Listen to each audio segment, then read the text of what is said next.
This is There I Find Light. Strawberry Sands Beach Romance, Book 7. Written by Jesse Gussman. Performed by J. Dice. Chapter 1. "Who is the dude standing over there in the corner?"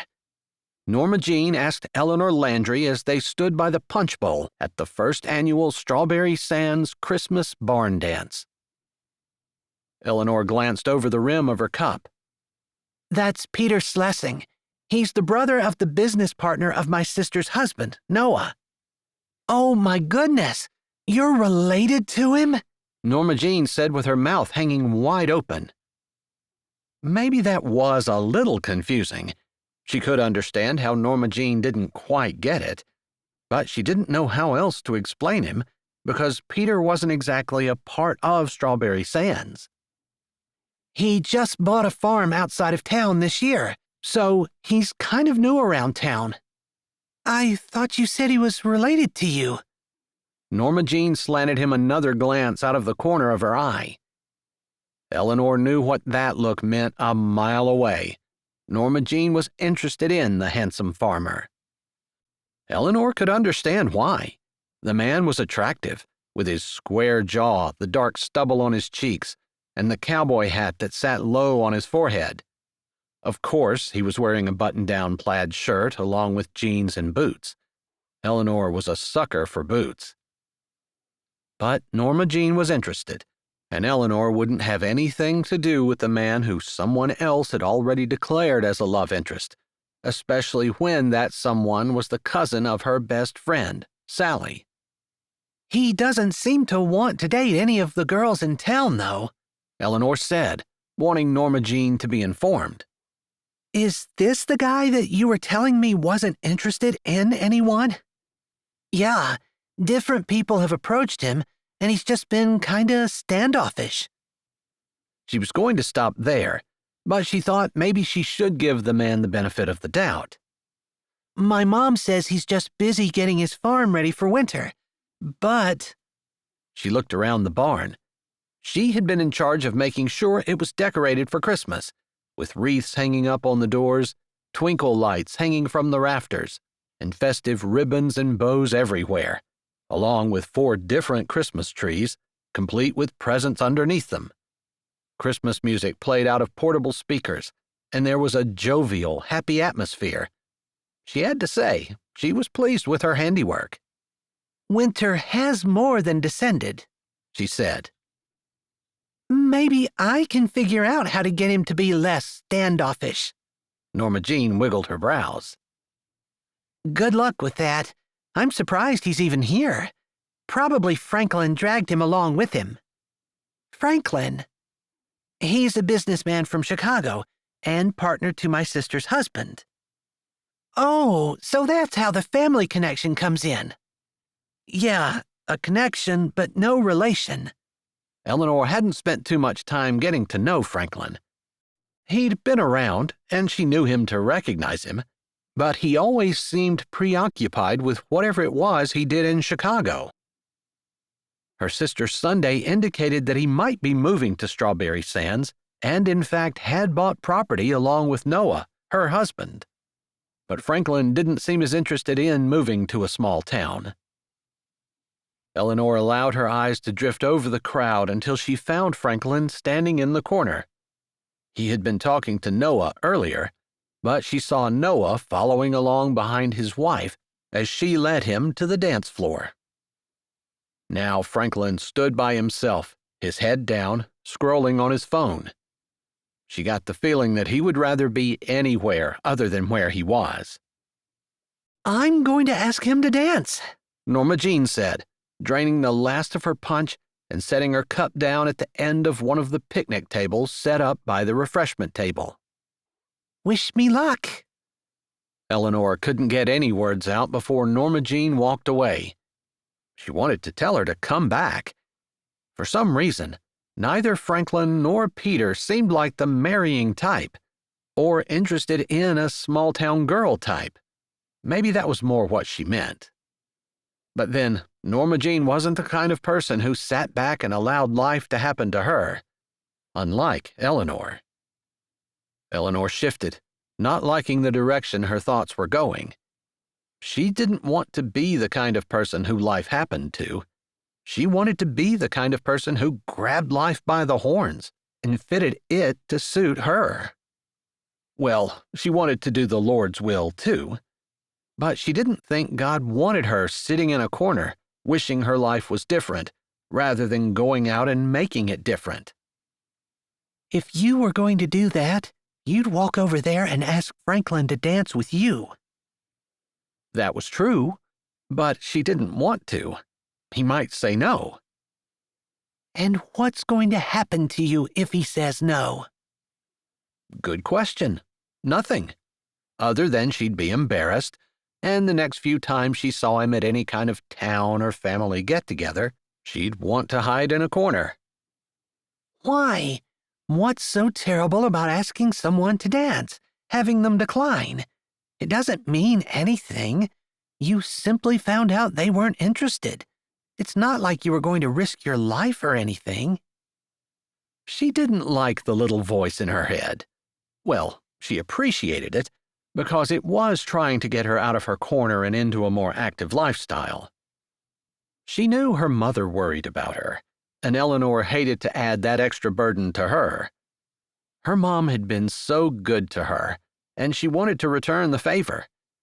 She knew there were a lot of people who turned their backs on their parents as they got older, or, at the very least, shut their parents out of their lives and didn't give them any say in it. She couldn't see any justification for that in the Bible, and, indeed, the Bible taught that a child should listen to their parents and absorb the wisdom that was shared. After all, who loved a person more than their mother? Her mother only wanted the best for her. But she didn't want to take the risk of rejection. If you don't change something, you can't expect anything to change. She wasn't sure exactly what that meant, although it kind of made sense in her head. She couldn't expect her life to go in a different direction if she wasn't willing to do anything different to make it change direction. All right. She glanced across the room. Norma Jean had gotten waylaid by Miss Heather. Miss Heather could be quite a force of nature, and as Eleanor watched, Norma Jean started to walk away, but Miss Heather grabbed her arm, pulling her back and continuing to talk. If you move fast, you could be dancing with Franklin before Norma Jean even gets to Peter. Eleanor wasn't typically a competitive person, but if she was turning over a new leaf, she might as well turn it over all the way. Taking her cup and setting it down on the picnic table beside Norma Jean's, she took a breath and decided that she would do something totally out of character. She would walk over to Franklin and ask him to dance. The barn felt a lot bigger when she was standing on the other side of it, but the walk across seemed short. She found herself praying that Miss Heather would let Norma Jean go and come over and waylay her. That's silly. You can do this. You're an adult. Maybe this was why she worked as a dog groomer. She could relate to dogs. They were easy, hard to offend, pretty happy with anything, and food motivated them. Unlike people, who usually weren't happy with anything, were easy to offend, Eleanor seemed to stick her foot in her mouth more times than not, and she still hadn't figured out what motivated most people. Maybe it was because she'd been rejected so much when she was younger. She just seemed awkward in conversations, always saying something that no one else understood. Her mind went in different directions, while everyone else in the room seemed to be thinking on the same wavelength. She'd kind of given up ever fitting in anywhere, which was why she was alone, a dog groomer, and not married like her siblings. Ryan was the only other one who hadn't gotten married, and she could understand why. He'd been busy on the rodeo circuit, going from place to place, never staying in one spot very long. He hadn't had time to settle down.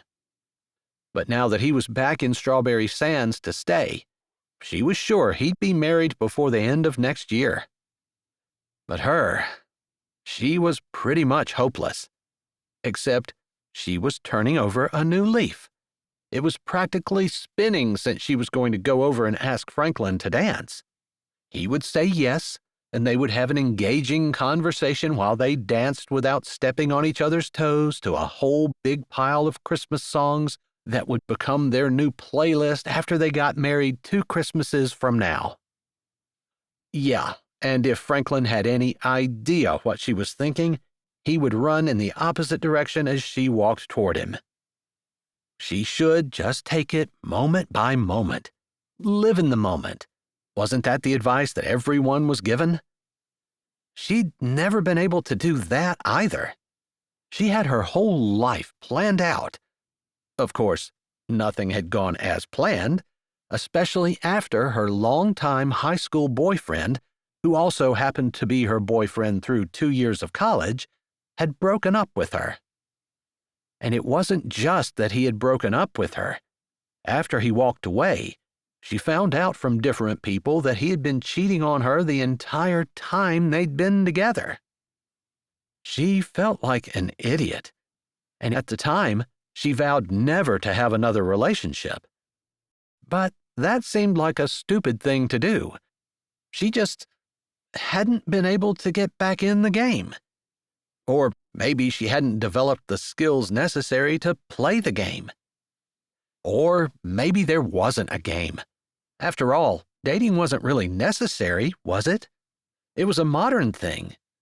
200 years ago, people didn't date, which she could really appreciate at this point in her life. And with that thought, she was standing in front of Franklin, who didn't look up from his phone. "Excuse me," Eleanor said, trying to swallow her nervousness, although she couldn't keep from twisting her hands together in front of her. Franklin finished the text or whatever he was doing before he looked up. He looked around, his eyes widening before they landed back on her. Franklin might not ever grace the cover of a modeling magazine, and he most likely wouldn't land on bodybuilders.com, but his dark hair was neatly clipped, and his eyes were a rich, deep brown behind the glasses that perched on his nose. They must be for reading, because he looked at her over them. "Are you talking to me?" he asked, like she wasn't standing directly in front of him. "Dance me with you like I mean would."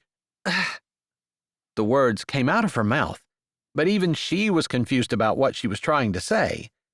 So it was no surprise when Franklin's brows drew down. "Again, please? This time in English?"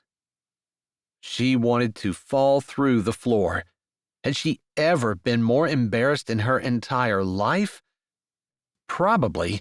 She'd done lots of embarrassing things, but she was having trouble remembering anything that was quite this bad. She needed to apologize for being so confusing. "My sorry, bad dancer, you few." That didn't come out quite right either. Apparently, she combined asking him to dance again with apologizing for messing up her first invitation. Her brain never could do 2 things at once, and apparently her mouth was even worse at it. She was opening her mouth to try to make some sense out of the situation, as Franklin seemed to be genuinely interested in what she was trying to say, or maybe he was just concerned that the insane asylum had a breakout, when his phone buzzed loudly. He glanced down, looked at the phone screen for a moment, then looked back up. "I'm sorry, I have to take this." He swiped on his phone, put it to his ear, and said, "Hello," as he turned and walked a few steps away from her. Considering they were standing in a corner, he couldn't get far, but that was all it took. Eleanor considered herself the most inept person in the world, put her tail between her legs, and scurried away. Chapter 2. Franklin felt bad for not helping the woman who had stood in front of him, but his attention had been completely diverted by his phone call. "Are you serious?" he said, unpleasant surprise making his stomach feel like it had exploded. I'm sorry. I don't have a choice but to fly to Africa tonight. I wish I didn't have to do it, but my sister could die. I need to go see her." Maisie, a business associate, was on the other end. He didn't work with her much. She didn't work for his company, but they'd both come to an agreement after meeting at a business function where both of them had been dateless. They'd agreed that if Maisie needed a date, he would be there for her, and she had agreed to do the same for him. He hated the Christmas season because there were so many company functions that he was expected to go to, and he was always expected to have a date. Maisie wasn't any more interested in him than he was in her, but their arrangement suited each of them, and it had worked out well. Until now. "I'm sorry to hear she has malaria," he said, trying to infuse sympathy in his voice. He really did feel bad for Maisie and her sister. Malaria was serious, and people did die from it, although he didn't know anyone personally. But he selfishly wished that she could have gotten malaria after this weekend's charity gala, so he wouldn't have to scramble to try to find a date or go solo. He could hardly ask Maisie to delay her flight. Of course she wanted to rush to her sister's side. "Thanks for letting me know," he said, trying not to sound glum and depressed.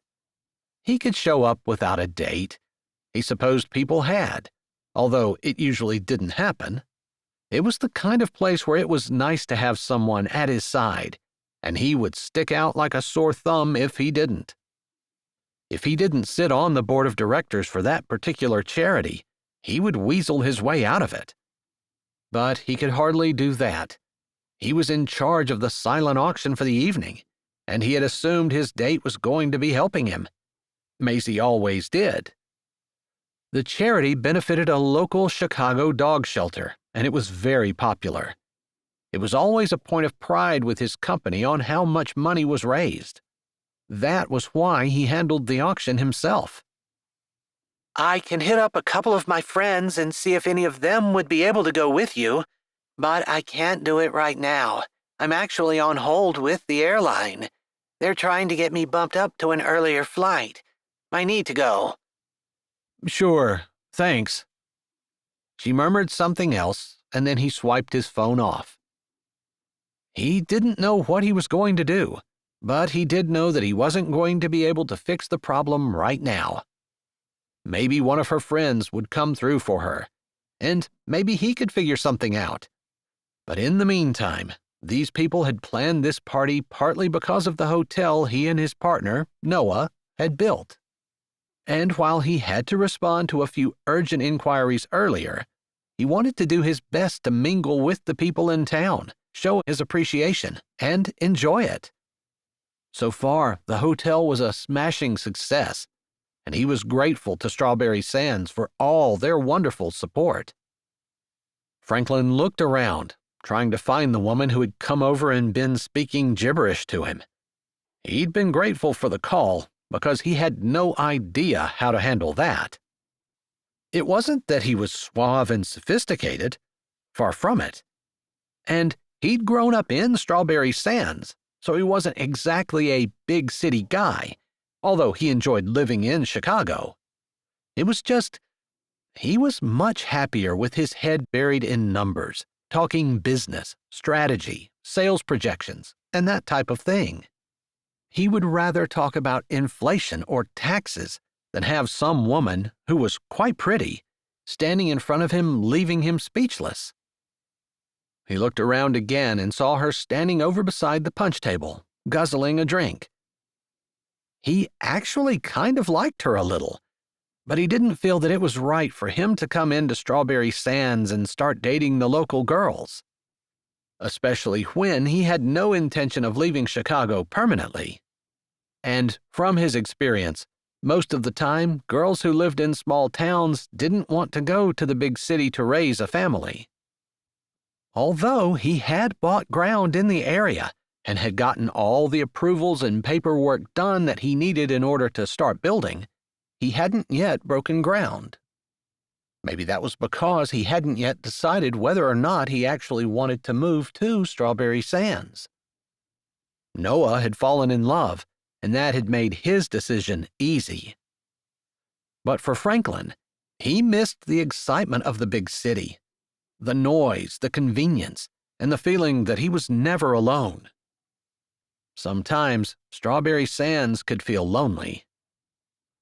Maybe that was just because of the fact that when he was here, he was more aware than at any other time that he was over 30 and didn't have any family around him at all. He was practically married to his business. And he knew that wasn't healthy. Except he loved what he did, loved the challenge and the excitement and the rush of success. He even loved when things weren't going well, loved trying to see what he could do to fix everything and turn it all around. Of course, he hadn't had to do that for a long time, since their businesses had been going well. The hotel that Noah and he had built in Strawberry Sands was open and thriving, even in the winter, which they hadn't expected. But Strawberry Sands had thrown in behind them. Case in point, tonight, the first annual Strawberry Sands Christmas Barn Dance. The people of Strawberry Sands had spent months planning it and had advertised everywhere. They couldn't have had a better turnout, and it seemed like people were having fun. Everyone but him, who had been accosted by someone who had either had too much alcohol before she arrived or had some kind of issue he wasn't able to help her fix. Too bad, because Eleanor had seemed like a nice girl. She was the sister of the woman Noah had married. "Hey, bro, why aren't you on the dance floor?" His brother, Peter, came up beside him, clapping a hand on his shoulder. "You know I can't dance." Not only did he have 2 left feet, he had no sense of the beat, and he knew none of the songs that were playing. Well, he knew some of the Christmas songs, but normally, whatever was playing, he had no clue. He listened to classical music, which was a drag for most girls, so it wasn't something that he led with. In fact, he never had a relationship that had gotten to the point where he'd ever had to confess it. Peter laughed. Then he grew serious and leaned closer. "You know, what you need is a hat. Chicks dig it." Franklin laughed and shook his head. A hat wouldn't go well with his glasses, and there was no way he was taking them off. He couldn't see a thing without them. Peter had perfect vision and was the least serious of the two of them. That wasn't saying much, considering Franklin was serious and driven, but the last year had been hard and it was good to see his brother smiling. "Want some punch?" Peter asked, holding a glass up. The music had switched to something jazzy and upbeat, and couples swirled around the floor. It must have been a really popular song, because the dance floor swelled as people jumped and swayed to the music. Franklin reached out to grab the glass, but as he did so, someone jostled Peter, and he lurched forward, the red juice going down the front of Franklin's white shirt. It wasn't Peter's fault, and it really wasn't the fault of the person who jostled him, who had turned around and was apologizing profusely. "It's okay." Franklin put his hand up. "You didn't see him." "Sorry, bro," Peter said, looking at the red stain that had soaked into the entire front of Franklin's shirt. "It's okay. I mean, I like red," he added lamely. He was just as upset that he was wet as he was that his shirt was stained. The folks on the floor moved away, resuming their dance, as Peter stared at the front of Franklin's shirt. "I've got a spare in my pickup. It's not the kind you usually wear, but it'll work." He grinned. "And to show my sincerest apologies, you can have my hat." He grabbed his cowboy hat that was perched on his head and plopped it down on top of Franklin's. Normally, Franklin would grab it and throw it back at him, but he was more concerned about getting to the bathroom and getting the wet shirt off than he was about shoving Peter's hat back at him. "Actually, here, you take this one, and I'll just throw on my other one while I'm standing at the pickup." The restrooms were just down the hall a few feet from where they stood, as was the door to the outside. That made the most sense to Franklin, and he didn't argue as Peter unbuttoned his shirt, balled it up, and shoved it at him. They'd always been pretty much the same size. As long as he left the top button open, it wouldn't matter much. "Go on, go change. I owe you one." "Thanks," Franklin said, taking the shirt and walking to the bathroom. He might as well throw his white shirt in the garbage can. That red punch would never come out. It would just give his dry cleaner fits. So far, it hadn't been a very good night. He'd been approached by someone who was either high or drunk, had lost his date for the weekend, had his shirt ruined, and ended up wearing his brother's clothes. He laughed. At least he knew that the night could not possibly get any worse. Chapter 3. "That is a terrible idea," Eleanor said, trying to be the voice of reason. Sally, her best friend, was several years younger than she was, and she hardly ever noticed the age difference. Except today, it seemed like Sally had reverted back to being a teenager, and Eleanor felt like her grandmother. "It's a perfect idea. Peter couldn't dance because he had just gotten punched for his brother. But he's a farmer, so he loves animals, and if I can just get him and Norma Jean alone together, I know they'd hit it off." Sally had somehow overheard a brief exchange between Peter and her cousin and had immediately started plotting on how she could get the two of them alone without any distractions like brothers or punch. She always had some kind of plan up her sleeve, and usually it was to help people, as this purportedly was. However, Eleanor had her doubts about this one. Kidnapping someone is a felony. She had no idea what kind of crime it was. She just knew that a person couldn't kidnap someone and think it was okay. "I'm not kidnapping anyone. I'm simply going to talk him into seeing something with me. Then once we've done that, I'll leave him there and have Norma Jean come save him. There's a storm coming tonight, and they might possibly get snowed in together, which is perfect. This is the perfect storm." Wasn't there a book with that name? Eleanor got sidetracked for just a moment, as she had a tendency to do. Her brain just went in different directions, and no one ever really understood how she managed to connect the things she did. But it made perfect sense to her. By the time she came back to focusing on what was going on in front of her, Sally was knee-deep in her plan. "There's a mama cat with baby kittens, and I'll just have him come to help me with them. I'll say that she's having trouble delivering or something." "So there's no mother?" "There is. She's just not in distress. Not that I know of, anyway." "And there's kittens?" "There's going to be kittens. Someday." Sally had a pleading look on her face. "Please, I've been taking care of Wilma for the past 6 months, and I've barely gotten out. At all. In fact, this is the first fun thing that I've done, aside from going to the pharmacy and picking up Depends, in months. Please, we'll leave tonight, knowing we did a good deed for Norma Jean, plus having fun ourselves and not feeling like the rest of the world has passed us by, along with all the fun everyone else is having." "I don't feel like that," Eleanor said, although she did feel bad for Sally. She really had been taking care of her Aunt Wilma, who had been bedridden since her stroke. Eleanor felt guilty that she hadn't helped Sally more. A caretaker's job was an extremely difficult one, and Sally hardly ever complained.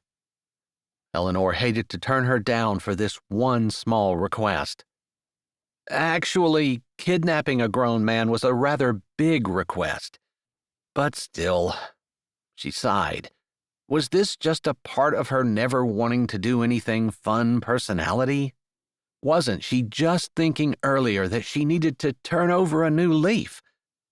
Of course, that hadn't worked out very well for her. The new leaf that she turned over had gotten smashed underneath Franklin's foot. She lifted her eyes to where he had been standing in the corner. He was gone. And it was just as well. She hadn't been able to get her words out properly, which she still wanted to crawl under the table about, but he hadn't been very polite either, answering the phone in the middle of their conversation. Such as it was, since she hadn't been able to actually say anything coherent, and then turning away from her with a wave of his hand. She wanted to be mad at him, but she knew she was the one to blame. She who couldn't get her tongue to work when it needed to. She could hardly blame him. All right, here's the plan. We're going to get Peter to go to a shed on the far side of his property. Remember, we used to play there when we were kids? I remember, but I still think this isn't a good idea. Listen, they can't say we're kidnapping him if we take him to his own property, right? I guess, Eleanor said, wishing she could think of an excuse not to help. She had a very bad feeling about this. Eleanor! Eleanor almost sighed in relief as she heard Sunday calling her. She turned, with maybe a bigger smile on her face than absolutely necessary. Sunday, how are you enjoying your first barn dance? I'm having a great time, Sunday said, but she nodded her head across the floor. But Ryan has been stuck in a corner all night. I wish I could think of a way to get him out. Sunday looked over at Sally. Do you think you might go ask him to dance? I'm sorry, I'm busy, but maybe later after I get this thing done that I need to do. She gave Eleanor a look that Eleanor interpreted easily. She wasn't to breathe a word about what Sally was about to do. Sally didn't have to worry about that. Eleanor didn't want to have anything to do with it at all. Nothing. In fact, she was so eager to get away that she almost offered to dance with her brother herself. Unfortunately, that would only embarrass both of them. So she walked off with Sunday as they tried to brainstorm a way to get Ryan out of his corner and enjoying life in Strawberry Sands. It was obvious that he missed the rodeo, or maybe there was someone on the rodeo circuit he missed. Eleanor tucked that information in the back of her head and followed her sister. Maybe she could do a little digging and see if there might be something she could do to help Ryan. Something that didn't involve kidnapping anyone. Chapter 4. She's having so much trouble having her kittens, and I just needed you to help me. I knew that you could do it, since you're a farmer. Sally knew she sounded ridiculous, but she blinked her big blue eyes up at Peter, hoping that he would fall to her charm. The charm of her blue eyes and blonde hair and the innocent, childish expression that she often was told she had. It wasn't that she was a terrible, calculating person. It was just that once a person had been told that they looked so sweet and innocent so many times, they started to believe it. Or maybe they figured out a way to use it to their benefit, instead of always being annoyed about it. She was almost 30. But she was still being mistaken for an 18-year-old and had just been carded when she tried to buy cough syrup, for goodness sake. And the last time she tried to buy a pocket knife, she'd been denied permission because she forgot her purse and couldn't produce her driver's license. It was annoying. Except for now, when hopefully her baby blues were doing what they were supposed to do.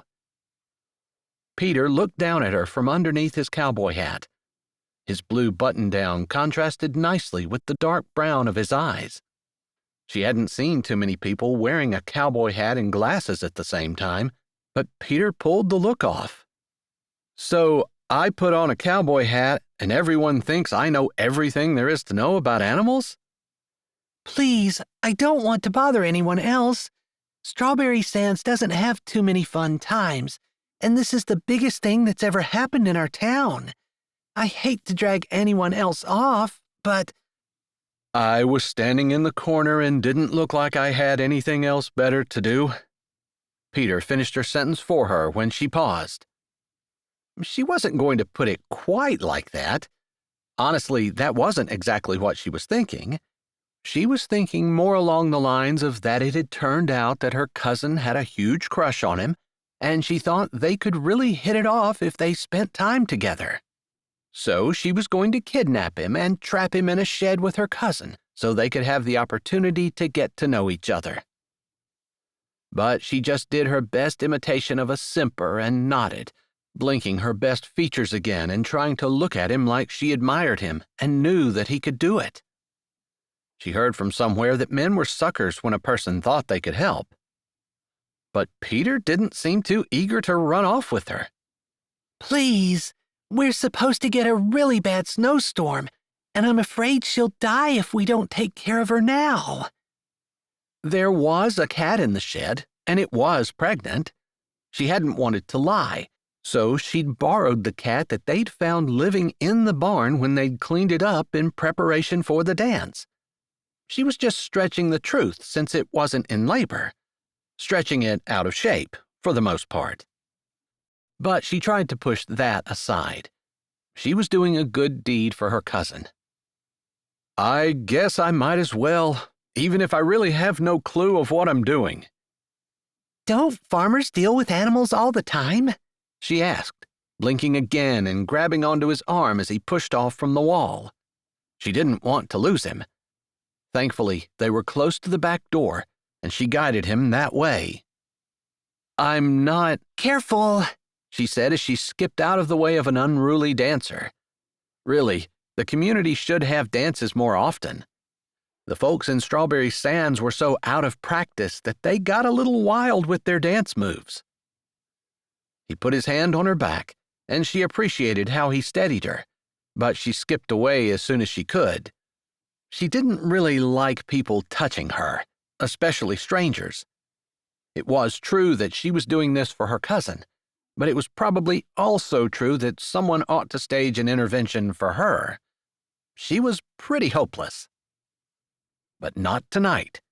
Tonight was all about Norma Jean finally finding the man of her dreams.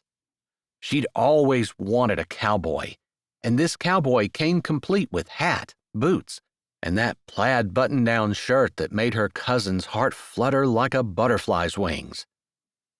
It didn't do much for Sally, but that was fine, since this wasn't her guy. my car is right here, She said, guiding him to the closest space in the parking lot. She managed to snag it when the old ladies who stayed with Kristen and her husband had left early. Sally had been looking for such an opening and had grabbed her car and moved it to that spot immediately. She was glad she'd taken the time, because she wasn't sure whether she could get Peter to walk the whole way across the parking lot or not. He seemed very reluctant. How far away did you say the shed was? He asked again as she guided him to the passenger door and opened it for him. He didn't duck down to sit. It's on your farm, right at the edge. Eleanor and I used to play in it when we were little. For some reason, when she mentioned Eleanor's name, the man's eyes twitched. Maybe it was because he knew her through his brother being business partners with Eleanor's sister's husband. That connection was rather dubious, and it took a little bit for Sally to wrap her head around it all. But that was the way small towns were. Everybody was related to, or at least knew, everybody else. After another moment's hesitation, he ducked his head and sat down in the car. She breathed a sigh of relief. Now, All she had to do was lock him in the back room of the shed. It was more like a cabin. There was a wood stove, and she'd made sure that there was plenty of wood there, just in case her plan came to fruition. She'd also dropped off a care package with romantic things like candles, matches, and 2 blankets. She'd thought about only providing 1, so they'd be forced to share, but finally decided on 2 because she didn't want to be liable if they didn't get along and one of them froze to death. She'd also provided drinks and food. She hurried around the front of the car and tried to keep up a stream of steady chatter the whole way to the cabin. It was a 15-minute drive that she'd tried to make in less than 10 minutes. She was afraid that he would realize how ridiculous it was for her to be asking about a cat she couldn't possibly have checked on for hours. She thought he was probably getting suspicious by the end of their trip, so she blinked her eyes at him again. "All right, we're here," she said cheerfully, then remembered that she was supposed to be worried. "I hope Fluffers is okay." She hadn't thought to name the cat. Well, she just did. The man sighed, checked his phone again, and then he followed her lead as she opened her door and got out. "This will only take a minute. I'm sure of it. Fluffers has always been a good mother and had easy deliveries of her babies." She needed to shut her mouth. She was saying the stupidest things. "I see. I mean, All right, come on in. If you don't mind, can I use your phone flashlight since there's no electricity here?"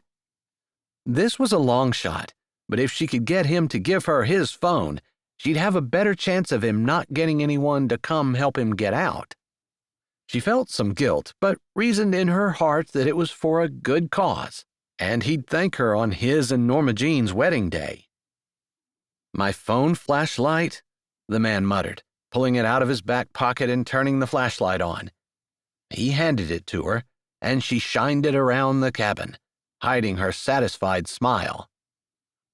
The cabin was dusty and small, but there was a wood stove, and just because she thought he was going to need it, she said, "I've always loved this cabin, and it has such a big pile of wood stacked outside the back door." There, now he knew there was wood outside the back door. So when Norma Jean showed up and the storm trapped them together, they would be able to make a nice, cozy fire. Relationships thrived in front of the natural warmth of a beautiful flame. "Fluffers is in here." She did call her Fluffers, right? But Peter didn't seem to notice anything amiss, so she hurried to the back where the storage closet was. "Right in here," she said, holding her breath. This was the trickiest part. He needed to be far enough in that she could close the door and lock it before he had the foresight, no, the inclination to turn around and try to open the door. He was much bigger than she was, and she would never be able to hold it closed without getting it locked. "This seems like an odd place for a cat. How'd she get in?" Peter said, looking around. "You know cats, they can get in anywhere." She knew no such thing, and Peter didn't seem to either, because he gave her a look underneath the cowboy hat as the phone flashlight glowed a little on his face. His eyes were dark and unreadable, and Sally felt a shiver go down her back. Not a good one. This man was not a man she wanted to have anything to do with. He felt a little dangerous, definitely more serious than what she was interested in. Thankfully, just then they heard a meow, and the man tilted his head. "She sounds like she's in distress," Sally said, although she wouldn't have said any such thing. It sounded like a curious meow, like the cat was wondering when someone was going to come and let her out. Peter opened the door, and she reached to shine the flashlight in. Thankfully, Fluffers was over on the pile of towels that Sally had placed in the corner. 1 step. 2. 3. Sally slammed the door closed and threw the lock, just as her phone buzzed in her pocket. She pulled it out, shoving Peter's phone in her opposite pocket, and looked down. The text appeared in front of her eyes as Peter called through the door. "Hey, what are you doing?" The text was from Norma Jean. "Sally, forget about your plan. Peter just looked me up and he wanted to dance. I don't think you're going to have to kidnap him at all." Sally's jaw dropped, and she barely noticed 4 exclamation points in one text. She stared at her phone some more. Norma Jean was with Peter? The man in the closet pounded on the door. "This isn't a very good joke. Let me out." His voice sounded commanding and irritated. Sally, who had never been very brave to begin with, and who had a physically abusive father who became violent when he was angry, swallowed past her suddenly tight throat. She'd made a huge mistake. "Peter?" "And for the last time, and for goodness sake, stop calling me Peter. That's my brother." Sally's eyes grew big, and her hand went to her heart. She had screwed up, big time. Her fingers shook, but she sent a text to the one person she knew she could always count on, her best friend, Eleanor. "I've kidnapped the wrong man."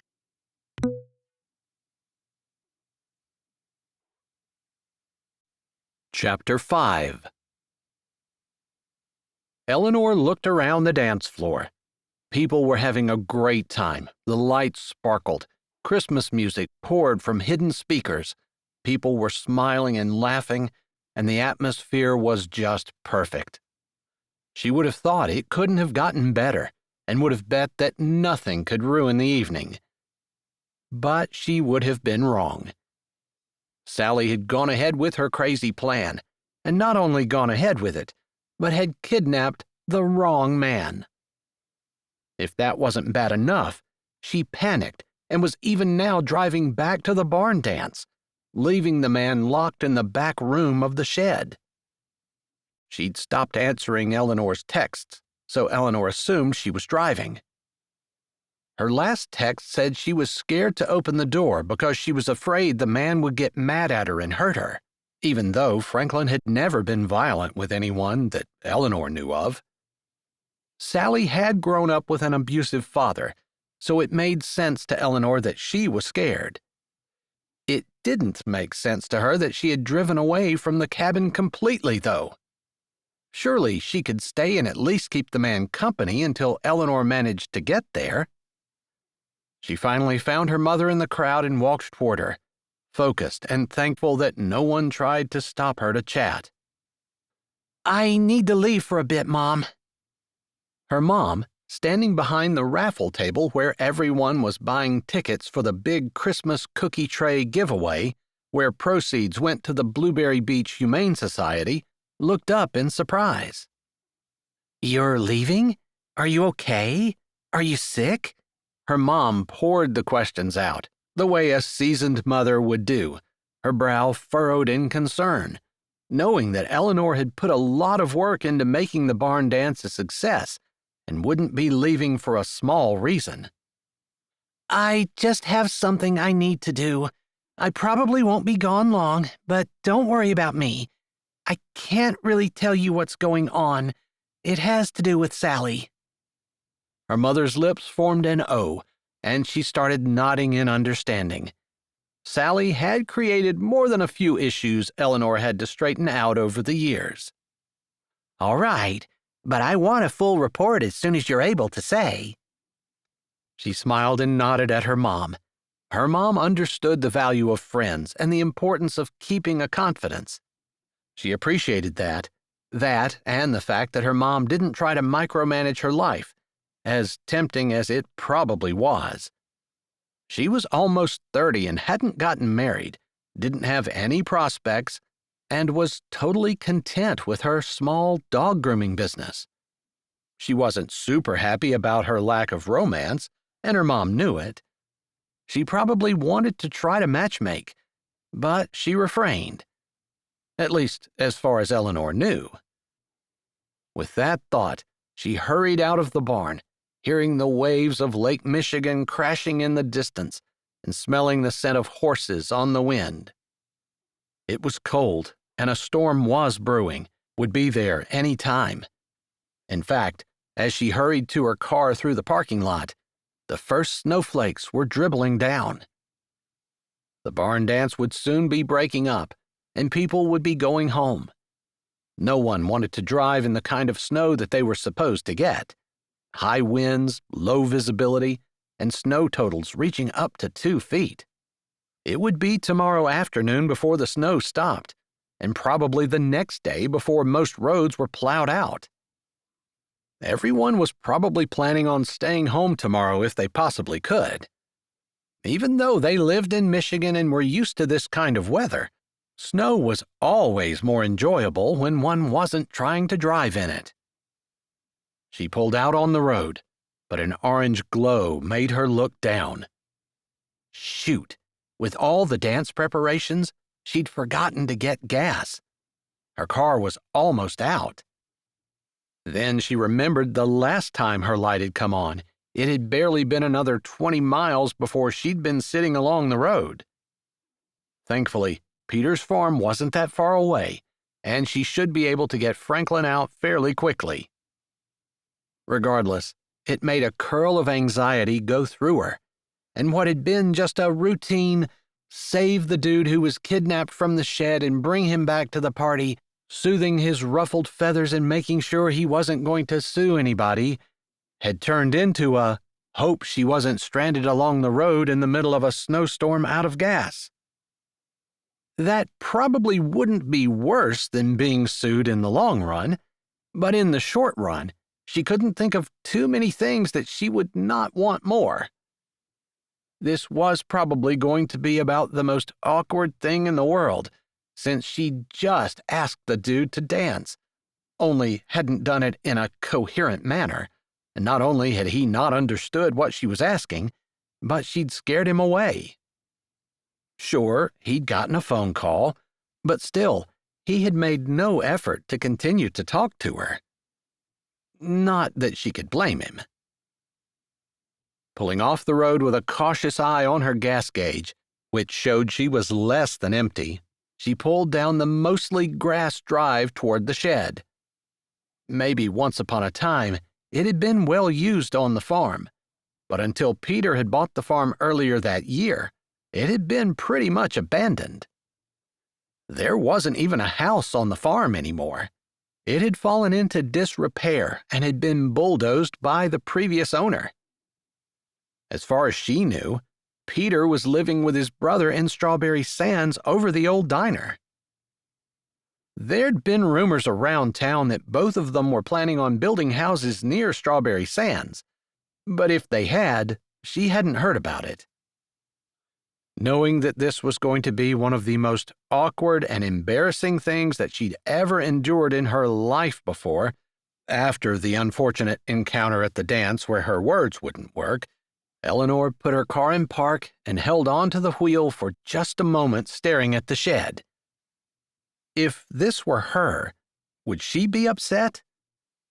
She'd probably be scared, to be honest. She was pretty sure Franklin had been in town long enough to know that no one meant any harm by it. And he wasn't in any danger. No one could look at Sally and think she could harm a fly. But if it were her, she'd be afraid that she was going to be stuck in the room forever. She didn't particularly like to be alone and in the dark. She couldn't figure out whether she would be upset or not. Sometimes when she got scared, she covered it with anger. Not on purpose, that just seemed to be something she did naturally. Regardless, she couldn't blame him for being angry. Just because something didn't upset her didn't mean it shouldn't upset someone else. The man had been taken from a dance under false pretenses and shoved in a closet, out in the middle of nowhere. Well, on his brother's farm, but still. and then he'd been abandoned. Hopefully, he wasn't a violent type of person. And suddenly, with that thought, Eleanor thought maybe Sally was smart for not opening the door and letting him out. She was a little afraid that if he had a tendency toward violence, he wouldn't be able to control himself. She would say she deserved it, but while she knew her friend had been thinking about this, she hadn't thought she'd actually go through with it. Trying not to think about all the people she knew who would be very upset, very angry over this, she reached for the door latch and got out of her car. Whatever Franklin felt, she would have to face it. She would have to take the blame, even if she didn't feel like it was entirely her fault, because nothing was his fault. He had thought he was doing a good deed by helping someone with a cat in distress, and instead, he ended up trapped. Looking around at the snow that was falling steadily and thick, with occasional gusts of wind, she figured she needed to hurry, or she really wasn't going to be able to drive home. Her tires were mostly bald. She'd been waiting until winter to put new ones on. Then, with all the preparations for the barn dance, she hadn't had time. She shoved those thoughts aside. She'd figure out how to get home after she rescued Franklin. There were no lights on in the small cabin, if anyone could call it that. She knew there was a small wood stove, but she didn't know whether there was anything else, including food. In all of her ramblings, Sally hadn't mentioned whether they'd left food for the couple, only that she'd left some sort of romantic care package, whatever that meant. Surely it would be much more romantic for Sally to trap people inside if they weren't starving to death and tempted to eat each other. She shivered, thinking about the Donner Party. The snow wasn't going to be Donner Party bad, and she had her phone if they did get stuck. Except she froze. She'd been using her phone a good bit as she worked to get everything ready for the dance this evening, and she looked down. Yeah, it was on 7%. Not good. Of course, everyone would be cleaning up after the barn dance, and she hated to interrupt them anyway, especially since she wasn't there to help. She sighed and started walking toward the door again, smiling at the snow, despite her problems that just seemed to keep piling up. She loved snow, even if it was making her night more difficult. Weeds grew, dead and dry, on both sides of the path, and she was grateful that it was cold. If it were summer, she'd be concerned about snakes and other critters nesting in the house. But all of those things should be hibernating right now. Along with her, she thought as she moved her tired body to the door. She'd worked non-stop since she'd gotten up that morning, and the last few days had been chaotic and filled to the brim with work, even though it was a labor of love.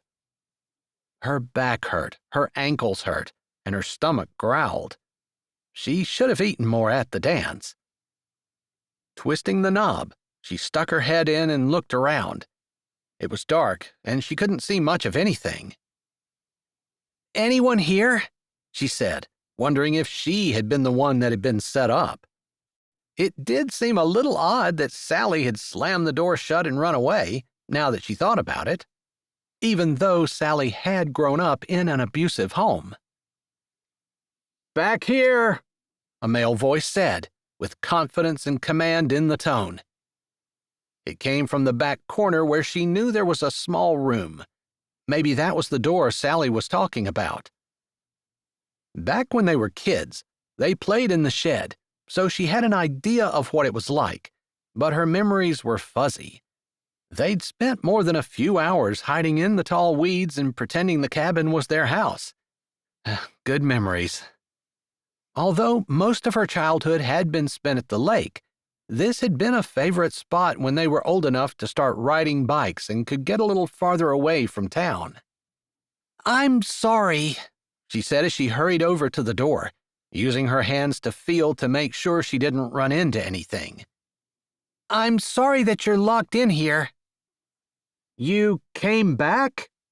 He sounded confused. No, I'm not Sally. I'm Eleanor. I spoke to you a little earlier this evening. She might as well get that out of the way. It would be easier to do before she was face to face with him. You're the one who didn't make any sense? The man still sounded a little confused, but now there was a bit of humor in his tone as well. Yeah, that was me and all my social awkwardness. She might as well own it. It was the truth. Huh. He didn't say anything more, and she pulled up the bolt on the latch. It was one of those latches that had a horseshoe-type metal piece sticking out, and a metal latch that went over it with a rectangular hole for the horseshoe to fit in, and then a bolt that went down through to keep the metal piece there. She couldn't believe the bolt hadn't gotten lost over the years, but it fit perfectly and slipped right out as she pulled it. Grabbing the metal latch, she pulled that carefully over the U-shaped metal and then used it to pull on the door. The door didn't move. She yanked a little harder, wrapping her fingers around the latch and getting a better grip. Still nothing. I know this isn't what you want to hear, but the door's stuck. No, that's really not what I want to hear. Also, there's a cat in here, and she's actually having babies, and I do think she's having issues. Can't you see? No. Sally borrowed my phone to use as a flashlight, and when she ran back out, she took it with her. Oh, I guess I better conserve the batteries on mine. It's down to 7%. And that was before she just used it for the last 5 minutes. She turned off her phone as she spoke, wishing she had not been so busy all day and had thought to plug her phone in. Even an hour would have made a difference. Who lets their phone get down to 7%? I know. I was busy doing the barn dance stuff, decorating, and I even did some baking this morning, and I arranged a lot of things, and I also had to watch a few YouTube videos because I couldn't get the icing just right on my cake. She closed her mouth. There was no point in trying to explain it. I forgot. So you're the one who organized that? There were a lot of people involved, but I guess I kind of was in charge. She was in charge because no one else wanted the job. Or, she could say more fairly, no one else had time. How did you get that honor? He asked, and the humor was back in his voice. He didn't seem terribly upset. She tugged harder on the door as she spoke. I guess I just had time. Maybe because I'm not married and I don't have kids. And I wanted to, really. I love Strawberry Sands, and the idea of a barn dance was super fun. She still couldn't get it to move. The door was just not budging. Do you think you could push from that side?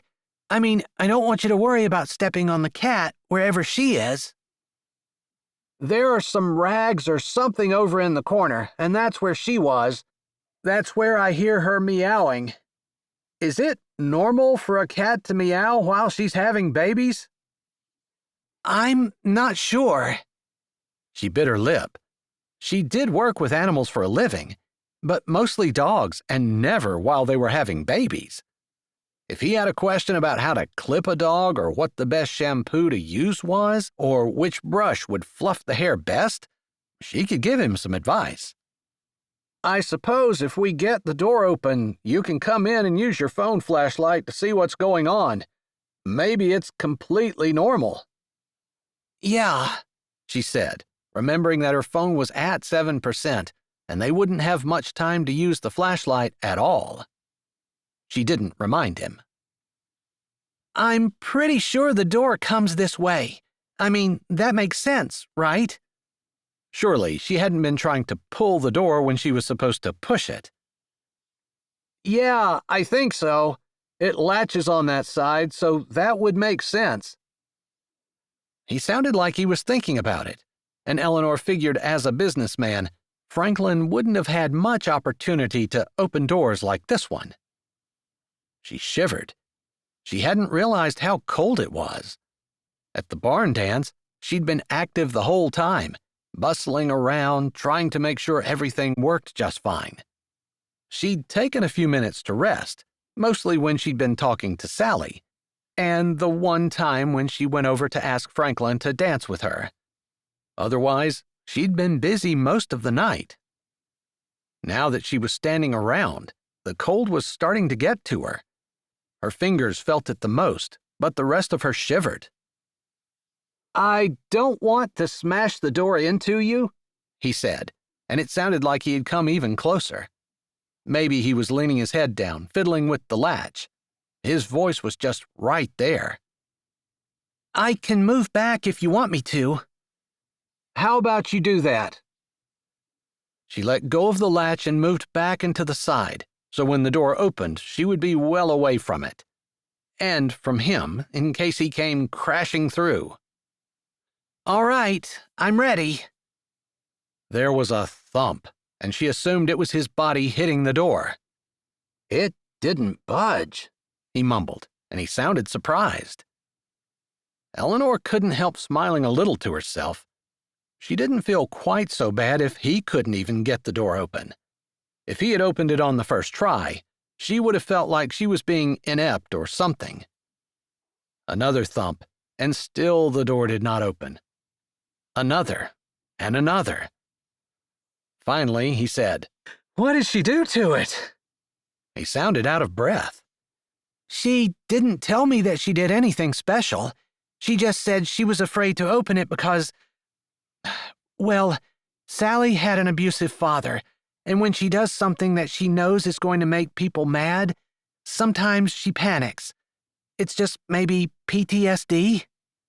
"I didn't know that," he said, and she realized that there had been a thread of anger in his words, but that sentence sounded contrite, like he felt bad for Sally.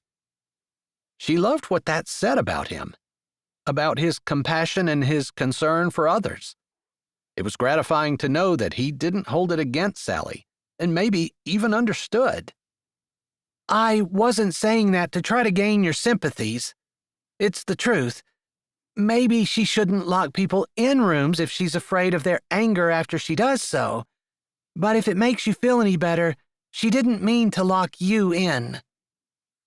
"I know. She sounded really surprised when she found out that I wasn't Peter." "She said something about a cowboy hat in the same colored shirt when she was messaging me," Eleanor said, taking a step closer to the door. "It's kind of a long story, but basically Peter spilled his drink on me, and that's how I ended up with the shirt." "And the hat?" Franklin cleared his throat, and he seemed a little embarrassed, although that was just Eleanor guessing. It was dark and there was a door between them, so maybe she guessed wrong. "He stuck it on my head and said chicks dig it. I just hadn't had a chance to get it off." "Oh?" Now she was the one laughing. "Chicks dig the hat. Interesting." "You ought to know. That's your gender." "Well, chicks could be male or female, technically, if we're talking about chickens." "You mean both male and female baby chickens are called chicks?" he clarified. "That is true." Just then, a keening meow split the air, and they both fell silent. "She was doing that a lot before you came." That sounded not good. There was another thump as he hit the door again, but it still didn't budge. "I wonder if we lift it up some, if that would help," Eleanor said thoughtfully. "I seem to remember there being some kind of trick to it." She hadn't really thought about it, but back when they played together, there had been several times, now that she thought about it, when the door had gotten stuck. She'd been trapped in there once with 3 or 4 other people, and she'd been too young and dumb to be scared. She just thought it was fun. But as she thought about it, she remembered I'm pretty sure if we lift up on it and pull out at the same time, it gives a better angle or something. Maybe the hinges sag." "That would make sense," Franklin said. "Do you remember if there was any kind of slot to put your fingers in order to lift up?" She seemed to remember sticking her fingers underneath the door, where there was a small crack. But there was also a spot on his side of the door. "All right, we can lift up underneath the door, but as I recall, the crack is pretty small, and my fingers are bigger now than they were then." "I can feel it, but I can't really get my fingers underneath it." His voice came from down below, like he'd knelt down. "There is a spot right underneath the door latch on your side. Be careful running your fingers down, because as I recall, I've gotten more than one splinter from the wood." Ouch! You could have said that just a few seconds earlier. "Sorry." It's just common sense. I should have known. "Kind of tap it with your fingers, don't drag them." I think I found it. Yeah, I can get 2 fingers in. "All right, you hold on to that. I'll grab the latch on this side, and maybe we can lift up." She stepped toward the door, putting her hand on the latch and then saying, "I've got mine. Are you ready?" "Sure. What are we going to do, on the count of 3?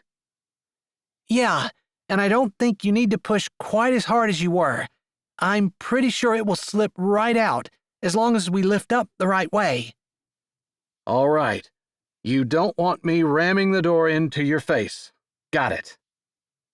"Well, that's true too." They shared a little laughter, and then she said, 1, 2, 3. She lifted up and then pulled toward her. She assumed he did the same on the other side, only pushed, and just like she remembered, the door slipped right open. And she was face to face with Franklin Slessing. Chapter 6. Franklin pulled up just in time to keep from running into Eleanor. He couldn't see her very well in the dark, but her eyes seemed to be big as she stared at him. They were both breathing hard. He should have been more irritated, being taken away from the barn dance, led on some false pretenses that there was a cat who needed help. But he felt like an idiot, because he never should have fallen for that. It was the dumbest ruse in the book, and if he had been in Chicago, he wouldn't have given it a second thought. He would have turned Sally down flat. If he would have managed to correct her the first time she called him Peter, none of it would have happened either. He wasn't blaming himself. Sally should be held accountable, but he was enough to blame that he just couldn't be angry. It felt like harmless fun. Except he was cold, and there really was a cat who needed help, or at least sounded like it. Another long, painful meow, a sound that made him want to run to the corner and help the poor cat, split the air, and he backed up a step. "Wow, it's much louder with the door open," Eleanor said, still a little out of breath. "Do you have your phone?" She got it out without saying anything, switched the flashlight on, and he led her to the corner. She knelt down, and he slid over a little so she could have an unobscured view. Out of the two of them, he was assuming she had more experience in cats who were giving birth. "Wow, that's a huge kitten." Her voice was low and soft. As he looked, he could see that a kitten's head was partially out, but the rest of the body seemed to be stuck. And even though this kitten was still wet with its fur smashed to its head, it was much, much bigger than the other kitten that had already been born and was dry and puffy, nosing around its mama's belly for its first meal. "No wonder she's howling so much." She had barely said that when the cat let out another low, keening cry. She got up, shifting like she was uncomfortable, trying to bend around to lick the kitten that was partially out. "Is it safe to pull kittens?" he asked. I have no idea, but it kind of feels like we need to. I'm not sure she can have it on her own. Eleanor's voice was filled with concern as she reached her hand out to put a finger on the head of the cat. The cat must have been semi-tame at least, or else she was in so much distress that she didn't care. Franklin thought touching her was rather brave of Eleanor. "Do you know this cat?" he asked. No, but she kind of looks like the one that was hanging around the barn while we were getting ready to decorate. I saw it several times, but I never stopped work to pet it. I do believe the other girls did, though. "I see." Sometimes barn cats can be pretty wild, but this one seems like a pet that maybe got pregnant and someone didn't want to deal with it. That happens a lot when you have a farm. People drop off their unwanted animals like somehow you're better suited to take care of them than they are. He didn't say anything, but that seemed counterintuitive. From what he understood, farmers often had less money than regular people. Sure, they had the ground, but a cat still needed shots and to be fixed, and that cost money. He shoved those thoughts aside without resolving them as she put 2 more fingers out and stroked down the head of the cat. She's letting me touch her, okay. I'm not sure that it's going to hurt the kitten if I grab a hold of it, but it might already be dead. "I know nothing about this." He felt compelled to tell her that, even though she probably already knew it. It wasn't that he knew Eleanor that well. He really didn't. But he knew of her, and he assumed she would recognize him since she had come over to ask him to dance. That was an awkwardness that he didn't want to have to deal with, but they probably would need to face it before the night was through. But not now. The cat gave a keening cry again and shifted, dumping off the first kitten that had been nosing around trying to find a place to nurse. "I want to help her, but the idea of grabbing a hold of the kitten and pulling is not a good one," he mumbled. That's not my favorite idea either, but I don't know of any others.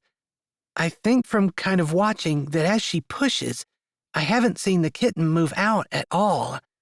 It makes me feel like that's our only choice. "Do you want me to do it?" I guess I would prefer that, but I think I'd better. I probably have a little bit more experience with animals than you do. Unless you have experience that I don't know about. She looked at him, and even though it was dark behind the glare of the phone flashlight, he could see the hopeful look in her eyes. "No, I have no experience." That's what I thought. She let out a sigh, and then she said, I'm going to turn the flashlight off for a minute. Just as the door opened, my sister texted me and wanted to make sure that I was okay. I better let her know that I'm good, and then we'll get to work on this. She gave a humorless laugh. And then we'll work on our other problems. The way she said it sounded a little funny to him, or maybe he was just stressed and needed a relief, because she made him laugh. She sent a quick text, then aimed the flashlight of her phone back at the kitty, who was crying again. "It sounds terrible," he said, wishing for the millionth time that there was something he could do to fix it. I know. I think once we get the kitten out, though, she'll be fine. I hope so. She nodded, then gave him the phone. Do you mind holding this? Not at all. He felt he would rather have something to do, although he was happy that it wasn't anything that was a life or death thing. All right. The next time I can see her pushing, I'm going to try to tug gently. Not hard. I don't want to pull too hard. She was mumbling to herself, and he found himself nodding in agreement. She didn't want to pull too hard and pull the head off. He didn't even want to go there, but he appreciated her being careful. All right, she's pushing. Eleanor seemed to need to talk in order to psych herself into helping or something. He wasn't sure what, but after she said that, she shifted the kitten's head first one way and then the other, as though she were trying to find a good position for it to slide out. The cat howled and stood up. "Do you want me to hold her down?" he asked, hoping she declined his offer. Let's try a couple more times. She'll settle back down. I think the kitten slid just a little bit. I could be wrong, but I thought I felt it. All right. He tried not to sound as relieved as he felt. He could only imagine how Eleanor must feel. But she seemed rather cool and collected, which he had to admit was impressive. If he had to touch the kitten, he thought he might be panicking, especially when the cat howled and jumped up.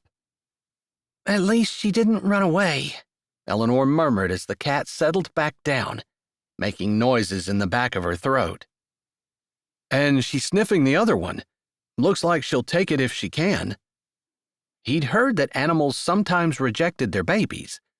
He didn't know if that was applicable to cats or not, but he supposed it could be. He wouldn't want to have anything to do with something that was causing him so much pain. As the cat settled down, her sides heaved again. Eleanor put one hand on her head, stroking gently, and used her other hand to carefully pull the kitten, tugging it one way and then another, as though trying to slip it out by angling it a little bit. It was wise, rather than just trying to pull it straight out, and he thought it worked, even though the cat's howls made it sound like she was torturing her. The cat jumped up and walked around again, her tail swishing in jerky motions, the kitten half hanging out. I think we'll have it with another push, Eleanor said, and she sounded worried and anxious. It's definitely out a little more than what it was. It's so big. They were both quiet while the cat, still making noises, settled back down, although she was obviously in distress and anxious. Eleanor put her hand back on the cat's head, stroking gently, which seemed to calm her a bit. Not that Franklin was any great judge of cats and their emotions. The cat's sides lifted up, and Eleanor didn't say anything this time, stroking the cat with one hand and doing her gentle, angling tugs with the other. The cat howled and stood, and the kitten slipped out. It didn't move. Franklin's heart was in his throat as he watched carefully, hoped that it needed just a moment to lie there and recover, and it would gasp for breath and start to meow, or making the little mewing sounds the other kitten was making. It felt like forever. Eleanor's finger touched it, stroking gently, massaging its side. It shuddered, then its mouth opened and closed and its side went up and down. He let out the breath he hadn't been aware he was holding. They both sat there in silence as the cat moved around to lick the kitten, and they couldn't see it any longer. Franklin was thrilled Eleanor had been able to get it out, thrilled that the cat seemed like she was going to be okay. "You did a good job," he said, keeping his voice low, but unable to keep from allowing his relief and excitement from coloring it. I'm just glad we were here. If we hadn't been, the cat probably would have died. I don't think she was going to have that on her own. He had to agree. I guess I wasn't exactly angry with being practically kidnapped or at least deceived, but you're right. If the cat had been at the dance, most likely no one would have heard her. Or she might have found a quieter place to have her kittens. She might have ended up outside, where no one was around to bother her, and no one could hear her either. I guess everything happens for a reason, and we can find that reason if we're not so blinded by Anger? Irritation? He asked as he handed her phone back. I was thinking embarrassment, but that was my feeling, not yours. After all, you don't know this, but Sally talked to me about what she was going to do, and while I told her I thought it was a silly idea, I apparently was unsuccessful in talking her out of it. I can't believe an adult person would think kidnapping a grown man was okay. But we just agreed that it was all for the best. The cat's alive, and both kittens will probably survive because of Sally's harebrained scheme. Eleanor shook her head, and then she said, I can't believe you're not angry. I know I would be if I were you. Even if it saved the cat? Well, I don't know about that, but I suppose you're right. Saving the cat and kittens was a nice perk. And I guess it's worth it to be stuck here in the snowstorm, because I'm not sure we're going to get back.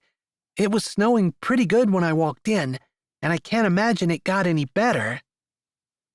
As she said that, her phone flashlight blinked off. You turned that off yourself, right? Franklin said without moving. He didn't like being here in the dark. He had managed to sit, waiting for someone to come, because he convinced himself it wasn't going to be long. But what Eleanor had just said about them possibly being there for the length of the storm, and with her phone shutting off immediately, he had to admit something slippery and not very happy slid down his backbone. It was at 7%. I'm pretty sure that was my phone saying goodbye. Great! There was a heavy dose of sarcasm in his voice, but he couldn't help it. He wasn't upset earlier because he thought he was going to be rescued, but now, and they were going to be stuck in the dark.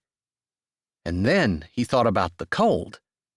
They could freeze to death. He couldn't let that happen. If nothing else, he would have to make sure that Eleanor stayed warm. Some kind of protective instinct rose up in him. Maybe it was the male gene, knowing that he was supposed to be the protector. But whatever it was, he knew he would sacrifice in order to make sure Eleanor was okay. He supposed, at some point, he would think back and be appreciative for that moment. Because up until that point in his life, he didn't know for sure whether he would have the maturity or the character to want to take care of someone else over himself. If nothing else, this experience, which was far from over, had taught him that much about himself. Chapter 7. Eleanor sat in front of the cat in the dark, relief that she was able to get the kitten out, and at least save the life of the cat, and possibly the life of the kitten that had already been born, making her weak. Knowing that the large kitten had made it, and that was almost certainly because of Sally's scheme, made her unable to be angry. But she supposed there really wasn't any time to be angry anyway. Considering that her phone had just clicked off, Franklin didn't have his, and they were stuck in the cabin together. For at least the night. You drove here, didn't you? Franklin said. I did. It was snowing pretty hard. She paused for a moment. And I'm almost out of gas. Do you think you have enough to get back to Strawberry Sands at least? She hated the hope that was in his voice. Hated to have to crush the hope. I might, but if I don't, do we really want to be stuck in the car in the storm? Or would it be better to be here? If we're close enough, we could walk. It must only be 10 miles or so. That's probably right, but neither one of us are really dressed to be out tramping for miles in the snow. There was the off chance that something or someone would come along the road and pick them up. Of course, there was also the off chance that a snowplow wouldn't see them and run them over. Somehow, Going to the worst-case scenario did not make her feel better. Maybe it's best for us to just plan on staying here tonight? Franklin wasn't bossing her around. He had gone through all the options that he could see and had chosen the best one. Now he was leaving it up to her. I think that might be right. Then she realized that he might not know everything she knew. Sally told me that there was wood for the fire and that she left a care package for... She thought she was getting Peter, your brother. I figured that out before she left. I think her realizing that I was the wrong guy was the thing that scared her and made her run away. Yeah, she was afraid you were going to be angry. It was probably a fear that is justified, because you were certainly within your rights to be upset. Yeah. He didn't say anything else, and Eleanor cringed. Maybe he still was upset. He said that they both agreed that good things happened because they were here, but that didn't change the fact that he absolutely was not planning on spending the night in anything but comfortable, soft, and cozy warmth.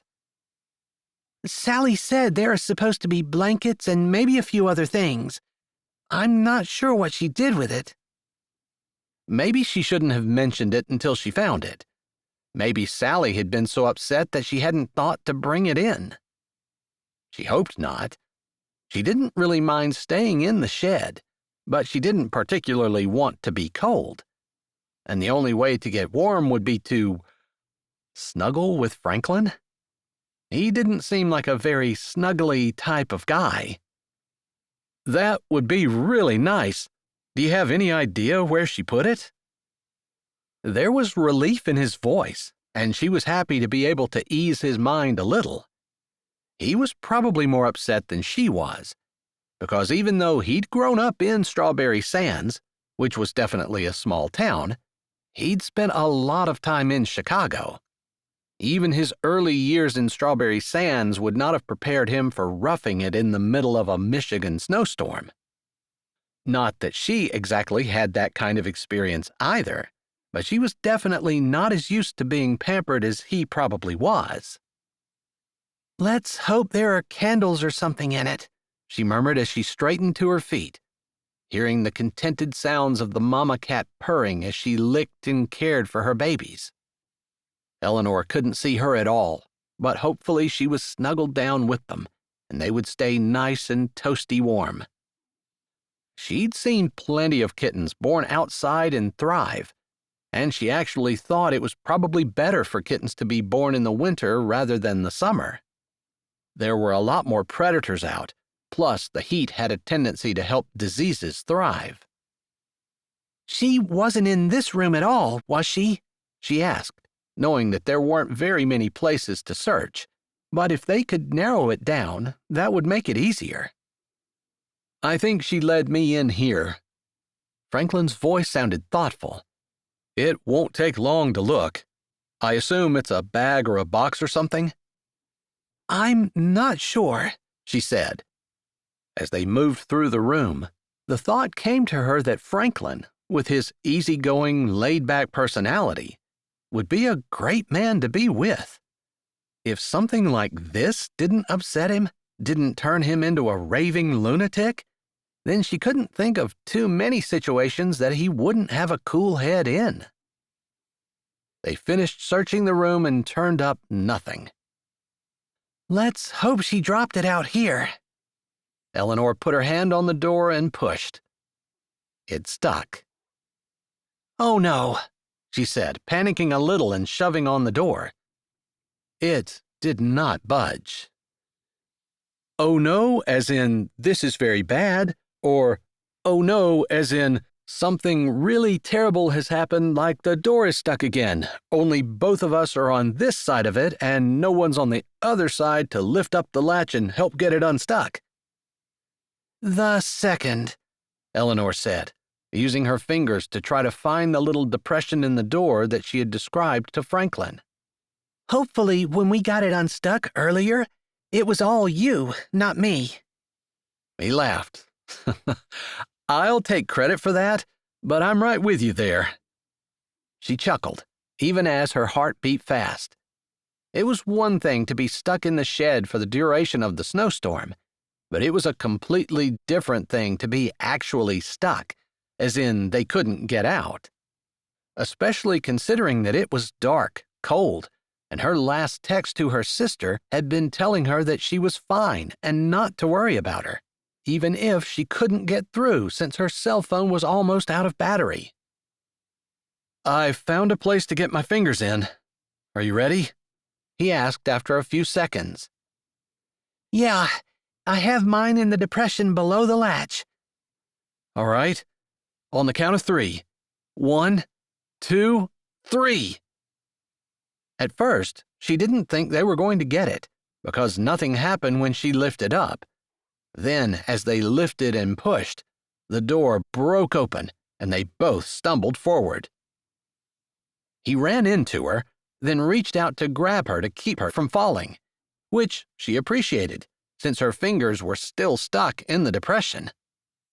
"My finger's stuck," she said, explaining why she hadn't moved out of his way. "Oh no, did it twist?" he asked as his hands came down and one landed on her arm. It slid down to her finger, where it stuck in the door depression. "No, it's just—" She moved a little, shifting toward him, to get her arm in the right position so she could twist her finger out. He moved as she bumped into him, and her finger came free. "Sorry about that." "It's perfectly okay. I'm just glad you got it out. Does it hurt?" "Not really, just a little ache. It didn't break or anything, if that's what you're worried about." "I was thinking earlier tonight that my night couldn't get any worse. That was after my brother spilt his drink on me and I got a phone call with some bad news. But then I got kidnapped. And worse than being stuck in this shed during a snowstorm would be if you had a broken finger the whole time." "Yeah, that would be pretty awful, because I'm betting that the care package Sally left, if we can find it, doesn't have any pain pills in it. That's not exactly something that screams romance." "I'm betting you're right. Although he didn't sound as sure as she did. Maybe because he didn't know exactly what would be in a romantic care package to begin with." He shifted and brushed against her. "Sorry." "You know, that's probably going to happen a good bit, especially if there aren't any candles and we end up in the dark. Just assume that if you run into me, it's okay. I'm not expecting you to be able to see me in the dark." He laughed a little. "Thanks for being so understanding. Same for you." "Now, if you step on my toes, that's a completely different story." He laughed again. "My toes stick out further than yours do, so you might want to be careful with what you're saying there." "Are you saying I'm clumsy or that you are?" "Nope. Just saying you're more likely to step on my toes since they stick out. I wasn't saying anything about you being clumsy. Although you are the one who got your finger stuck in the door." "You're rubbing that in. You barely even know me, and you declined my invitation to dance earlier, so you should probably be nice and soothe my hurt feelings." She couldn't believe she brought that up. She wanted to brush it under the rug. But there was a part of her that understood that they were going to be spending the night together and probably the day tomorrow, unless some brave soul came out to rescue them. Regardless, she was going to be spending a lot of time with him, and she didn't want that hanging over her head the whole time, where she was trying to duck away from it. She figured the best thing she could do was to face it head on. "What was wrong with you?" He laughed. "Sorry, that wasn't a very well-formed question. Let me see if I can phrase that a little bit differently." "It's okay. I was talking gibberish, and I don't know exactly why. Have you ever just had your tongue and your brain not work in sync? Like, usually it's just a word that you mess up when you're trying to say today and tomorrow, and you end up saying temorde or something like that. But you know what I mean?"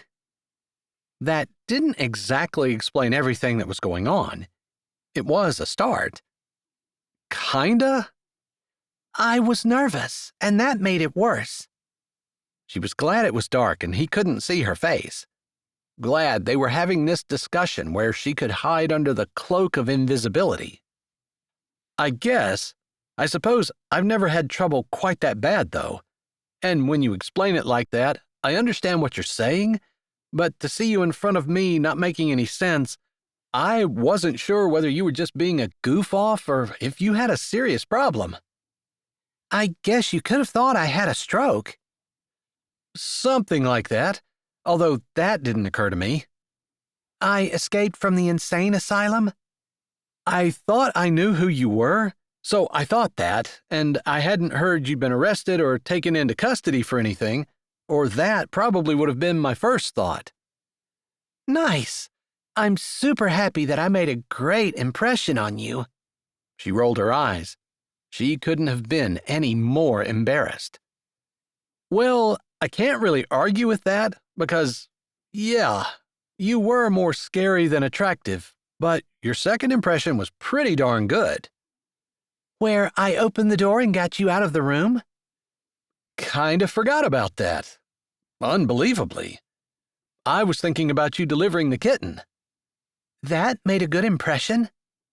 You saved the kitten and probably the cat as well. Hopefully.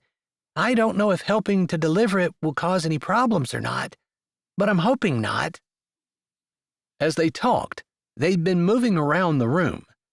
Without saying anything, she'd started moving in one direction and he'd started moving in the other. Hey, I just felt something. She heard rustling as he must have bent down to check. It's a stove. Yeah, I forgot it had a small wood stove.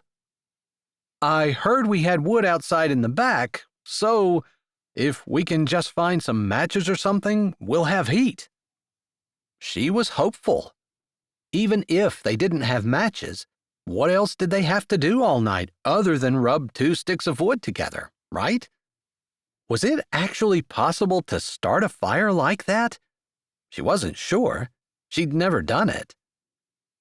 For now, she was going to hold on to the hope that they would find a care package and it would include matches.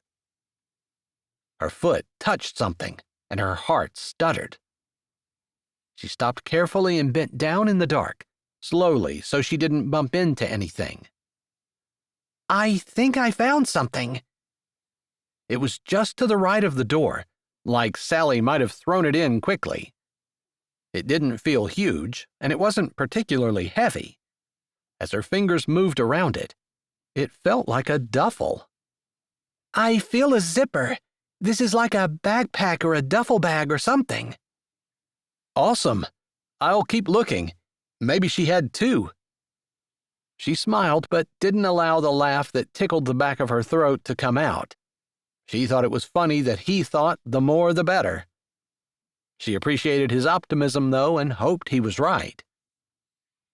She knelt down beside the duffel, finding the end of the zipper and grabbing it in her fingers. The sound of the zipper opening was loud in the silence of the shed.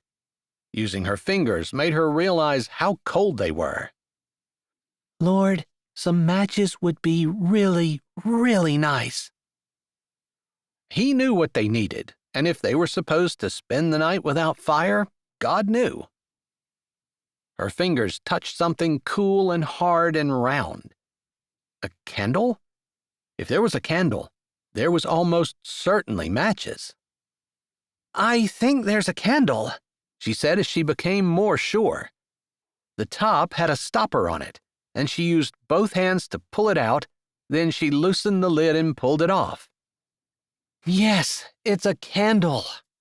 It smelled like cinnamon, or maybe cinnamon mixed with vanilla, perhaps. A Christmas candle. Where there's a candle, there's probably matches, Franklin said, his voice holding as much excitement as she'd heard since she'd walked into the shed. Exactly my thoughts, she said, setting the candle on the floor and putting her hands back in the bag. I feel blankets and some packages. I think I might feel bread. We'll have sandwiches. Awesome. I guess all of the excitement has worked up an appetite because I'm starved." I was thinking I should have eaten more at the dance, but I was so busy trying to get everything organized to make sure things ran okay, I didn't even think about it. "Yeah, I was a little preoccupied." He had mentioned before that he had gotten a phone call with bad news. She wondered if that was what he was referring to now. They would have time to talk about it, most likely. "Do you think there's any chance of anyone coming out for us?" Maybe. I could see my brothers doing it, although with the snow, I could also see them taking people home from the barn dance who had gotten stranded or didn't want to drive in the storm. And they just forget about you? Well, I had told my sister I was okay. That's the last text she got from me, and I also said that my phone was almost out of battery, so if she didn't hear from me, she would know not to worry. Her fingers touched a rectangular object. And I hate to say this, but it's possible that they'll think it's a good idea for us to be stuck together. Her fingers closed around the object, and she pulled it out. I'm pretty sure these are matches. She didn't give him a chance to answer anything about what she had said.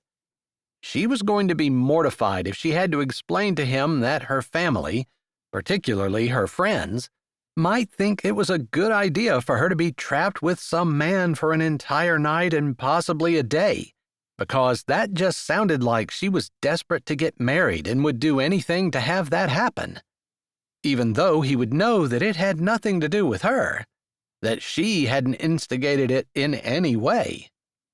Regardless, it wasn't the thing that she really wanted to lead with. It wasn't something she wanted to say at all. Plus, he'd heard her ask him to dance. He would think that he would know exactly why she wasn't married. If she couldn't get her words out but sounded like someone who was either drunk or had some major problems, he wouldn't be questioning why she wasn't married. And he would probably think he totally understood why she needed to be shut in with someone. She pulled a match out of the box and struck it along the side. It flared to life. Her lips curved up in a smile as she raised her eyes and saw Franklin grinning as well. That look communicated a lot without words, their relief, their excitement, and their happiness. She grabbed the candle and lit it, knowing that they probably weren't going to have to conserve matches, but not wanting to waste one just in case. "That is one of the best things I've seen all day." Franklin spoke with finality. Then he stammered a bit. "Not that the decorations at the barn dance weren't very nice." She laughed, somehow pleased that he remembered that she'd been in charge of them. You know, I'm with you. I thought the decorations were really nice, if I do say so myself. But the matches and the flame? Yeah, best thing all day, all week, possibly in my life. They laughed together before she set the candle down, putting the match in the lid and grabbing the bag. There are 2 blankets, she said as she pulled them out. And these are cold cuts, and there is a loaf of bread. They didn't give us any mayonnaise or mustard, but I'm just thrilled that we're not going to starve to death, and I'm not going to complain about it. Me either. I always wondered what was in a romantic bundle, and now I know. She chuckled. I thought maybe you got quiet when I said that, and perhaps you were wondering what exactly that would contain. I've never been involved in anything that had to do with a romantic bundle, so this has been educational in more ways than one. Maybe he was thinking about the cat. She was.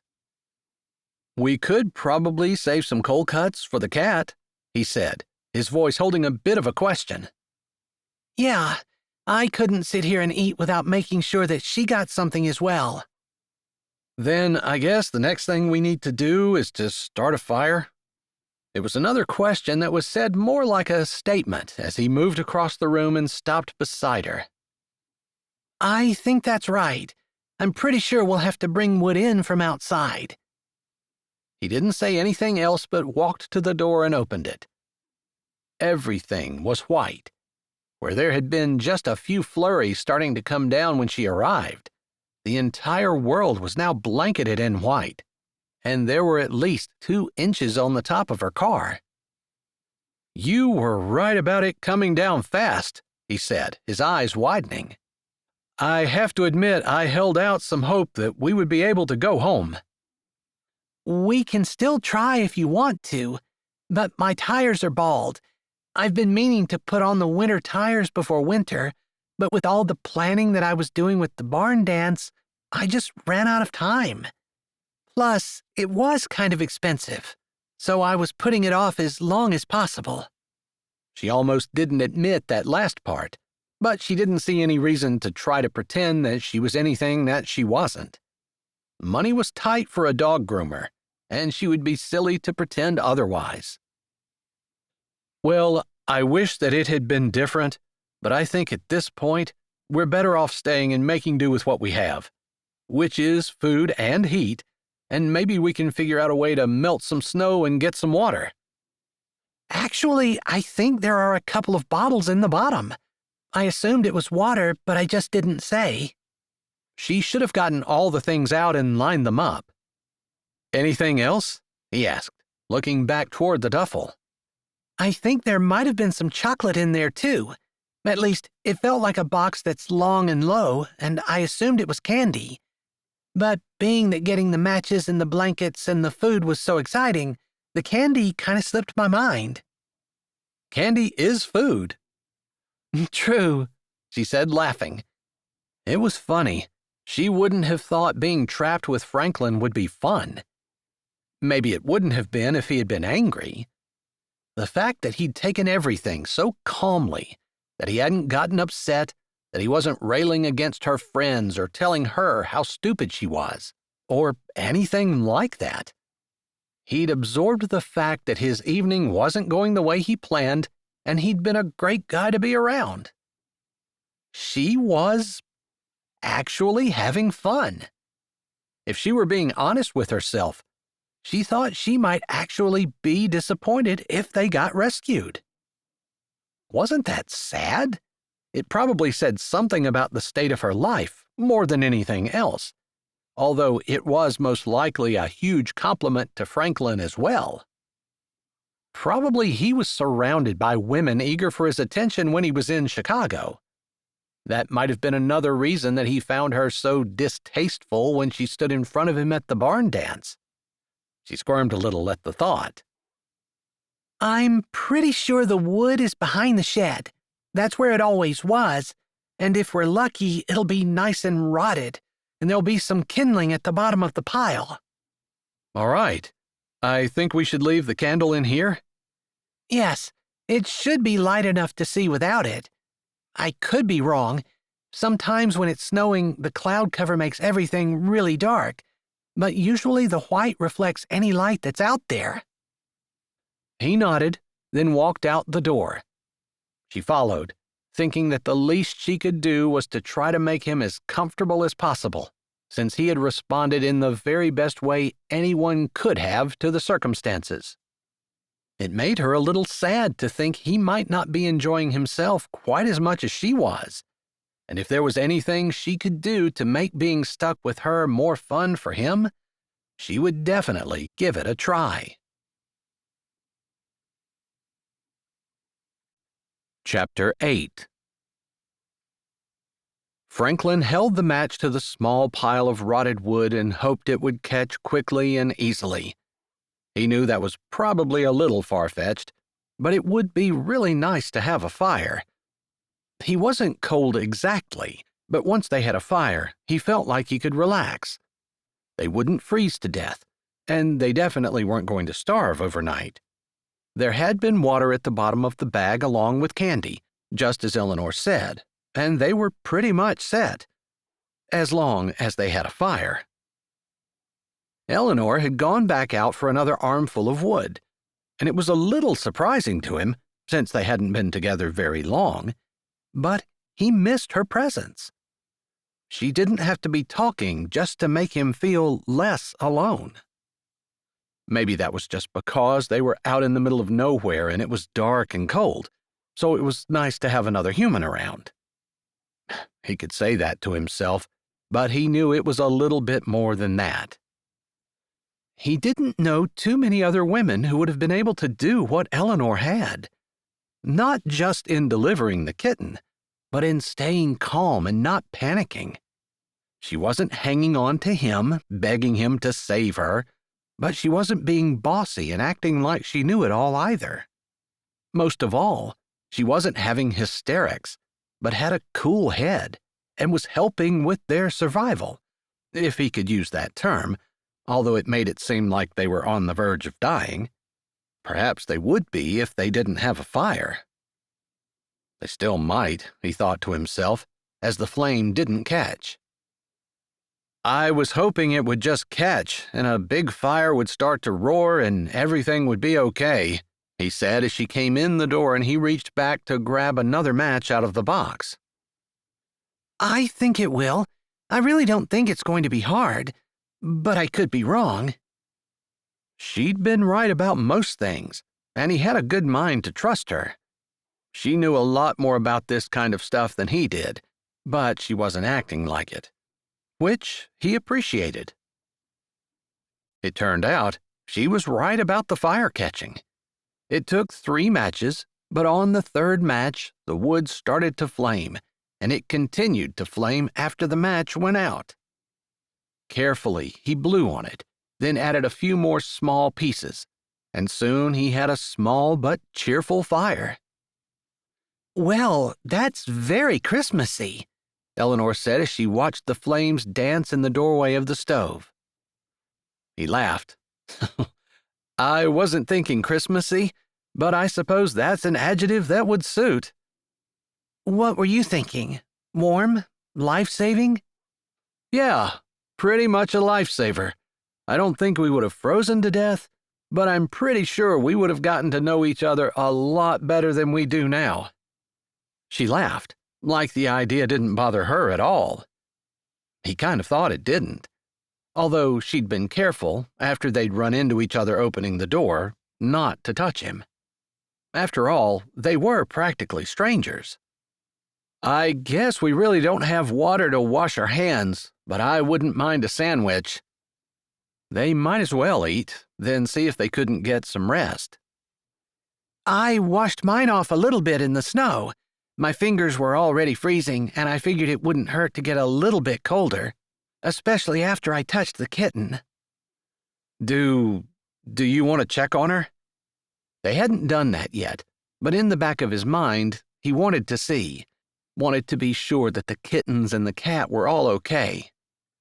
Yeah, good idea, she said, grabbing the candle and standing up. As long as he left the door to the stove open, the room had a cheerful glow, with long, dancing shadows. He had a gas fireplace in his condo in Chicago, but it didn't quite have the personality that the wood fire did. That made sense, since it wasn't exactly a real fire. He had often wondered why people might prefer the mess and dirt of wood to gas, but he could kind of see now why they might. The flames were cheerful in a way that gas wasn't, and it cast a glow that seemed cozy and cute, and thankfully threw a lot of heat. He followed her into the back room, afraid of what they might see. They hadn't heard anything else out of the cat, and he had been busy with the fire and hadn't thought about what that could mean. But as soon as they stepped in, the glow from the candle showed that there was movement on the rags at least. She had another one, Eleanor said right away. He blinked, then looked again. 2. She has 4 total, so she must have had 2 more. He counted once more just to be sure. They were all about the same size, except for the one they pulled, which was obviously bigger, and they were all nose to their mom's belly, nursing. They didn't say anything more, but just stood and watched the newborns nurse for a bit. He couldn't help smiling as he watched. They were so sweet and cute, and such a contrast to the raging storm and harsh weather outside. He wanted to say something to that effect, but couldn't think of how to phrase it so it didn't sound sappy, and he quit thinking about it when his stomach growled loudly and broke the silence in the room. "Sounds like it's time to eat," Eleanor said with a smile as she turned and walked out of the small room. "Sorry about that," he mumbled. He couldn't remember the last time he'd been that hungry, and the noises his stomach made were embarrassing. "I'm glad, because I'm hungry, but I didn't want to eat if you weren't ready." "That was considerate of you." "I try," she said with a little bit of humor in her voice, which he enjoyed. She wasn't afraid to make fun of herself. Some people took themselves too seriously, and he appreciated a person who could laugh and make fun of themselves and just enjoy life.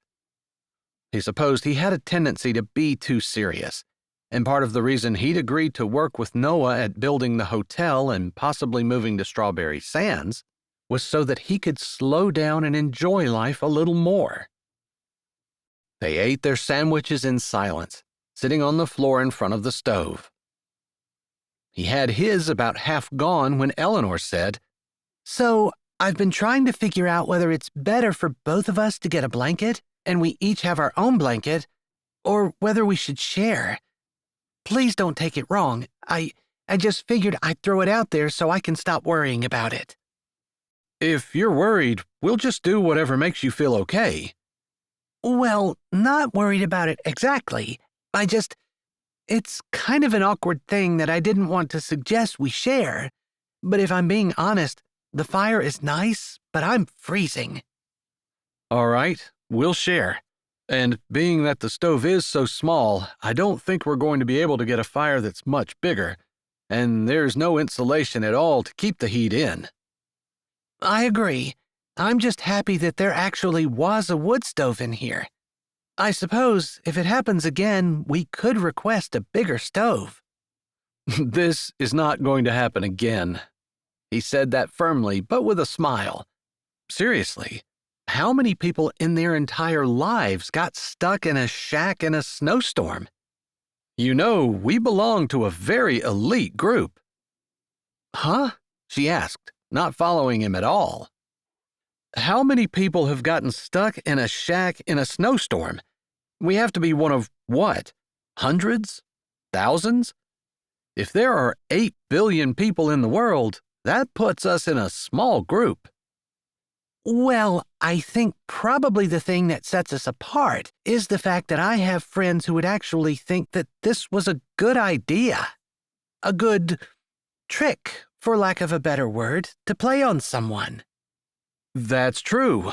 I don't have any friends like that. I just happened to get drawn into this.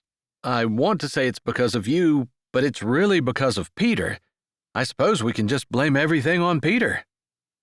"He sounds like a great person to take all the blame. A fun guy."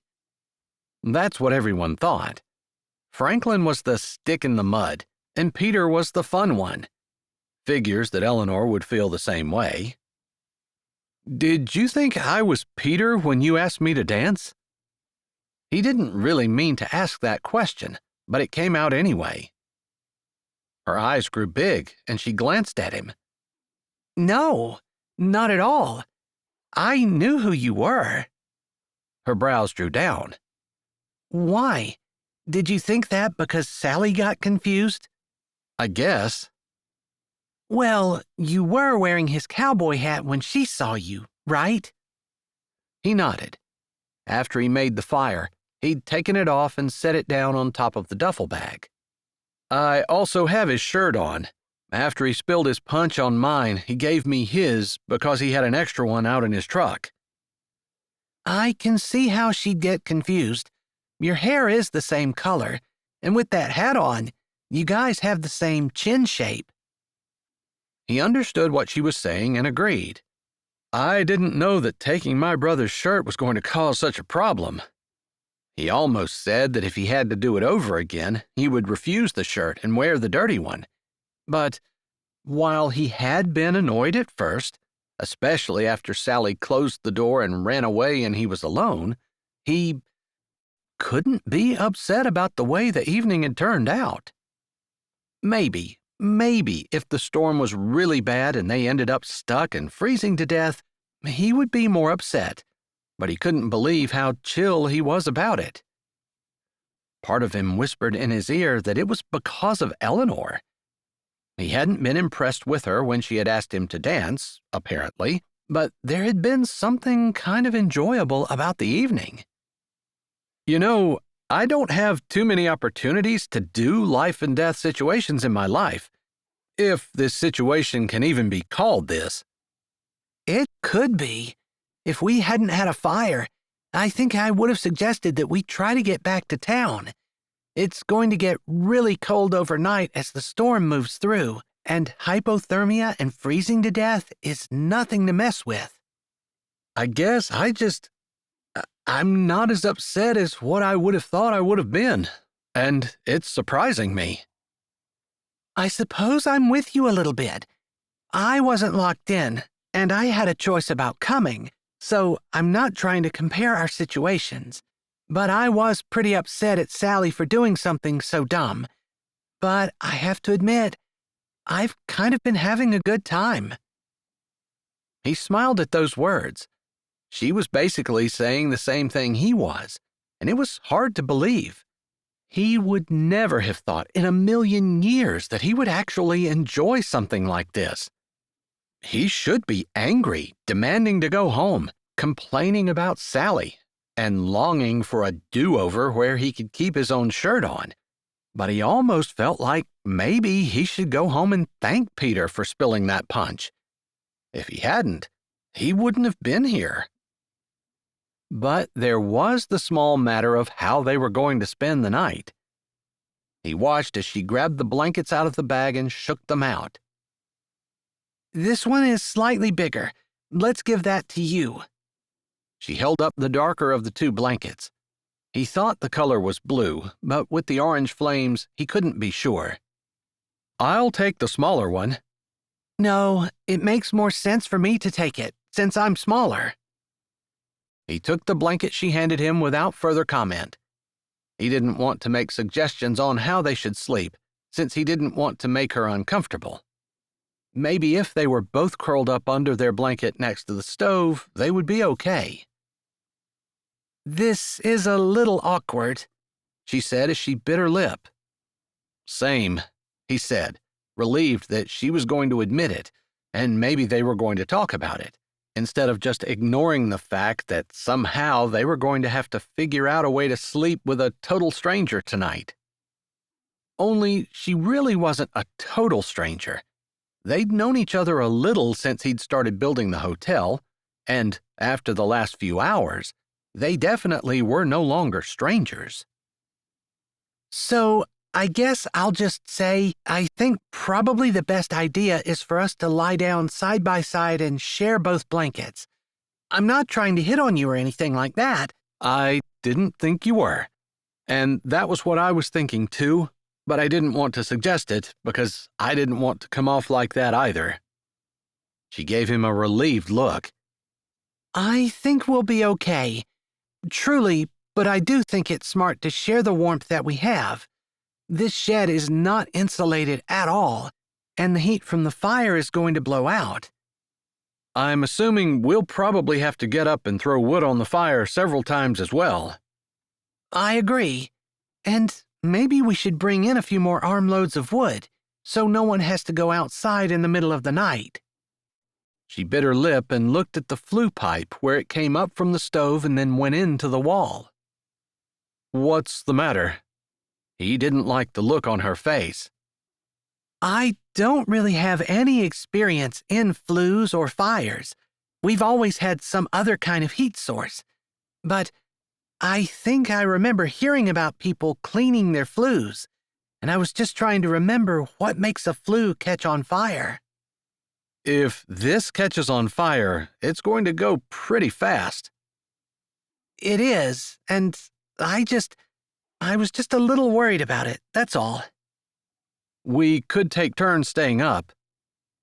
I don't feel like I'm going to sleep at all. I'm tired, but I'm wired, if that makes sense.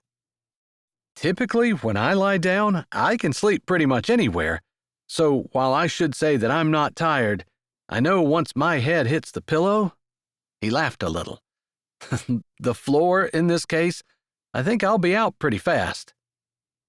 She nodded, looking at the floor and then looking back at the stovepipe. Do you think we should move the kittens into the room with us, just in case we have to leave fast? "That's a good idea. I wouldn't want you to get stuck in a burning building just because you didn't want to leave the kittens." He paused for a moment, liking the fact that she thought about the animals and her concern wasn't just for herself. He'd been noticing that she thought about him as much as she thought about herself. "How about you move the kittens and I'll get a couple more armloads of wood?" He took a breath.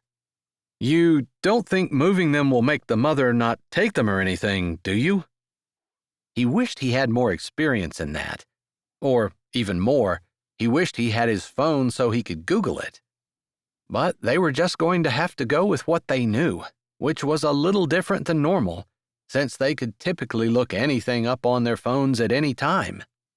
It was a little hard to get used to not being able to. I don't know, but I do know that it will be safer for her to be in the room with us just in case anything happens. It's not like she can go anywhere anyway. Exactly. They didn't say anything more while he went one way out the door and she went the opposite direction to get the cat. He brought 4 more loads of wood in and stacked them neatly beside the stove while she arranged the cat and her kittens in a snug little nest on the opposite wall. She hadn't wanted them to get too hot, and he had to agree with that as well. Every time he brought an armload of wood in, she left what she was doing and helped stack it, so they were both done at pretty much the same time. "I'm gonna run out and wash my hands in the snow," he said as he brought the 4th load in. She nodded. I'll go with you. He held the door while she went out, and marveled again at how different this was from his regular life, but how much he hated to use the word enjoying it, but he kind of did. They walked back in, with Eleanor carrying a handful of snow. "What's up with that?" he asked, wondering if they had run out of water. I thought I would melt it for the cat. I had broken up a little bit of my sandwich and saved it, and I have that along with a jar lid that I was going to put the snow in for her. She wasn't really interested in it the last time I offered it." "Maybe because she just gave birth." Possibly. She arranged the things for the cat while he went over and stood beside the fire, looking at the flue and wishing he had an idea of how to tell if it was going to catch on fire or not. He hadn't thought about it at all until Eleanor had said something, and then, after she'd mentioned it, he remembered that occasionally, especially in his younger years when he still read the newspaper, he'd read articles about people's houses catching on fire, starting with a fire in their flue. He usually did fall asleep fairly quickly, but he felt like it was his job to protect. Funny how a situation like this brought that out more than anything else ever had in his life before. Or maybe it was something else. It could be that it was because of Eleanor, coming to get him, making sure he was okay, and with every interaction she had with him, doing what she could to help and think of him. Maybe her actions brought out the best in him. Whatever it was, he doubted he was going to get much sleep that night. Chapter 9. So the duffel isn't very soft, but I guess we can use it as a pillow. And we have 2 more bottles of water. Eleanor bit her lip again. She'd been doing it so much that evening that it was actually sore. She let go of it, knowing she didn't have any chapstick or anything to put on to make it feel better. But it was a little disconcerting. Not being stuck with Franklin, that had turned out to be not as bad as what she would have thought. Even the awkwardness when they talked about her incoherent invitation to dance hadn't been that bad. But this trying to agree to sleep together despite the fact that she really didn't know him and would never dream of doing this in her normal life, had made things the most awkward yet. Still, she couldn't fault Franklin. He had been as good as a person could be under the circumstances, and far better than she would have expected. Without saying anything, he walked over and got the duffel. He set the bread out, along with the meat, which they kept in the far corner, on top of an old stand which was the only piece of furniture in the place, and looked like it might collapse at any time, but so far it kept the food off the floor. Zipping the duffel back up, he set it at the head of the blankets. All right, it's after midnight, although I honestly don't feel the slightest bit tired. She didn't want to be the first person to lie down, but she knew she needed to. It was time. What else were they going to do? She should have known that Franklin would make it so it wasn't awkward. He lifted up the blankets that she had set on the floor. You lie down with your head on the duffel. I'll lie down behind you, and we'll arrange the blankets over the top. I'll try to get out without waking you up when I load up the fire. I can take a turn doing that, she volunteered immediately. She didn't want him to have to be the one to get up every time all night. Plus, she was going to be keeping an eye on it anyway. There was no way she would sleep soundly with the thought of a flue fire in her head. She had no idea when the last time anyone had used it was, and they didn't exactly have the tools or equipment or knowledge to clean it out. All right, then we'll just assume that we'll add wood to the fire every hour or so. I think I've added it twice. It's small and doesn't last long. That sounds good to me. You've been putting about 3 pieces on. That's all that will fit. That sounded reasonable, and she liked that he wasn't trying to split hairs. They were just going with whatever was working. All right, you'll get up the next time, and I'll get up after that. I'm guessing that neither one of us are going to sleep very well. I think you're probably right, she said as she picked up the blankets and she knelt down, lying on her side facing the fire with her head on the duffel. She felt him lie down beside her, and the blanket settled down over top of them. She adjusted it in front and then said, Do you have enough to cover your back? That would probably be the most important thing, since it's the furthest from the fire. It's good. He didn't say anything more, and she didn't for a while either. They lay in silence as she watched the flames crackle and pop, and the logs slowly be consumed. She'd always loved watching fire. It was kind of like watching water in a stream or river. Just always something different to see, and a nice, easy, relaxing thing to watch, where she could let her mind wander. Just think about the fire and allow whatever came into her head to linger as long as it wanted before it floated away. After a while, he shifted behind her, and she realized his breathing had never settled down into the deep breathing that she would have expected from someone who was asleep. Quietly, she said, Uncomfortable?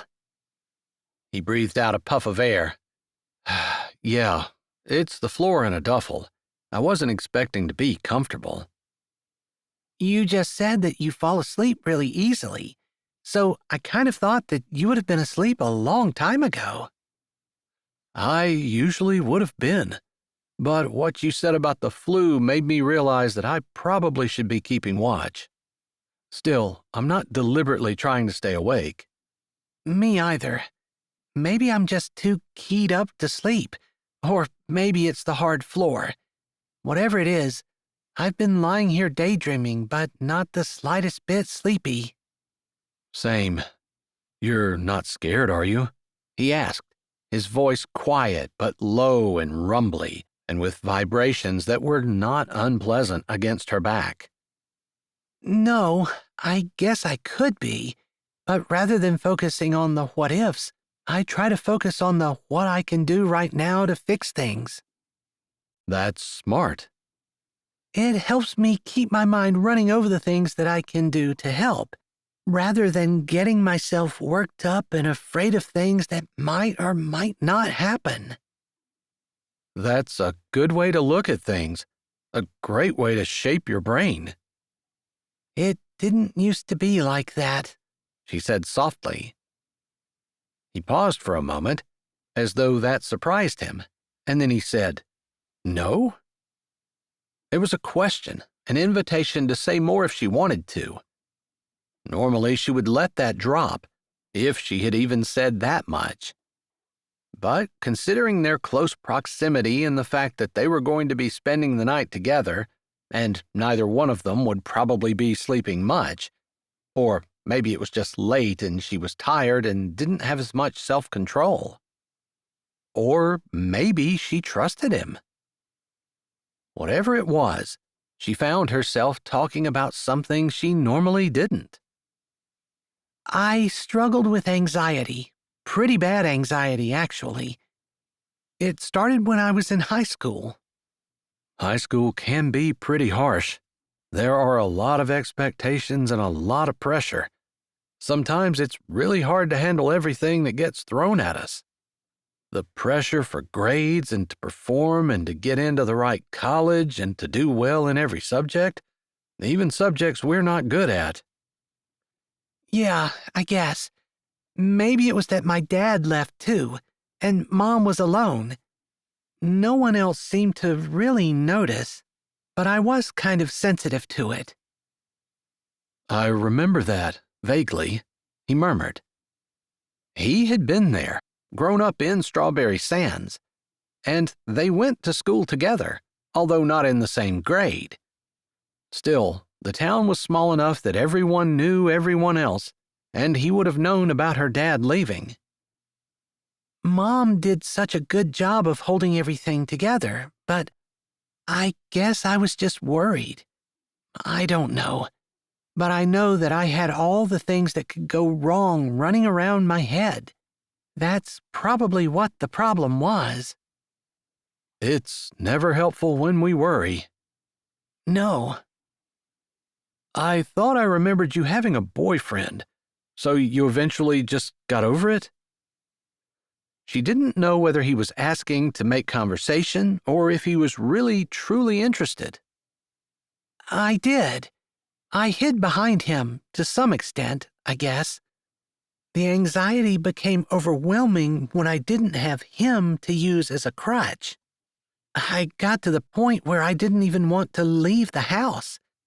He was content to come over and watch TV, and we didn't usually go anywhere. Looking back, it wasn't a great relationship, but I held on to it, I guess because of Mom and my extreme fear of... I don't even know what I was afraid of. I managed to finish school, and I was accepted at several different colleges, but I was too scared to go. Ouch. I know. That's sad, isn't it? But seriously, I just hated the idea of leaving home. And I have to admit that Mom could use the help at the bed and breakfast. And I took classes for my freshman and sophomore years, so it wasn't like I was sitting at home with the covers over my head. But I didn't interact with any of the guests, and I did the cleaning and cooking without talking to anyone as much as I could. And when I actually had to show up on campus for my junior year... You were basically a recluse. Yeah, but I was so afraid that business would die down, that we would stop getting customers, that I wouldn't be able to make a living, that I actually got a dog grooming certificate online. Just a backup for your backup. Yeah, I wasn't really expecting to use it, but once I got it, my siblings knew that I had it, and they would ask me to do their dogs or their friends' dogs. Eventually, I bought a small studio outside of town. It wasn't originally a dog groomer place, but it worked for me. I was able to get the equipment I needed inexpensively, It was the right price, and I didn't feel like I had to make a whole lot of money in order to pay my bills. I had saved enough to be able to purchase the building for cash. Wow. Yeah, looking back, maybe that was the best thing. If I had gone to college, I definitely wouldn't have been saving my money, and I wouldn't have been able to do that. College takes money, and even though you feel like you work every waking second, you never really get ahead. Yeah, I heard that. So then you just kind of outgrew your anxiety? No, my boyfriend cheated. Chapter 10. There, she said it. Eleanor hadn't thought about it for a long time. He'd been cheating their entire relationship. She hadn't ever noticed, since she hardly ever went out and didn't talk to anyone she didn't have to. Ugh. Franklin sounded disgusted. Yeah. It had been painful. So hard. It had wiped her out emotionally, which wasn't hard in her already not healthy state. It took me a bit to get over that, and I suppose I never really trusted anyone outside of my family again. That's too bad. But that helped you get over your anxiety? Some. I guess I got to the point where I was thinking about being scared that the bed and breakfast was going to fail, that something would happen to Mom, that something would happen to me and I couldn't work. You name it, I worried about it. I just slowly realized how ungodly that all was. How I wasn't really depending on God. I wasn't trusting Him to have good things happen to me, to take care of me. That's basically what anxiety is, being worried, and we're commanded not to worry. I was worrying all the time, about everything. I got myself so afraid that sometimes just getting out of bed in the morning produced a panic attack. I thought there was something wrong with me, something physical, like I needed more of whatever hormone was that happy hormone. But there really isn't such a thing. Not really. I mean, I suppose there are chemical imbalances for some people, but biologically, our thoughts produce the chemicals that cause our moods. It wasn't that my body couldn't make the chemicals. It was that I wasn't giving my body the ability to make them, or I was telling it to make the wrong chemicals, because my thoughts were so negative. You didn't figure that out on your own. His voice rumbled against her back, and while he didn't have his arm around her, his close proximity was not just keeping her warm, but it was comforting. No. One morning, as I was lying in bed after having a panic attack, I hadn't even gotten up for the day, and I was scared to death, and I just couldn't figure out what I was scared to death about. I hadn't been able to eat, and I was getting worse because I was losing weight. I knew I had to do something, and I realized I had known for a while that it had to be me that did something. For a long time, I wanted someone else to come and just fix it for me, but that wasn't going to happen. It had to be me fixing myself. It's a pretty big step when we realize that we're in charge of our lives, under the authority of God, of course, but we're the ones who have to make the decisions to do the things. Other people aren't going to do them for us. Exactly. I mean, sometimes people did do things for me, but I didn't want to be the person who is dependent on other people. I wanted to be the kind of person who could help people. And yet, there I was, too scared to even get out of bed. She lay there thinking about it for a minute. She couldn't believe that that had been a time in her life, although it felt like she had to keep focused on the positive or that anxiety could come roaring back. So you started that day to make changes? I had to research it first. I had the internet, and every spare second, I was researching how to handle anxiety without medication. I didn't want to be on pills for the rest of my life, but that was what was going to happen if I went to the doctor. They were going to give me anxiety pills and tell me that I had to take them. And then I'd heard that eventually they became ineffective and you had to up your dosage. It scared me, the idea of being addicted to pills and unable to function without them. That was probably the one time that my anxiety actually helped me. She laughed. You were too afraid to go on medication, so you found a way to handle it without it? Basically. So, yeah. And then, like you said, I figured out that I needed to focus on the positive. But not just that.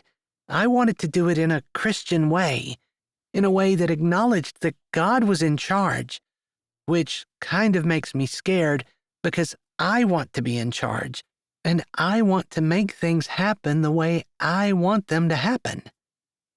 That is not the way life works. Exactly. And it's kind of scary to lift my fingers up and allow God to do it. So what I had to do was I had to memorize verses that said that God was good, that He only wanted good things for me. And when bad things happened, I had to understand that they were only bad because I was looking at them like they were bad. Like when I lost a client. I might get scared that I was going to lose my business or lose 100 more clients, and that was just going to be terrible. Or I could look at it in the way that losing one client could spur me to figure out things that I could do better so I could attract more clients. And it turned out to be a good thing. Because if you hadn't lost the first client, you wouldn't have been inspired to improve yourself? Exactly. So the bad thing prompted good things.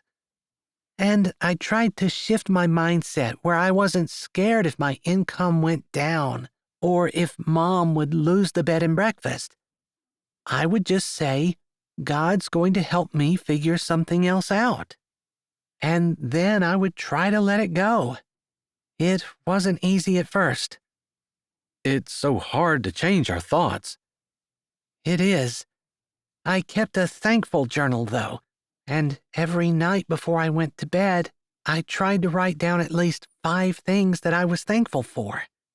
I tried to make them different every day, so I wasn't just thanking God for the same things. And then I tried to look around during the day to find those different things. It really did help me go from seeing all the bad things to looking at the good. That's a smart thing to do. When you know you're going to have to find 5 new things to write down in the evening, it would prompt you to look a little closer at your life. And there was so much to be thankful for. And that helped you with your anxiety? For the most part, I still don't do very good in social situations, like the barn dance. I don't mind working behind the scenes, but being at the front is not my favorite thing. But that could be more of a personality thing. I'm an introvert rather than an extrovert. I think it's perfectly normal for people not to want to draw a lot of attention to themselves at times. So I think you're right about that. He paused. It must have taken a lot of nerve for you to go over and ask me to dance. It did. She laughed a little. It was almost to the point where it was funny now. That was just my old anxiety kicking in, probably. Making it so that the thing that I thought might happen, you would say no, happened, because I managed to totally mess everything up. It's like a self-fulfilling prophecy. I see. I wasn't very sympathetic. You didn't know, and you really did get a phone call. At least, I assume you did. I did." He didn't say anything more, but his tone indicated that the phone call wasn't a good thing, and she remembered that he mentioned that several times, that he had some bad news. "So I just told you my deep dark secret," she teased. "Are you going to tell me your bad news?" She said it lightly, maybe to make sure that he wasn't taking her too seriously. She didn't go into the fact that she wasn't married because she'd been too anxious to even date for almost a decade. Even now, the idea of going on a date wasn't exactly relaxing. While she didn't have the crippling anxiety that she had before, she just didn't feel like she had the skills. Or maybe, case in point would be her inability to make even a simple request, like asking someone to dance. Regardless, she tried to spin that in her head the way she always did. God knew. Maybe he was just having her wait for the perfect man. If she hadn't had her anxiety, she might have ended up with someone who wasn't as good as the man God had for her. Maybe she wouldn't have waited.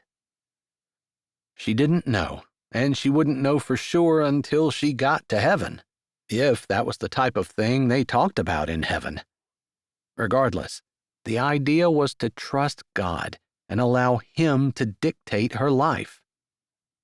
"I don't want to pry. You don't have to tell me." "Oh, well, it's not that I don't want to tell you, and you're not prying.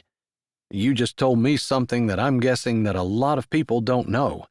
I mean, I lived in Strawberry Sands. It's a small town, and I didn't know anything about your anxiety." "My family was really good about keeping it quiet, and just giving me the time and space I needed in order to figure out how to fix it. So, yeah. Plus, after high school, you moved away and never really came back." After my parents inherited the property in Blueberry Beach and sold it, they split the profit between themselves and my siblings and me. We all got a nice, hefty inheritance. My parents sold their house in Blueberry Beach and moved to Florida.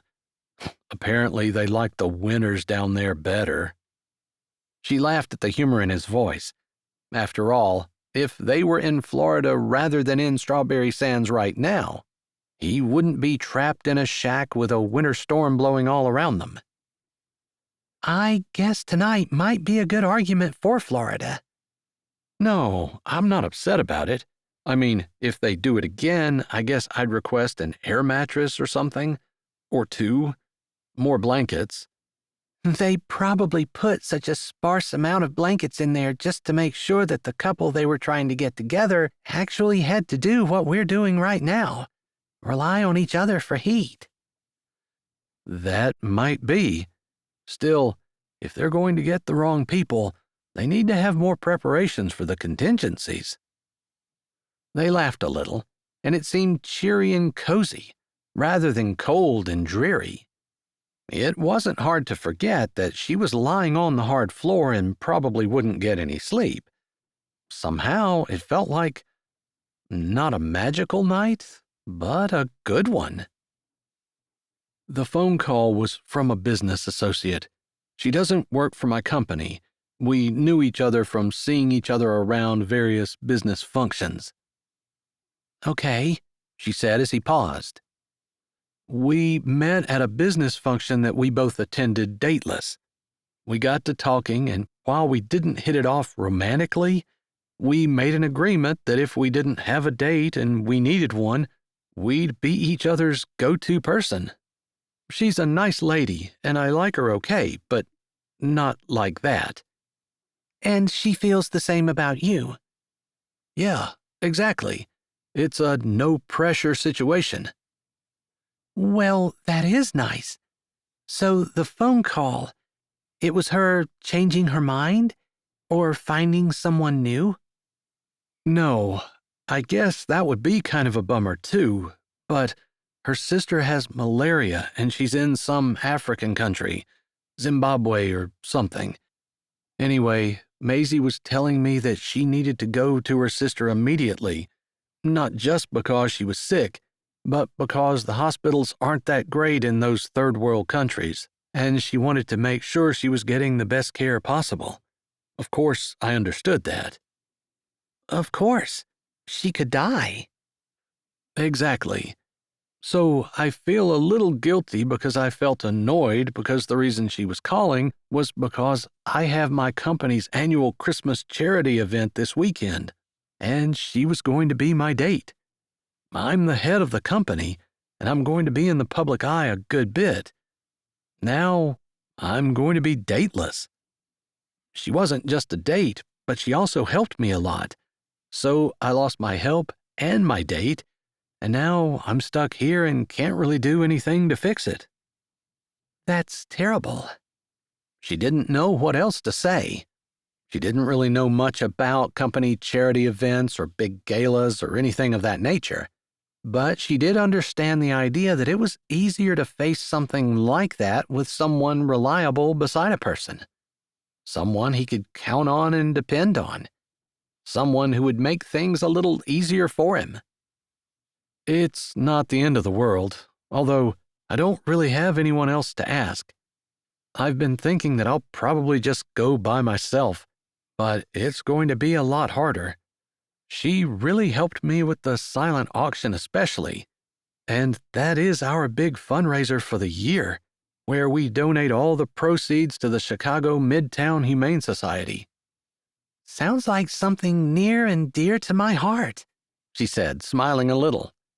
She donated plenty of time to the Humane Society in Blueberry Beach. When they had adopt-a-pet days, she would give pets baths, groom them, and even put little ribbons in their fur and make them look cute for people to adopt. She loved taking an animal that looked a little mangy and unkempt and giving them what basically amounted to a makeover. I guess you're a pet groomer. It makes sense. Yeah, I'm pretty active with the Humane Society in Blueberry Beach. There isn't one here, so their jurisdiction comes up this way. Interesting. The fire had died down, and he stirred behind her. I'm going to throw a few more logs on the fire. It's my turn. She moved, but he put a hand on her hip, and she froze. I'll get it. I'm awake. Just let me, okay? She nodded, then realized that her back was to him and he might not see her. All right, she said. His hand lifted a moment later, and the heat that had been against her back disappeared.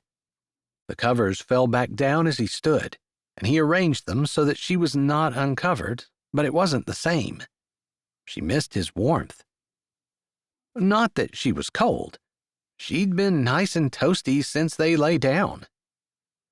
He threw a couple of logs on the fire and then brushed his hands off. Do you want anything while I'm up? He asked. No, thank you, she said without looking at him, her eyes on the fire. She was trying to think of someone that he could take, someone who would be a good date for him to help him with his gala. Unfortunately, she really didn't know anyone. He got a drink of water from the bottle that sat on the floor before he came over and slipped back under the covers. It gets cool pretty fast once the fire burns down, he said, resuming the place that he had right up against her back. I really miss your heat when you were gone. I can't imagine how it must have felt to get out of the covers. I guess I could add that to my list of things I think they need to fix if they do this again. They need to choose a place where there is insulation and it doesn't get quite so cold. Again, I think that probably serves their purposes. If she had gotten Peter in here with Norma Jean the way she wanted to, she would want them snuggled up together. I wonder if they talked to Peter at all. I kind of think that he might have been concerned about finding me. At the very least, I'd expect him to be a little bit worried. I don't usually disappear without saying anything to anyone. I'm sure everyone knew. In fact, it would shock me if they didn't. Chapter 11. Lana looked around with a smile at the inside of the barn. In all her years in Strawberry Sands, she'd never dreamed they'd have a dance like this, or that her daughter Eleanor, of all people, would be the one to spearhead the majority of it. Of course, Eleanor had had a whole army of helpers, but considering what Eleanor had gone through as a late teen and early adult, the anxiety that she struggled with, and the victory she finally had over it, Lana couldn't be happier. "I think we have a problem, Mom," Sunday said as she stopped beside her. It was the first time that evening Lana had seen Sunday without Noah beside her. The two had been inseparable since earlier that year, and since their marriage, it was like they'd become attached or something. Lana was so happy to see it. It thrilled her soul to see her daughters and her sons making smart choices about their life partners, unlike her. As always, a small feeling of sadness went through her at the thought of her failed marriage, her cheating husband, and the years she'd spent alone, raising her children by herself. That hadn't been the plan. Not her plan, anyway. The Lord had seen her through it all, and she couldn't fault him at all. But still, there was a little piece of her that wished she had had that for herself. A life partner, someone to walk through the trials and tribulations that beset humans on this planet. Someone to share her joys and her sorrows. Someone to share the workload. To share the fun times, too. Someone to whisper to late at night when she woke up with something on her mind. Someone to talk to when she couldn't sleep. Someone to smile at over her morning coffee. But that hadn't been her lot in life, and she tried to be grateful anyway. Her life had been a good one. Not that it was over. Far from over. But Noah was buying the bed and breakfast. The sale would be final in March, and she would be an employee rather than a business owner. Their deal had been that she would get the little bungalow that Clara had spent a lot of time in before she got married. Lana was a little bit sad at moving out of the bed and breakfast, and Sunday and Noah had not insisted on it at all. In fact, they wanted her to stay. But sometimes in order to step through a new door, a person had to leave the spot they were in. Shaking those thoughts off, Lana allowed the Christmas music and the lights and all of the beautiful decorations to soothe her soul as she looked at her beloved daughter. "What's going on?" she asked easily, knowing that there wasn't anything serious. The night had been a resounding success. "Well, it's kind of complicated, but apparently Sally Mintz kidnapped Franklin, Noah's business partner, and is holding him hostage on his brother's farm." "What?" Lana said, snapping out of her dreamy reverie immediately. "Yeah, I know. It's kind of crazy, but that's exactly what's going on. I don't know what got into Sally, other than she's been taking care of Wilma for so long, maybe she just needs more help than what we've been giving her." "I see." She made a mental note to see what she could do to help Sally. After Christmas, things normally slowed down at the bed and breakfast, and she would have more time. She could cook meals, sit with Wilma, even help Sally with her shopping and more with the care if she needed an entire day off. Whatever she needed, Lana would try to lend a hand. She also wanted to keep an eye on Joe. Wintertime was his hardest time because he couldn't always get out to fish. Fishing seemed to ease his mind and keep him grounded. Winter also made it harder for his son to come up from Chicago to visit him. Lana tried to keep that in mind as well. "So, did you foil her plans?" Lana asked, assuming that Sunday was there beside her because they'd gotten everything fixed and figured out. "Actually, no. She foiled her own plans, although not quite in the way that would have been beneficial to everyone involved." "Okay," Lana said, waiting patiently for Sunday to tell her the entire story. Well, it started out because Sally thought Norma Jean would be perfect for Peter, so she was going to kidnap Peter and then have Norma Jean go rescue him, expecting them both to get trapped in the shed by the storm. She even left them some blankets and food. What shed? The shed on Peter's property. We used to play in it as children. I don't know if you know where it is. It's the one where you guys stuck Clara in and then left her, and I ended up having to get her because you and your siblings forgot about her because your friends came in asking to go swimming and you totally forgot that you had your sister in the shed and she was stuck in the back room. That was pretty vivid in Lana's memories. Clara had been quite traumatized, although Clara had been happy once she had gotten out, since she got to spend the rest of the day with her mother, and they'd gone out and taken a horseback ride together. One thing about having that many children, she didn't always get to spend one-on-one time with them, and when she did, it was usually cherished by both of them. That day was one of the best that she could remember having with Clara. After she got her out of the shed, anyway. Exactly. Sunday looked around, and then her lips turned up in a smile as her eyes caught on something. Lana figured it was Noah before she even turned her head and saw the man who was staring at her daughter, though he was in conversation with someone else. You were saying? Lana prompted her when she realized that her daughter was caught on her husband and had totally forgotten she was in the middle of a story. Oh yeah, that's right. Anyway, Sally ended up taking the wrong man. She wasn't as familiar with Peter as she thought she was, apparently, and she ended up taking Franklin. Franklin doesn't look anything like Peter, and Franklin usually has on some kind of business attire, while Peter is a lot more casual. Well, apparently Peter spilled his drink on Franklin, and Franklin borrowed his shirt. That's what Peter said anyway. So she didn't take Peter? No, Peter's fine, and he thinks the whole thing is pretty funny. I bet he does, since he's not the one stuck in an unheated shed in the middle of a snowstorm, Lana said, wishing she could see outside. She didn't know whether it had started to snow or not.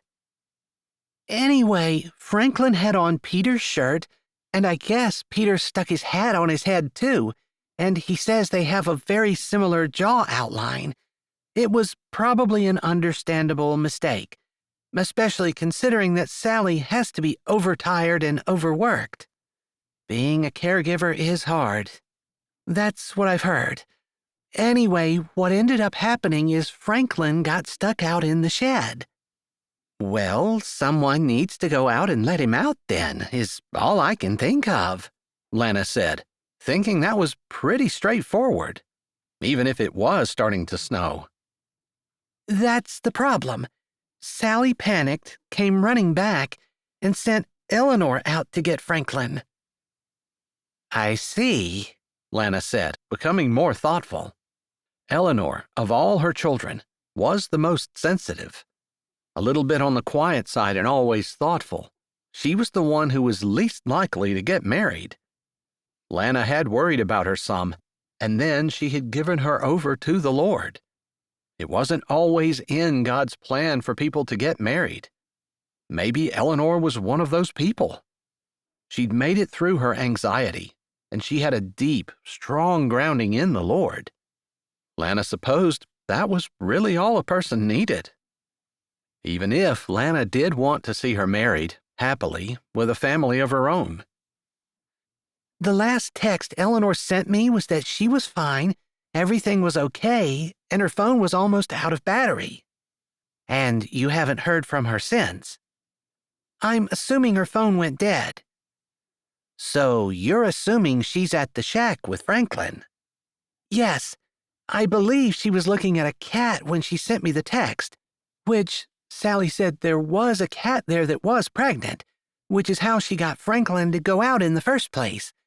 She said she was in distress, although she wasn't. Anyway, I know that Eleanor made it out to get Franklin, but I don't know what happened after that. I wanted Ryan to go out and get them, but he just laughed and said that they would be fine." Lana could see her son Ryan laughing over that. Ever since he'd come back from the rodeo, he'd been not quite the same person. Lana wasn't sure what to do to help him. Still, that was a typical sibling reaction, especially a brother. "And no one else can go?" "Noah's car doesn't go very well in the snow, and Matt and Luke and Davis have already told people that they would take them home from the dance if the snow started. They're going to be busy, and I hated to ask them. My car has bald tires, and I know that Eleanor's does too. We've been talking about how we needed to get tires on our vehicles, and we just haven't with all of the things that have been going on. My wedding and now this party have taken up all of our spare time." Lana considered the situation. Part of her was worried for her daughter's safety. A Michigan snowstorm was nothing to sneeze at, especially one like this, with lake-effect snow possibly dumping feet onto the ground, followed by a cold front. People died in weather like this. But her daughter was safe, had reached the shed. There was wood and a stove and the provisions that Sally had left. "What are you thinking?" Lana finally said as Sunday continued to stand beside her.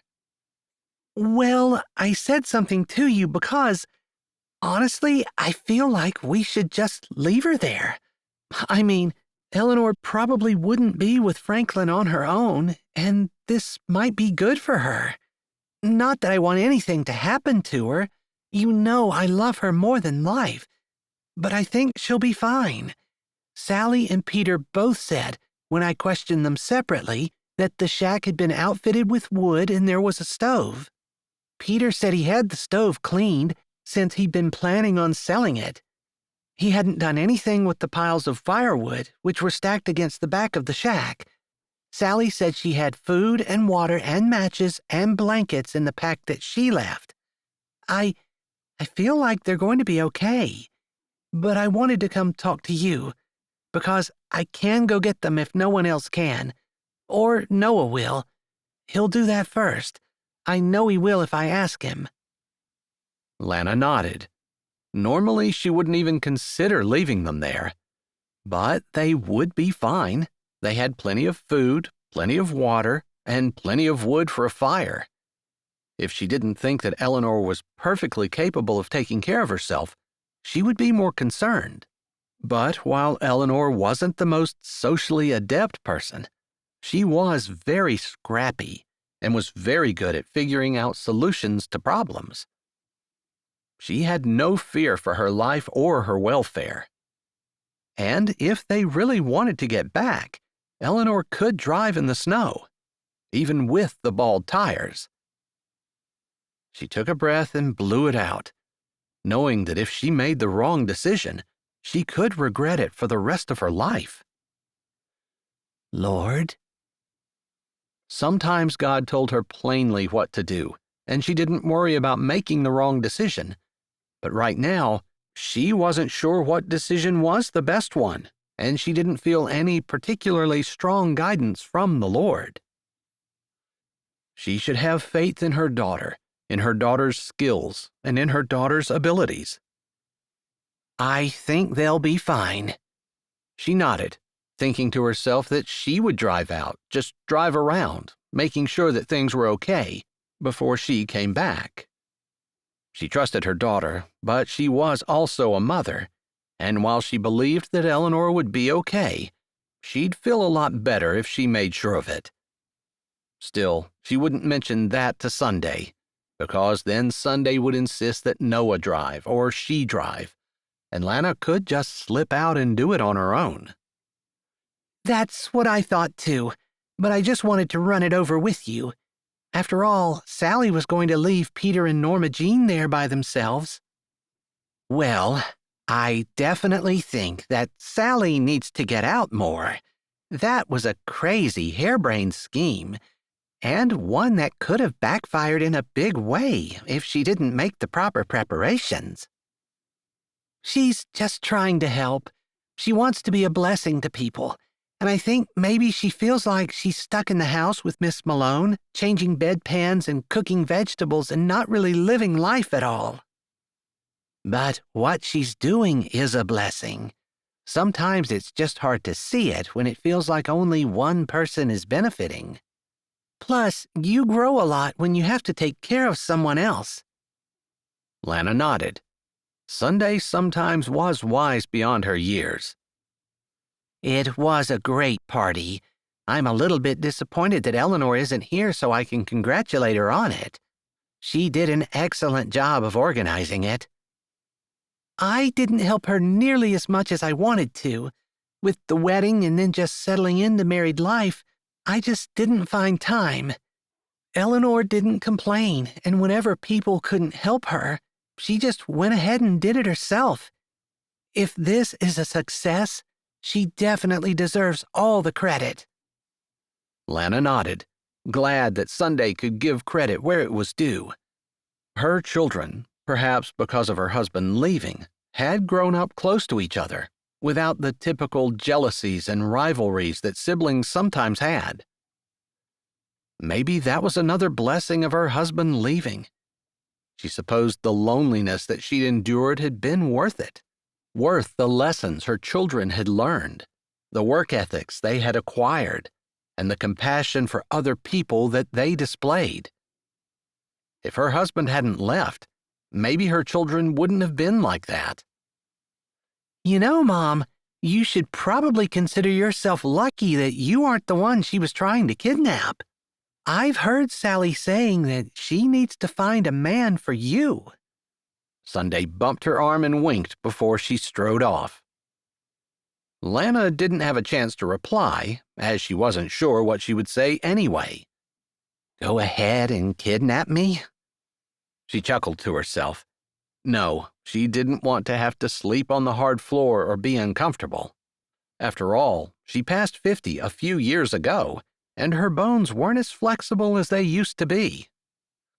But maybe she wouldn't mind if someone wanted to match her up with someone. That probably wasn't true. One thing about getting older, she had higher standards than she used to. She wasn't interested in just any old person. It wasn't even that she wanted to find someone who was perfectly compatible for her. That might have been more important when she was younger. But now, she wanted someone who had character and integrity, who had a solid relationship with the Lord, and who wasn't easily offended. She didn't want to spend the rest of her life with someone she was always tiptoeing around trying not to make him angry.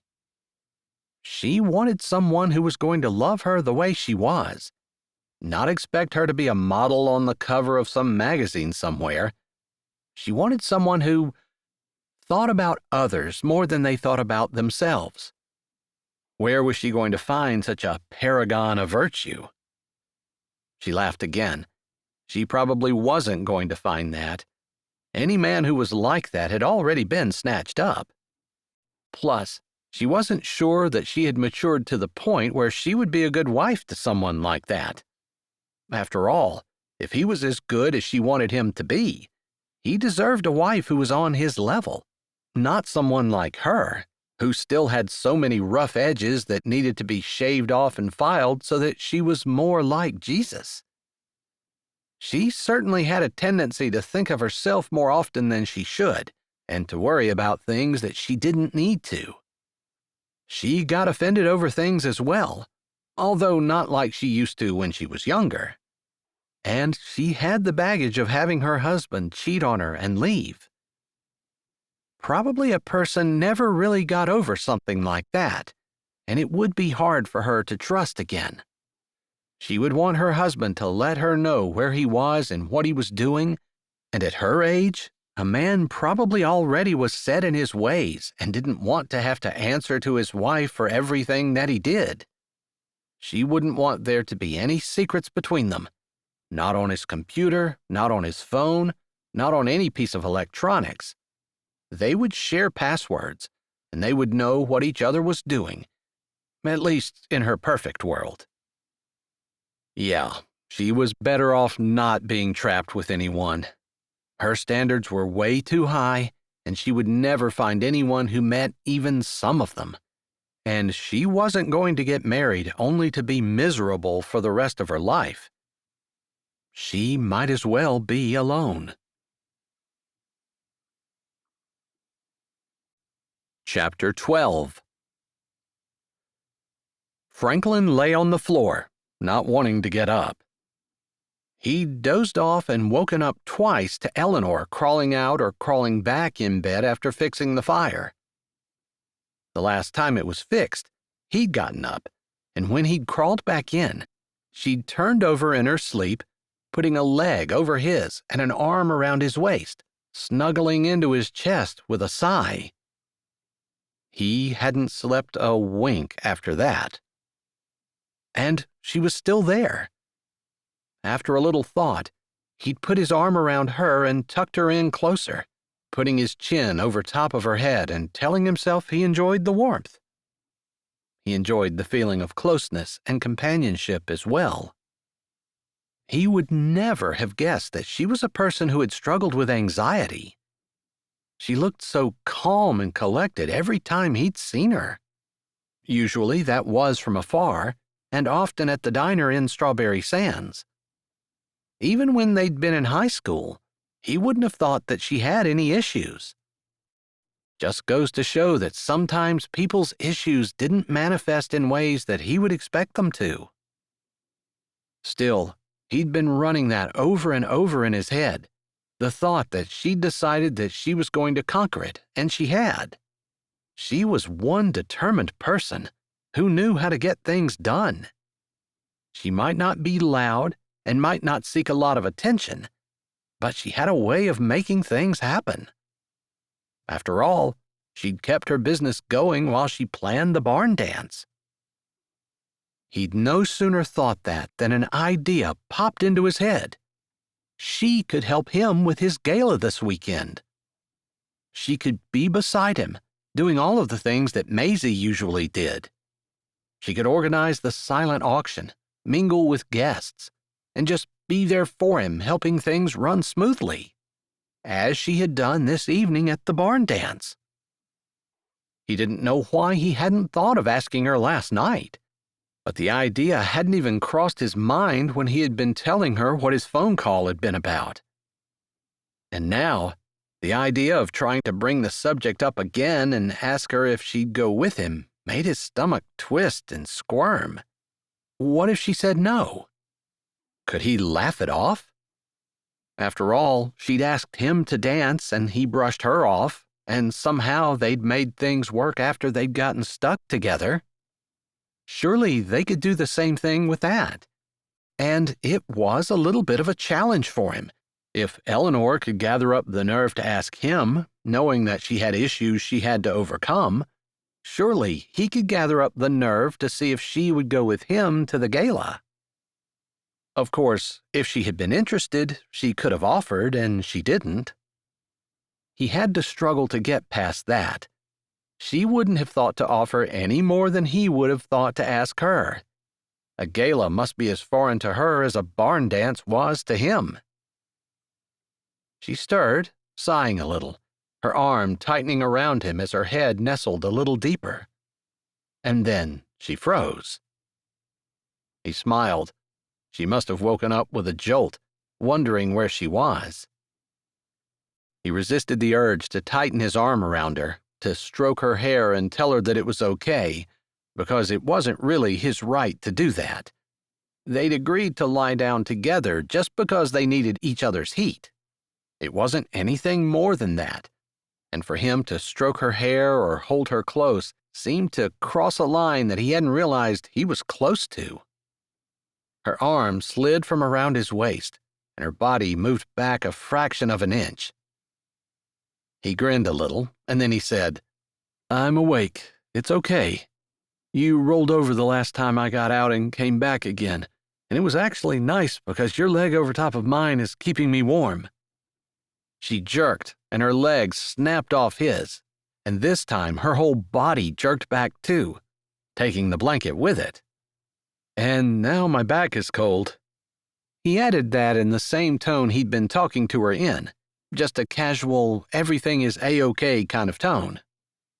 Oh my goodness, I'm so embarrassed. I'm sorry. I had no idea I was practically plastered to you. She ducked her head, and he could imagine that her cheeks were a cute color of pink. It's getting light out. It's still snowing. At least it was when I was up. I opened the door to check. The cat? She asked, lifting her head up to look into the far corner. She was sleeping with her kittens. I ran my hand over them, and they all felt warm. That's good to know, she said on a sigh. It was getting slightly lighter, although it would probably never be like daylight inside the cabin since there were only 2 windows. And today would be darker than normal days because of the snow and the clouds. I think this was supposed to stop by dinner time. I think it was. I heard a couple of cars, so the road must be passable, but nobody stopped. I think if we really needed to, we could have gone out and stood by the road and flagged someone down. A snowplow at the very least. I heard a couple of those go by. Me too. Maybe that's why no one is really concerned about us. But it's comforting to know if it had been absolutely necessary, we could have gotten ourselves out of here.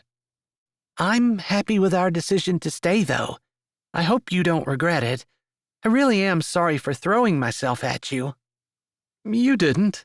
And you might have missed it, but my arm was around you too. It was warmer that way. All right. I guess I'm still a bit embarrassed, but if you insist. I do. He took a breath. Before we get started with the things that we need to do, he said, thinking that they needed to bring more wood in, they needed to go outside and use the restroom, and he was hungry as well and thirsty. I wanted to ask you something.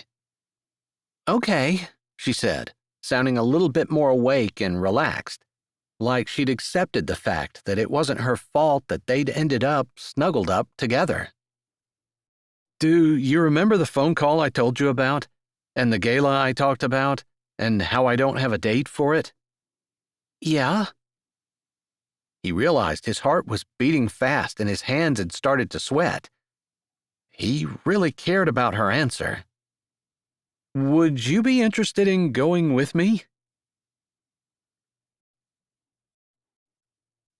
Chapter 13. Eleanor looked at him with her mouth hanging wide open. You organized everything last night. You do a great job there, I'm sure of it. Oh, that changed things. He just wanted her there because she was good at organizing things. For a minute there, she was thinking he was asking her out on a date, that he liked her, that maybe he was feeling some of the same feelings she was. She should have known better. He just wanted somebody to help him, and she was a good candidate. But she could, and she would enjoy it.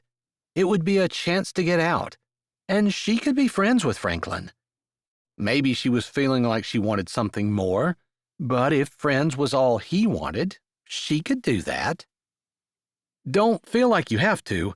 Chicago is a little different than Strawberry Sands. She laughed. I think I know that, and I suppose 10 years ago this would have terrified me, but I actually think it might be fun. It might be the kind of thing that you enjoy. Some people do. I like having done it, but I don't usually like the planning or the execution. But after it's over, I always have a great feeling of satisfaction, mostly because we raise a lot of money for a good cause. The Chicago Midtown Humane Society? He nodded. Humane societies were close to her heart as well. Obviously, considering that she was a dog groomer by trade, animals were a big part of her life. When is it again? She asked, hedging a little bit. It wasn't that she didn't want to. She just thought that maybe he could find someone who would be better for him. She didn't want to hold him back when someone else would help him rather than hinder him. And while she was pretty sure she would have a great time, with her inexperience, she was afraid she might not be a great help. "It's Saturday night. Tomorrow." "Wow, I need to get a dress." He smiled and shrugged. "I never even thought about it, but I suppose you probably would." She had no idea what to wear. She'd never been to anything remotely like a big gala in Chicago. Hadn't been interested. "Is there anything I need to do in the meantime?" "No. When we're there is a little bit of mingling and keeping track of things. We've switched to an online auction, so it's not quite as difficult as it was, but there are still some hands-on things that you just can't give to a machine to do." "I see." "Seriously, I'd love to have you, but I don't want you to feel obligated or anxious." "I don't feel obligated. I would like to help you. I was kind of thinking that maybe we're friends now." She said that a little tentatively. After all, she had been thinking that she would like to be more, and she'd been way off the mark with that.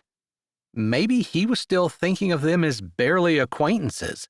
Even though they did spend so much time together, it was just for one day. "Yeah, I definitely thought we were friends." He lifted his shoulder. "I didn't think we had to quantify that, but you can't really go through something like this with someone and not come out on the other side feeling like you know them a little better. And I have to say, I was not disappointed in you." Well, that wasn't exactly an undying declaration of love, but not being disappointed was probably a good thing. Rather than trying to figure out what their relationship was, she lifted her chin and looked him in the eye. "I'll go. I'll get a dress somehow, if we get rescued. And just tell me where I need to meet you in Chicago." "When we get our phones back, I'll text you the address of the gala, but maybe I can pick you up so we can ride together." "I wouldn't expect you to come the whole way up to Strawberry Sands to pick me up, and I'm assuming you're going back to Chicago as soon as we get rescued." She said that a little bit ironically, since she did have a car outside. "Maybe I can try my car if the snow lets up." "Maybe, although there's no shovel around, and we'd probably need to shovel you out." "Yeah, I don't think it's going to quite go through all the snow to get to the road. But I think the road will be clear shortly after the snow stops. They're usually really good about it." "I'm going to go out and get a few more loads of firewood." "That sounds good. I'll get the bread and meat and make us some sandwiches, if you're hungry." He pushed the blankets off and got up, holding out a hand for her. She took it and pulled herself up, trying not to pay attention to how his hand felt holding hers. "I'm definitely hungry, although if we have sandwiches all day, plus the sandwich that I had last night, I'm probably going to be ready for something other than sandwiches tomorrow." "Me too, although if we spend too much more time here, I guess I'll just be happy for anything to eat, because we probably have enough to last us today, but not anymore." Hopefully Sally remembers that she only provided enough food for 2 days and doesn't leave us stranded out here any longer than that. They laughed a little together before he went outside. She started putting the sandwiches together, thinking while she did so. She'd never been to a gala, but that didn't mean she couldn't go, that she couldn't learn. She could. It would be a great experience, and who knew, maybe she'd learn something new, or it would open a door to something else. She tried to focus on those thoughts and not on the nervousness she felt. She didn't want to embarrass him, cause him any trouble, or make things more difficult for him. And she was afraid that was what she was going to do. The two sides warred in her head as he came back in with an armful of wood. then went back out for another one after telling her that the roads were clear and it looked like the snow stopped. Good news. Really good news, except she didn't really mind being stranded with him. He admitted almost as much to her, too. She had both sandwiches ready by the time he came in with another load of firewood. After ducking back outside to wash his hands in the snow, he came back in and she handed him a sandwich. Bowing her head, she said a short prayer, thanking God that they were fine last night, that they were able to start a fire, that there was food, and that she'd been stuck with someone who had a good head on his shoulders instead of someone who would have panicked. All things that she'd been silently thanking God for in short bullet prayers since she'd woken up. You can just say that out loud for both of us, or if you want me to. His words interrupted her. I didn't want to push on you if it wasn't something you did. She looked at her sandwich and then looked back up at him. I know we're stuck here in a shack, and there are a lot of things that we could say went wrong, but I'm just so grateful for all the things that went right. Having food, being able to start a fire, the fact that the cat had the rest of her kittens without any more trouble, and you. I'm thankful for you.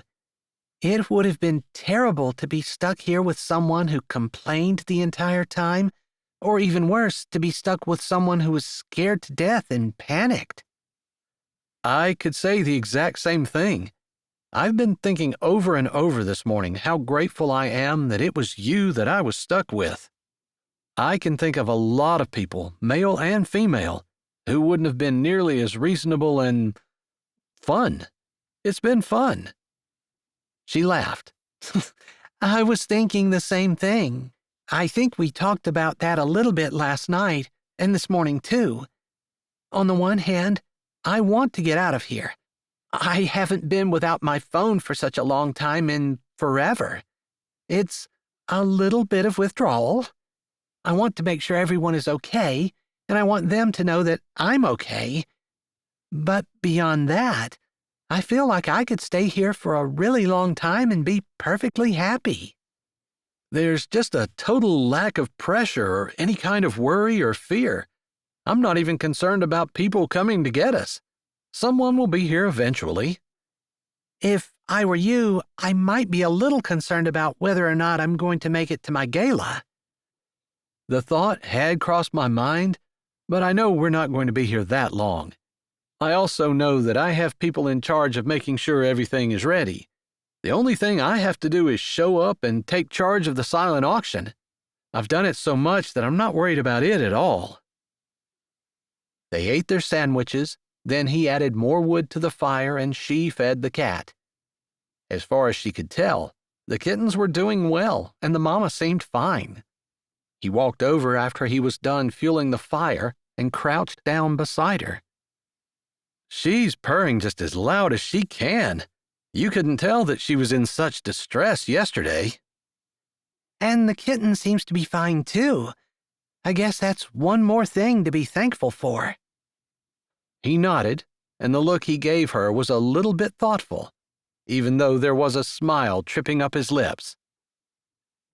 They walked over to the stove, sitting down in front of it and sharing blankets and talking about different things. Nothing deep or personal like they had the night before. It seemed like in the daylight, they agreed to keep the topic superficial. They heard the snowplow going back and forth several times, and Eleanor had to admit that she was disappointed when a rumbling noise seemed to stop in front of the shack and then come up the driveway. Sounds like our rescuers are here. Franklin tilted his head and then heaved out a sigh. I suppose I should get up and greet them. Is that what you do when you've been abducted and are being kept in a shack? Is it polite to greet newcomers? I'm not sure I ever learned the etiquette on that situation exactly, Eleanor said, and the smile they shared was rather bittersweet. She understood that he was just as reluctant as she was to admit that their time was over. But it was probably for the best. He had a gala to attend, and so did she. Not to mention, she had a dress to buy. With that thought, she scrambled up beside him and awaited their rescue. Chapter 14. "Thanks again," Franklin said as he got out of Matt Landry's plow truck. Eleanor's brother Matt had been the one to rescue them. He had chatted with them and admitted that he'd gotten all his plowing done before he'd come, and said he wasn't in that big of a hurry to get them. And Franklin got the feeling that it was because he was hoping that Eleanor might actually find herself a match. It made Franklin a little bit sad for Eleanor, since her family seemed to think that she couldn't find someone on her own. Regardless, Matt also had his phone, and Franklin was eager to get into his hotel and up to his room in order to charge it. He nodded at the front desk clerk and continued to the elevators as he walked through, scanning the area to make sure everything was okay. He and Noah didn't make a whole lot of visits to the hotel on official business. Noah had moved to Strawberry Sands, and the house that he had been building was finished. So he saw the outside of the hotel at least pretty much every day. Franklin, on the other hand, had a little bit more trouble deciding that he really wanted to leave Chicago. Of course, last night, first the barn dance and then being stuck with Eleanor, hadn't been terrible. He wouldn't have had nearly as much fun doing anything in Chicago, even though most people would not have considered last night to be a good time. Franklin still couldn't quite get over the fact that he did. He punched the numbers in the elevator and waited for it to take him up to his floor, where he kept a room available for any time he was in town. He went into his room and plugged his phone in right away. After that, he took a shower, using the spare clothes that he kept packed for such emergencies. He laughed at the thought. He hadn't packed any clothes thinking that he was going to be abducted and spend the night in a shack while a major snowstorm raged around him, or that he would need a plow truck in order to be rescued. Matt had let Eleanor off first, and Franklin had promised to send her the information of where to meet him in Chicago. She had insisted that it wouldn't be a problem to meet him there, since she needed to get a dress anyway. She assured him that her sister Sunday would probably go with her. She actually seemed excited. He smiled at the thought. Honestly, he was a little excited. For the gala, sure. It was the highlight of the year for his company, and he loved it. It was always a good time, and he really enjoyed the feeling of raising money for a good cause. But beyond that, he had to admit that there was a special excitement in his chest, and it had everything to do with Eleanor. Going with Maisie had never made his pulse race or his mind churn with possibilities. In fact, he often counted down the minutes until he could thank her and get away. She was a nice woman, and he admired her. He respected her as a business associate and considered her a friend, but the thought of being with her didn't make his chest warm, make him smile, make him think of all the things that he admired about her.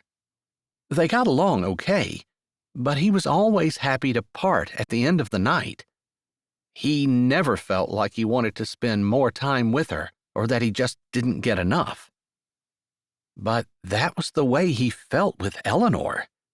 Disappointed that the tow truck came, wishing that they had another night together.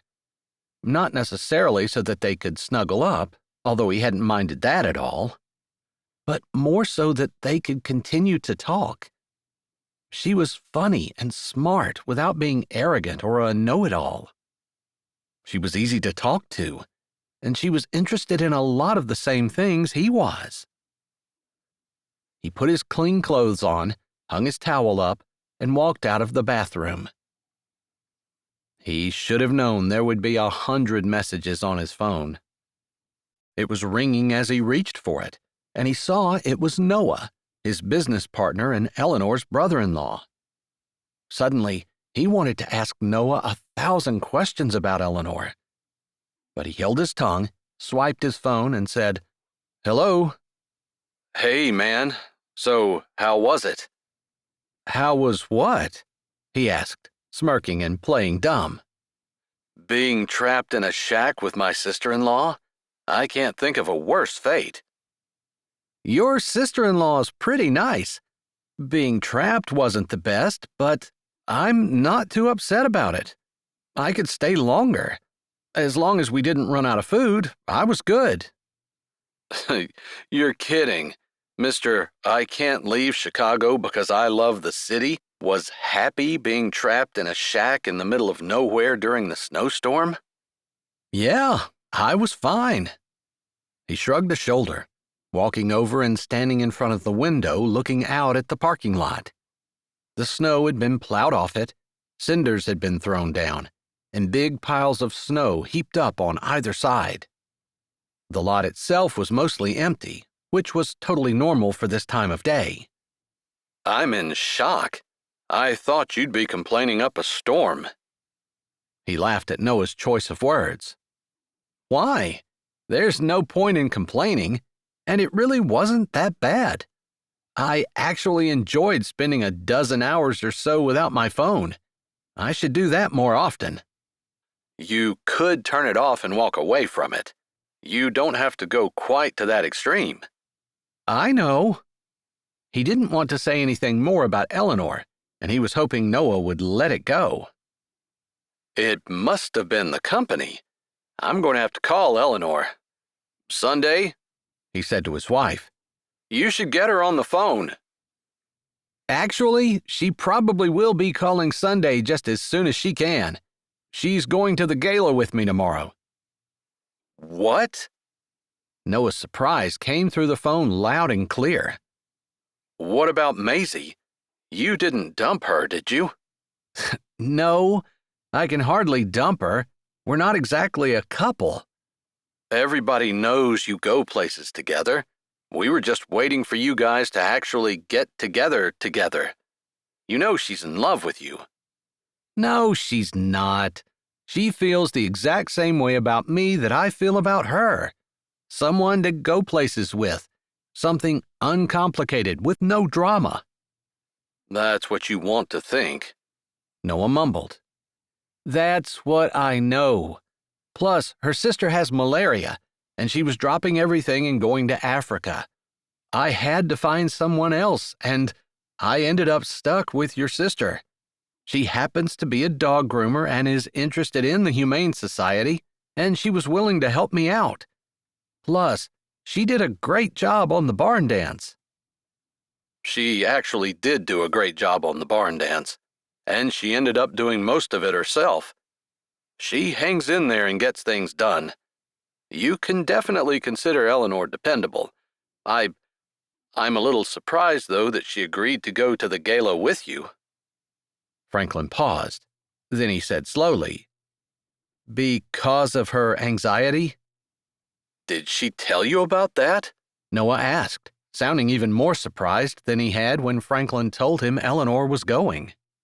"She did. Why do you sound so surprised about it?" "Because she doesn't tell anyone. No one knows. No one except family." "Well, then maybe I'm family." He wanted to know what Noah thought about it, what Sunday had told him, since he assumed it was Sunday who had said something. But he didn't ask. Eleanor had worked so hard to get over it, he kind of hated the thought that she was defined by it. But he supposed that a person's past helped shape their reputation, and there really wasn't anything a person could do about it. Noah laughed like he was joking, and Franklin didn't bother to try to do anything to correct him. They chatted for a bit more before Noah hung up, and Franklin swiped off as well. Noah hadn't said much about Eleanor, and Franklin hadn't wanted to push it because he didn't want Noah to know how interested he was. It might turn out to be nothing, and he didn't want to be hearing about it from now until doomsday if it did. And he didn't want a big deal made out of it, to make things uncomfortable any time he would see her in the future. He texted her the address of the gala. He really wanted to pick her up, But he was going to be busy all day getting things ready, and he knew it was probably best if he didn't. Noah would see that she got there okay. Franklin grinned. He just couldn't wait to see her again, and not just at the gala. Because he would be seeing her. Not just because Noah was married to her sister Sunday, and Noah was his business partner, but because Franklin was going to make sure of it. He was still smiling as he brought his phone down and started scrolling through his messages.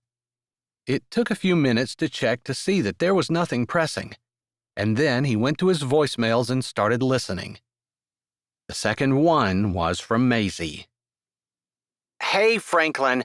Sorry to bother you again, but my sister just called me back. Our connection wasn't that great, but she told me not to bother to come, that they had misdiagnosed her with malaria when she was actually just dehydrated. I guess when they took her temperature the first time, no one shook the thermometer down, and they read 105 degrees when she actually didn't have a fever at all. Anyway, she got some fluids and she's home now. She's going to be able to make her plane and she'll be here for Christmas like we planned. I'm sorry for the back and forth, but I wanted to call you as soon as possible and let you know that I'm still on for the gala. All right, not sure where you are that you're not answering. That's kind of unusual, but I'll see you tomorrow when the city plows out from the latest snow. Oh, the joys of living in Chicagoland. He could hear the eye roll in her voice before she hung up. Oh boy, now what? He held the phone without really noticing it was in his hand as he stared at the wall, trying to figure out what in the world to do. What was the right thing? He knew what he wanted to do. He wanted to call Maisie back immediately and tell her not to worry about it, that he was going with someone else. But if Maisie was available, that's who he always went with. They had an understanding. She expected to be with him. But he had asked Eleanor. Eleanor had said yes, and Eleanor was expecting to go with him. What was he going to do? He wasn't sure. One thing he knew for certain was that he couldn't go with two women. He was going to have to tell one of them that he didn't need her. But he couldn't figure out which one to tell. He didn't want to hurt either of their feelings as a human, but as a man, Eleanor was the one that he wanted to keep happy, to make happy, to spend time with, to see her smile, to protect her. He had a fierce desire to protect her.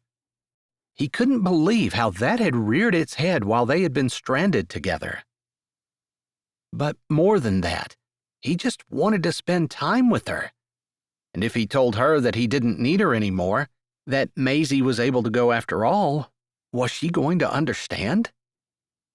He didn't think she would necessarily be angry, but he did think that her feelings might be hurt, and she might not be interested in going anywhere with him again. That was a risk he really didn't want to take. He dialed Maisie's number. Unfortunately, she didn't answer. He thought about leaving a message, but decided that that was something that he wanted to tell her face to face. If he did have to cancel, he didn't want to hurt her feelings either. If things didn't work out between Eleanor and him, and even if they did, he didn't want to ruin the friendship that he had with Maisie. As he ran through his other messages, he saw several that he needed to respond to immediately, and he realized that some of the information he needed was on his laptop in Chicago. He had planned to stick around Strawberry Sands, maybe see if Eleanor wanted to go to the diner to have supper. But he should have known that, while he hired a company to take care of all of the planning and execution of the gala, there were a lot of things that he needed to handle as well. He didn't know why he forgot that from year to year. He grabbed his things, including his dirty clothes, and walked out to the parking lot, scraping the snow off his car and heading toward Chicago. He would talk to Maisie first, make sure everything was smooth with her, and then he would see what he could do with Eleanor. It was funny. He was someone who had not spent much time with women at all. In fact, had a friend to work as his date anytime he needed her. And now he had 2 women for one situation. It was an awkward place to be. Chapter 15. I really appreciate you coming with me, Eleanor said to Sunday as she waited in line to pay for the dress they had found in Chicago. The snowstorm had stopped, the roads were clear, and Eleanor decided that she wasn't going to wait. She should talk to Sally, give her a hard time, but she couldn't find it in her heart to do that. So, she settled the cat in her home, asked her sister Clara to make sure she got fed overnight and the next day, and then she and Sunday took off for Chicago. They made it to this boutique in plenty of time for her to try on a few things. The price tags had made her feel faint, but they found a nice, dark green, almost black velvet dress on the clearance rack, which, when coupled with a cute jacket, would look very nice. She had her black high-heeled boots that were dressy enough to wear with it, and Sunday had told her that she had the perfect necklace to go along with it. Even the clearance price had been more than Eleanor had ever thought she would pay for a dress. It was enough to pay for the snow tires for her car. Because she'd been saving up for the tires, she had the money in her account, and she only cringed a little as the clerk rang up her purchase and charged her card. Like I would miss a shopping trip to Chicago, Sunday said. She put her arm around Eleanor as the clerk smiled and handed her card back. Plus, you were awesome in my wedding. Not only did you help me, but you made Hope look beautiful as well. How could I turn you down? Easily. You just got married, we just had a snowstorm, and Chicago is the last place that either one of us wants to be. That might not be entirely true. Eleanor would be a lot more excited about being in Chicago if she thought that Franklin was there too. But he said he was going to stay at the hotel and do a little work, and then drive up tomorrow morning in time to be at the convention center to oversee the final preparations for the gala. Oh my goodness, I didn't see that, Sunday said, hurrying over to a rack where they had their spring collection out already. Eleanor knew those clothes would be way out of her price range, and she walked over slower, the dress that she just purchased in one hand, while she slipped her card back in her wallet with the other. Her phone rang. She shoved her wallet under her arm and pulled her phone out of her pocket, swiping and sticking it to her ear without glancing at the ID. Hello? Eleanor, hey. Franklin, it's only been a couple of hours. Do you miss me already? She was just goofing with him, maybe trying to cover the surprise that he called her so soon. Maybe he thought of something he needed to tell her about the gala. Do you have some last-minute instructions for me? No, not really. All right, I just finished buying my dress. It was on clearance, so I'm committed since I can't take it back, although I just paid more for it than I would have paid for my snow tires. But Sunday assures me that I look amazing in it, so it was worth the money. You just bought the dress? And you can't take it back? He didn't sound overly thrilled about it. Yes. She tried not to let his odd tone discourage her. He was probably swamped with things to do now that they weren't trapped anymore. And a little jacket to go with it. It's really cute. She closed her mouth. Her brothers were never interested in what her clothes looked like. She assumed Franklin probably wasn't either, even though she wanted to talk about it. After all, he didn't sound excited, and she was hoping that she hadn't gone and done something wrong. She said that she got it off the clearance rack. Surely it was okay to wear a dress to the gala that a person had bought on clearance? Most of the Christmas dresses were on clearance. Are you sure you can't take it back? No, that's okay. I mean, I've never spent that much on a dress in my life before, but it's for a good cause, right? Maybe she should stop talking about money. Maybe that's what was so awful. Maybe Franklin was from the kind of family who didn't discuss finances. She'd grown up in a family that talked about them pretty much every day, mostly because her mom was a single mom, and the kids were all very aware that they all needed to pitch in so that they could stay on the farm and survive. Her mom had never tried to hide any of that from them, which Eleanor had thought was a good thing. It helped them all want to do their best to help make money, and it made them proud of themselves when they made the mortgage payment every month. But she knew that not all families were like hers, and some really cringed at the mention of anything having to do with finances or money. And maybe it was too personal, even though she felt like she and Franklin really were friends, since they'd been stuck together, and that had a tendency to bond people. But maybe she didn't know as much about him as what she thought. Yeah, I guess you can spend as much money as you want to on a dress. He sounded depressed. Is everything okay? She stopped, staring at the rack and her sister's back, but not really seeing them. There was something wrong. She might not know him very well, but she could tell that for sure. Actually, there is a problem. What's up? Remember I told you about Maisie? Yes, her sister had malaria. Did she pass away? Eleanor's hand went to her throat. Oh, that's terrible. Do you need to help her? Do you need to go to Africa? She couldn't imagine that he actually did, but maybe he and Maisie were great friends, and he wanted to be there for her during this difficult time. If you do, that's fine. I can put the dress away and maybe wear it some other time. She couldn't take it back.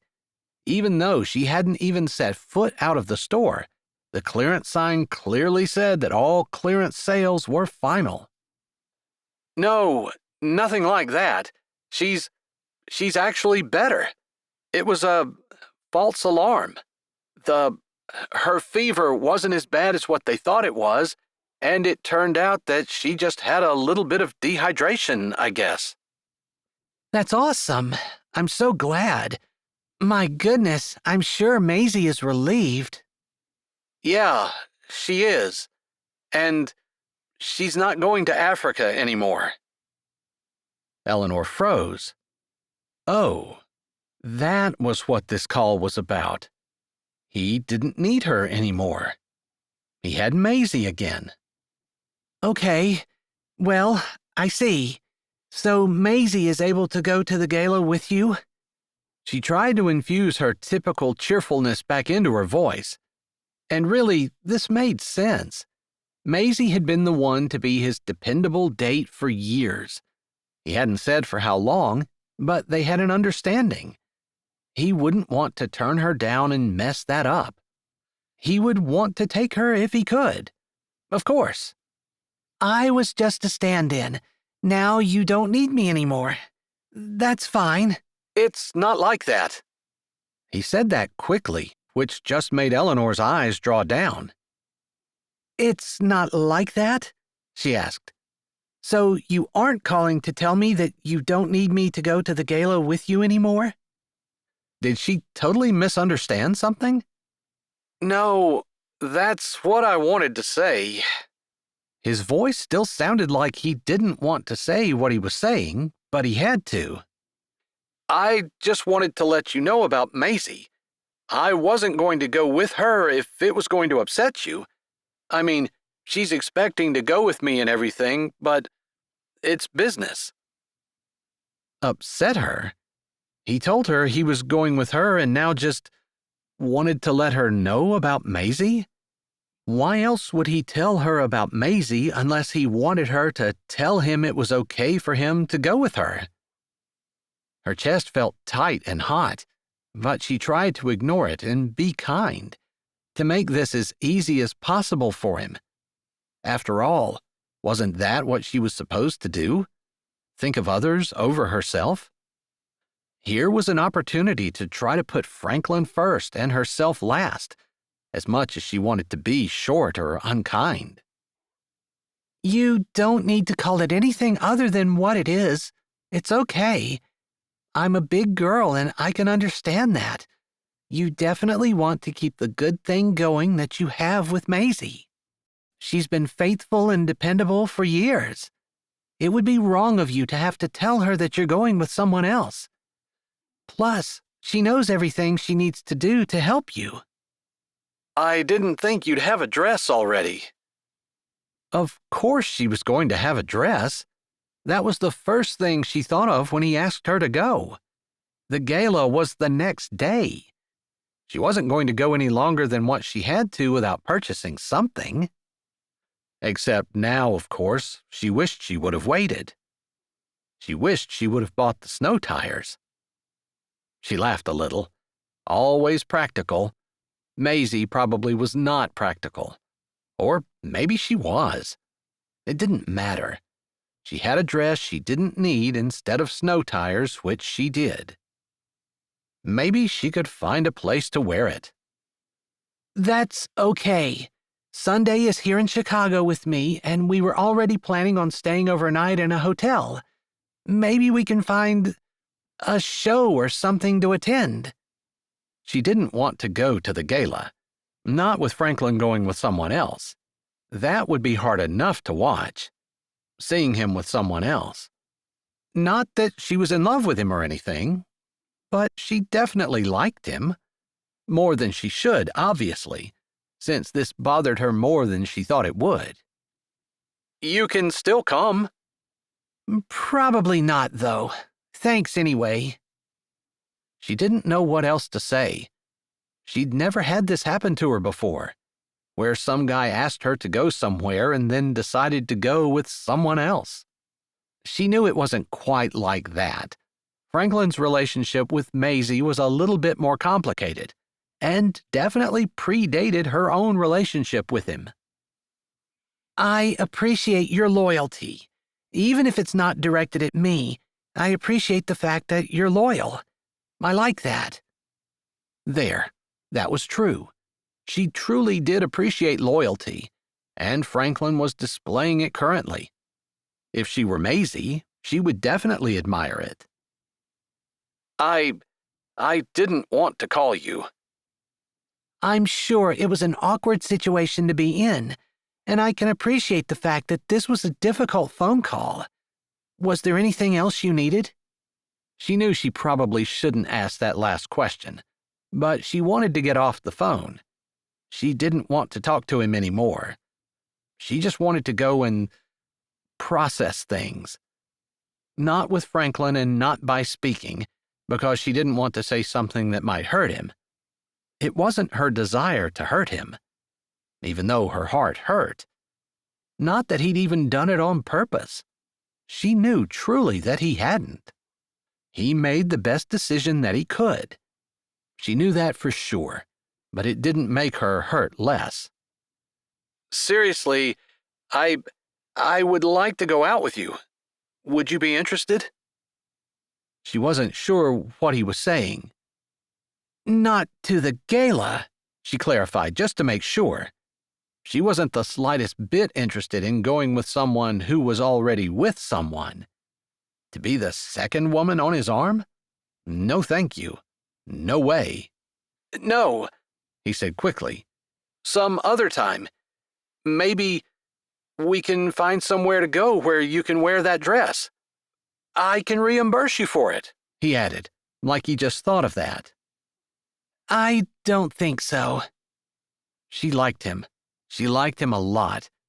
But even while she admired his loyalty and admired the fact that he was being loyal to a friend who was older than she was and who had been friends with him longer than she had, she couldn't escape the fact that she was his second choice.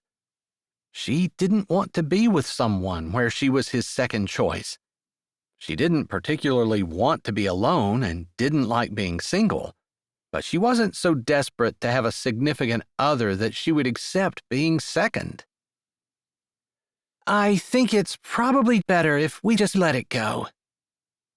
She didn't want to say that. She wanted to say yes, but she knew she was making the right decision.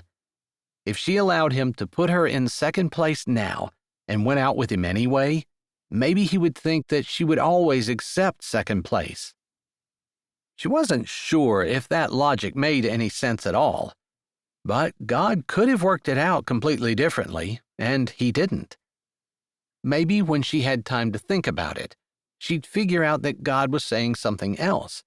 But for right now, it seemed like the good Lord was letting her know that this wasn't something that was meant to be.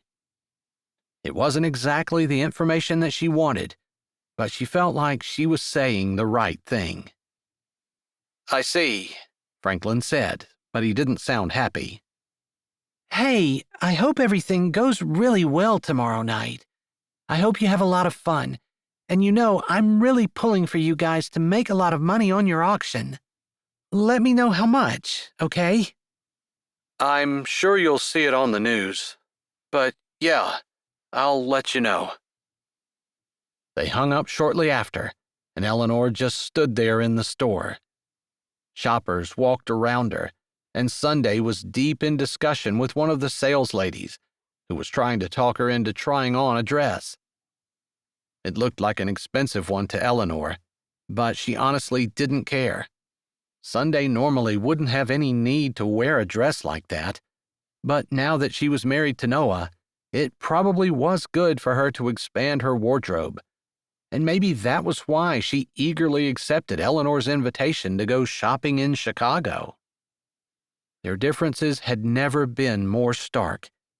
And even though Eleanor knew when Sunday married Noah that her life was going to change, the changes hadn't been obvious to Eleanor until just now. Sunday had money. She could buy dresses and go to galas and do all kinds of things that they only dreamed about when they were little girls. And Eleanor was completely happy for her. Truly, she was. The only thing she was a little bit jealous about was the fact that Sunday had a husband who doted on her. She wasn't second in her husband's eyes. And that made all the difference to Eleanor. Regardless, she walked over, and Sunday did indeed try on the dress, plus 2 more, and ended up buying one of them. It was an hour later, and Eleanor was trying not to show how badly she wanted to go home and cuddle up with her cat or just be alone, when Sunday suggested that they go to the coffee shop across the street to grab a bite to eat before they went to their hotel. Eleanor hadn't told her what the phone call had been about, and Sunday had been too busy looking at the dresses to ask. But they were in Chicago, they already had a hotel booked, and they might as well enjoy their time. Eleanor decided that once they got their food and sat down, she'd break the news to Sunday, and then ask her if she thought there were any shows in town that they might attend while they were there. They might as well wear their new clothes and enjoy themselves, since that's what they had set out to do. Chapter 16. "We'll make do.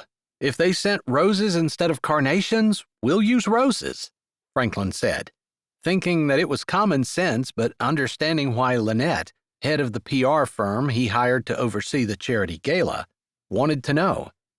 After all, he gave her parameters, and part of the parameters was having carnations. All right, I'll make it work. Did you get my message about the door prizes? "I did, and it's okay," he said, referring to the prizes that she had texted him. All were as he had wanted except for one, where she couldn't find the exact type of plant he suggested, and substituted. It was fine. The important thing was that they had door prizes, and that they were the kind of prizes that would be acceptable to the type of people who would be there. I'll call you if I need anything else. "That's fine. I'm in Chicago. I hadn't planned to be, but after I meet with a few associates, I'll be stopping in." All right. I have a few things I want to run by you, I was going to wait until tomorrow morning, but we can get them settled now." Her voice changed as she called out, "No, don't put the tree there. It goes over on the other side. It's going to balance the one on that side. See?" She lowered her voice again and said into the phone, "I need to go." "All right." They hung up, and Franklin stood in the street, just a block or so down from the office he had in downtown Chicago. There was a cute little coffee shop as well as other various shops along the sidewalk. It was a place he often saw tourists, but office workers from downtown were close enough to walk to it as well. It's where Maisie had wanted to meet. His phone call with her hadn't gone the way he wanted it to, and he couldn't find it in his heart to tell her that everything she assumed was wrong. Plus, she had been so happy that her sister was well and so excited that she didn't have to go to Africa. And she was brimming with ideas for the silent auction, had asked to meet so they could run over some of those things. She also wanted to show him the dress she bought, which he didn't care about, but he hadn't told her no. When she said that she bought a dress, and that she had a bunch of ideas, and that she wanted to meet, he decided he wasn't going to let her down and that he would call Eleanor instead. How ironic was it that Eleanor had been buying a dress as he'd been talking to Maisie about it? She had to have been, if she had just purchased it right before he called as she said. He thought it was ironic that they had apparently been heading to Chicago at about the same time.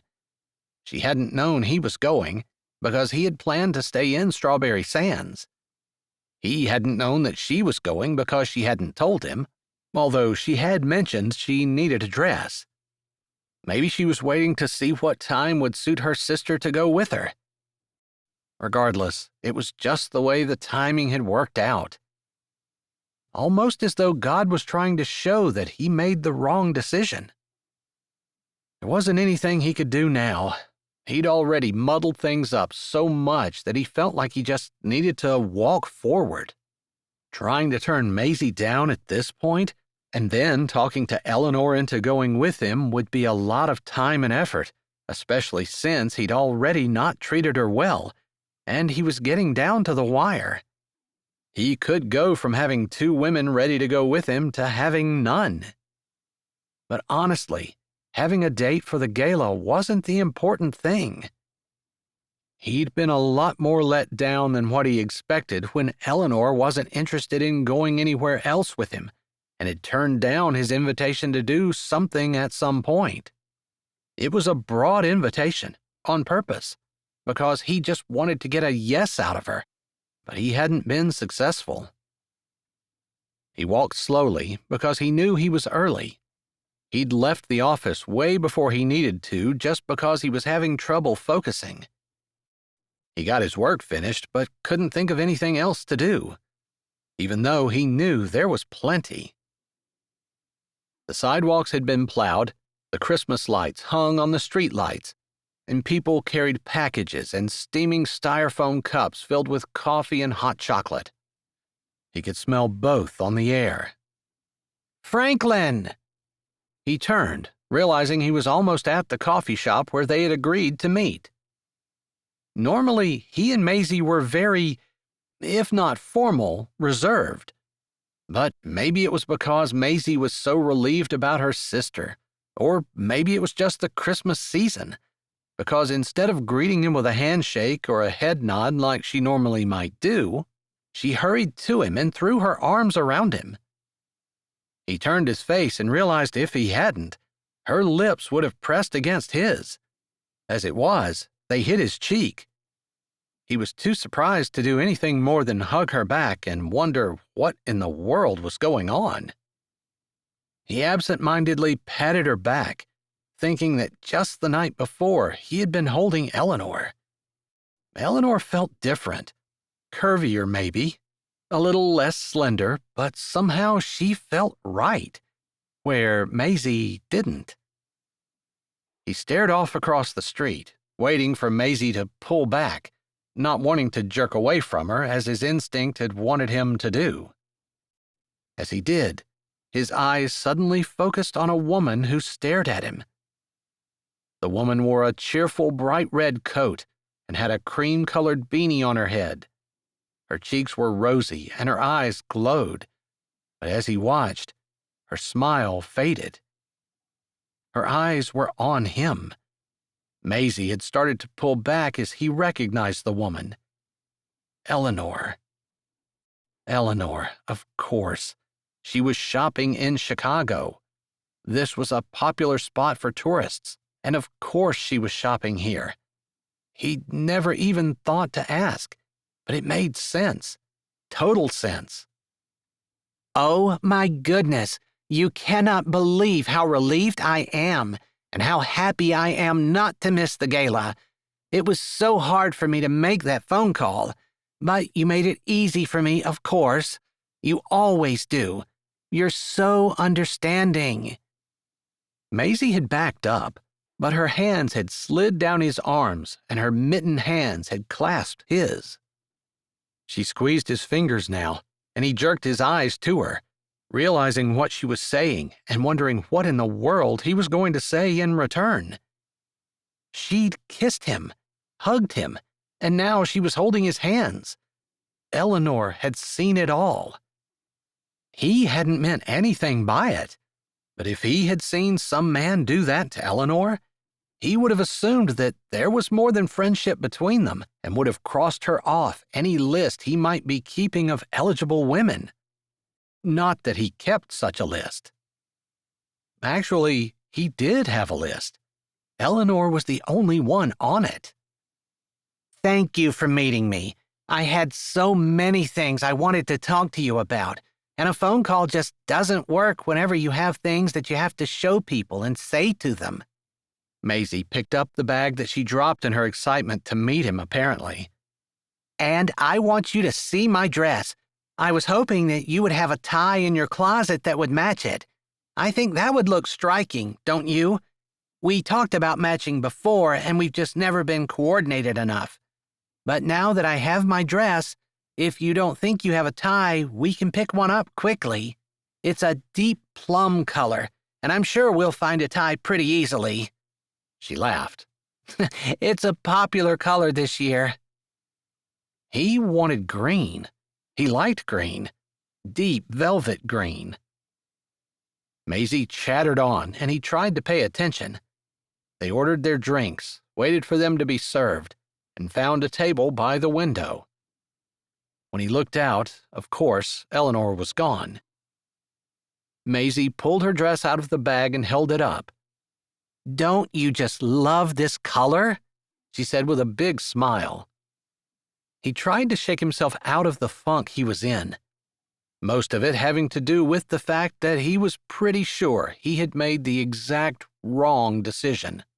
Yes, he and Maisie had been friends a lot longer than he and Eleanor, but with the clarity that comes from hindsight, he could see that Maisie had said she couldn't go. He had found someone else to go with, someone who had said yes. He was going with her and had made that commitment. Obviously, he could see quite clearly now that he should have stuck with his commitment to Eleanor. For him to ditch her or to have broken off their deal, since he didn't feel like he exactly ditched her, in order to keep Maisie happy, had been a mistake. But there wasn't much he could do about it now.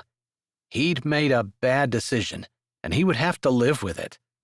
He wished there was something he could do to make it up to Eleanor.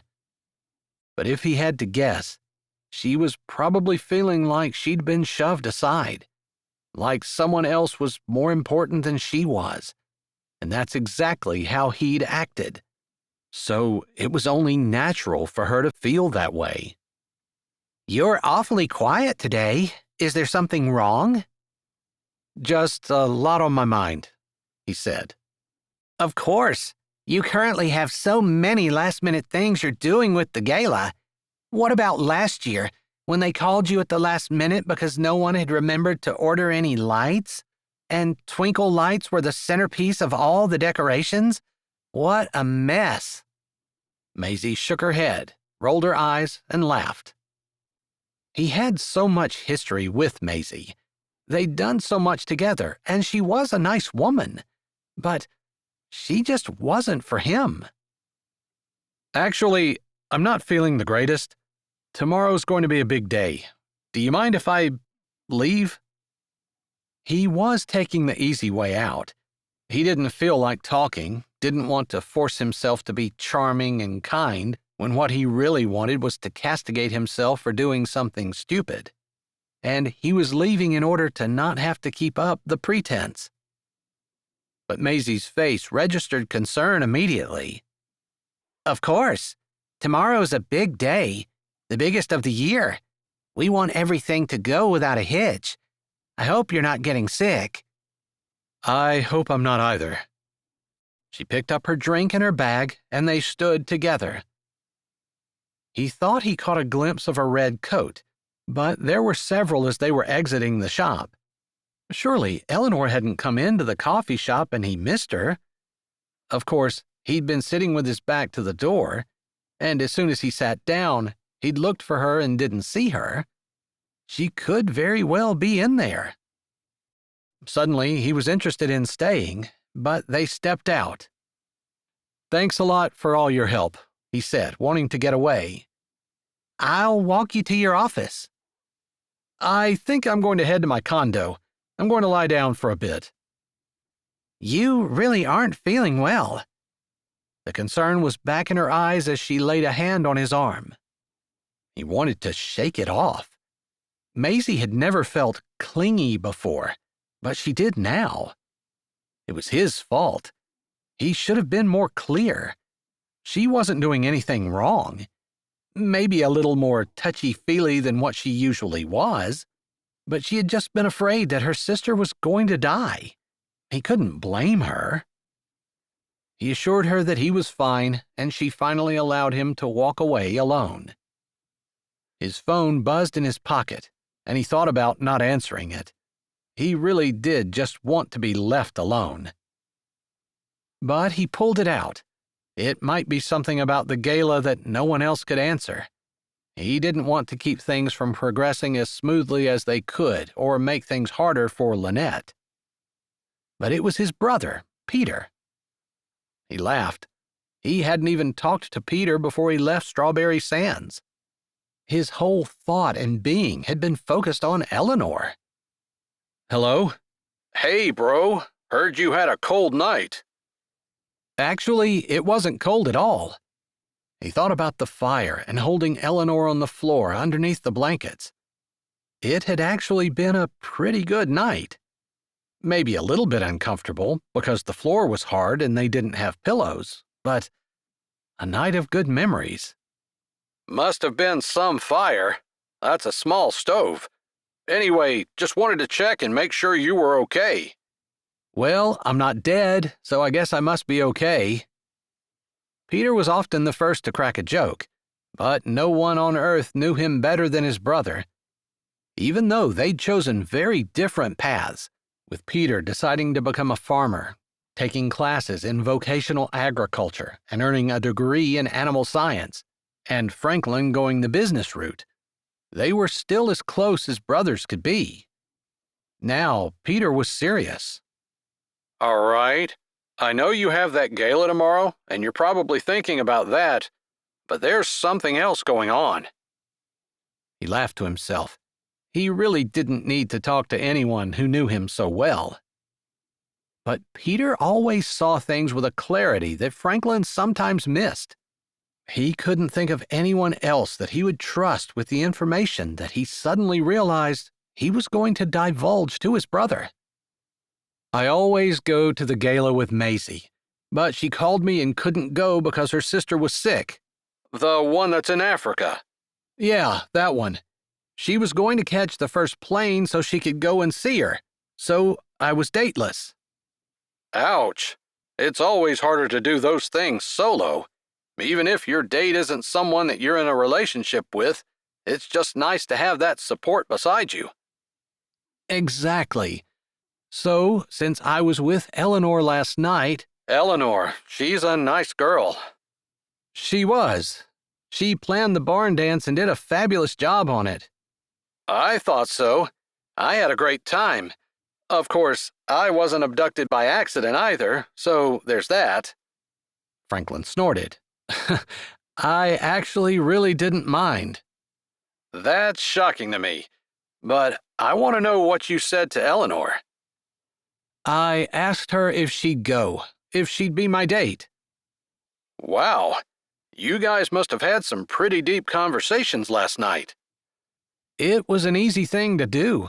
I didn't have a phone, and she was the only one available. It went deeper than that, but he didn't want to admit it. What did she say?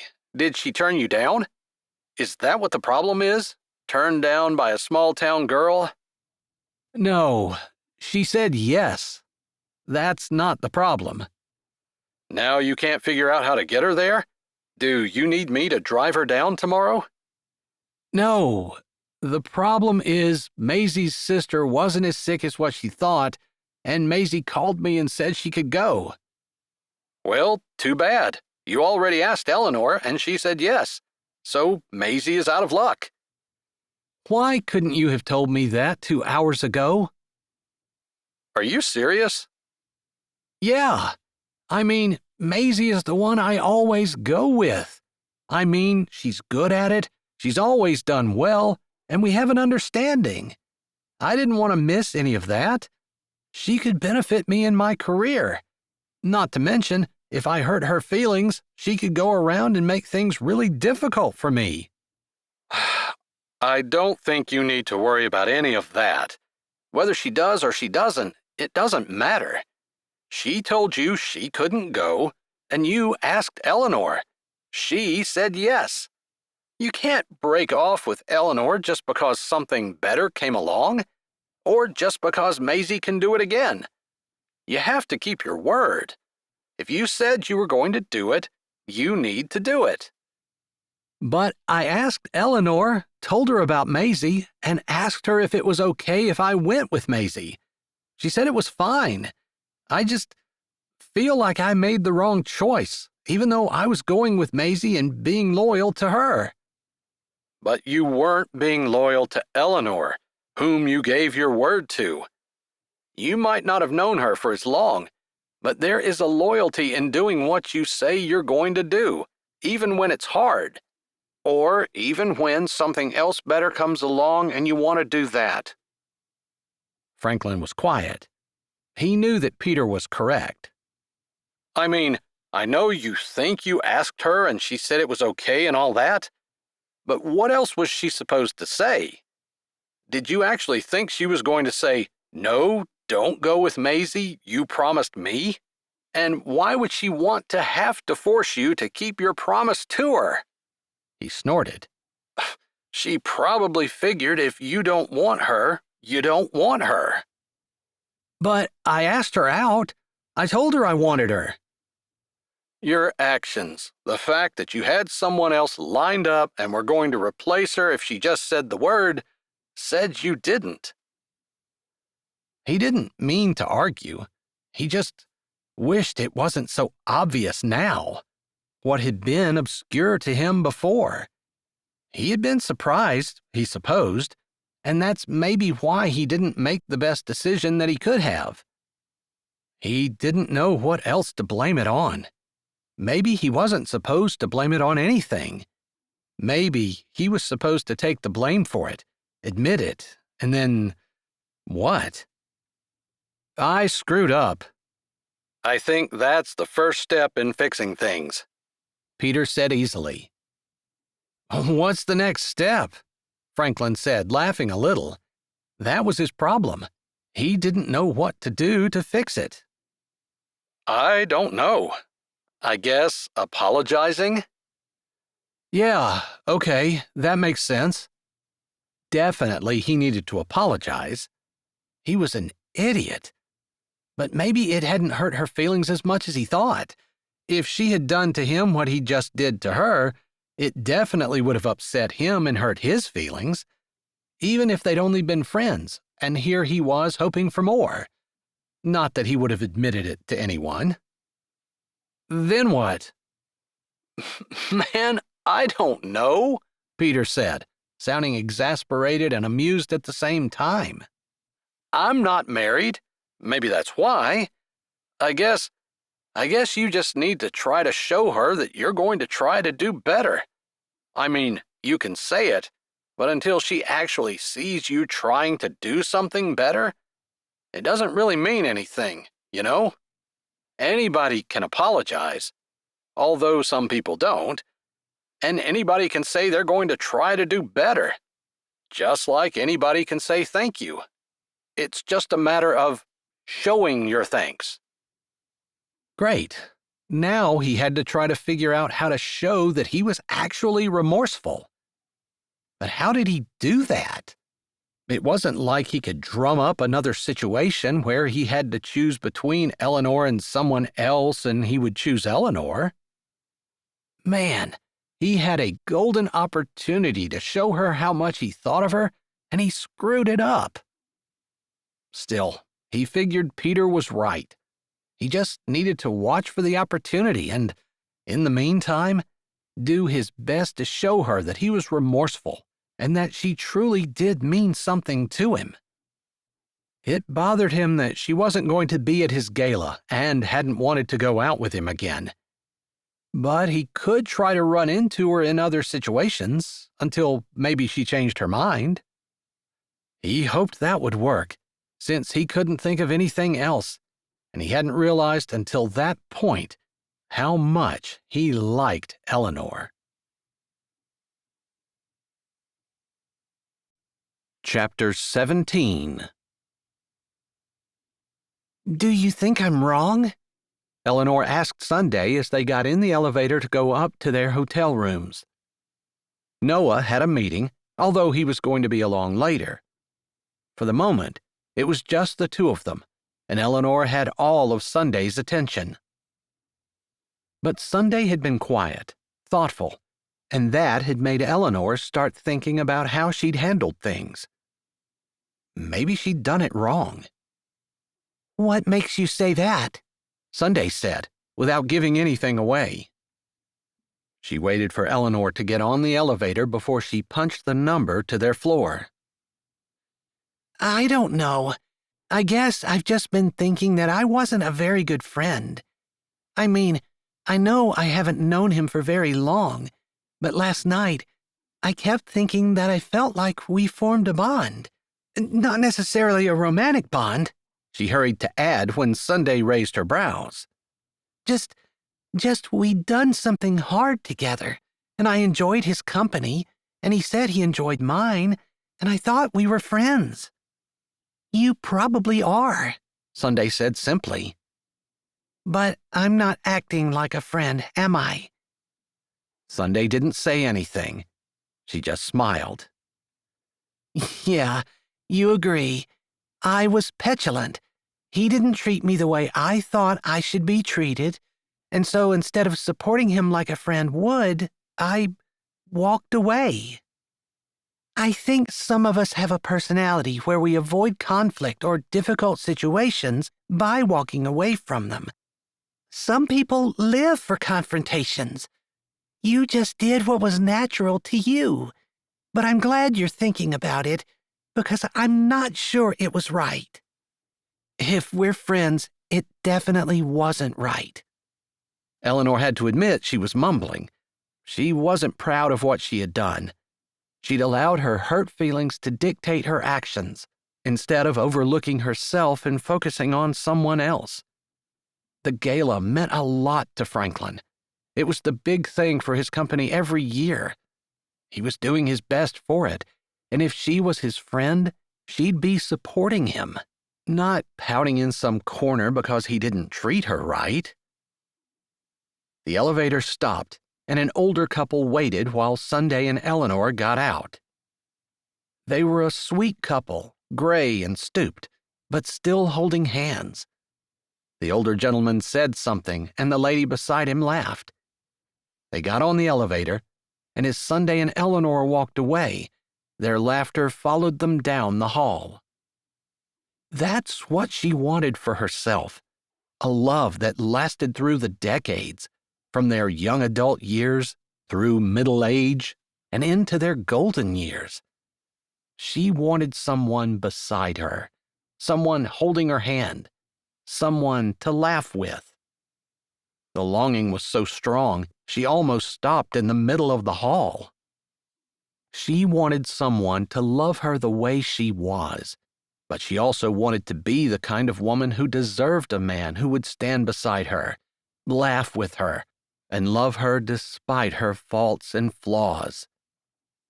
She could hardly expect that kind of treatment out of her future husband, whoever he was, if that wasn't the kind of friend that she was today. Being a friend was a lot different than being a husband or wife, but it took the same kind of character. The kind of character that put others ahead of themselves. The kind of character that God wanted her to have. They reached her room, and she paused for a moment, grabbing her card from her wallet while Sunday looked for hers. "Will you hate me if I change my mind again?" Eleanor asked as she shuffled her bags around and got her card in her hand. "You know I won't.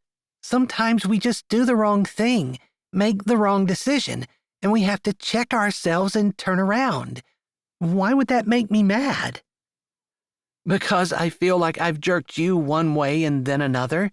Here you are in Chicago, not because you want to be, but because of me.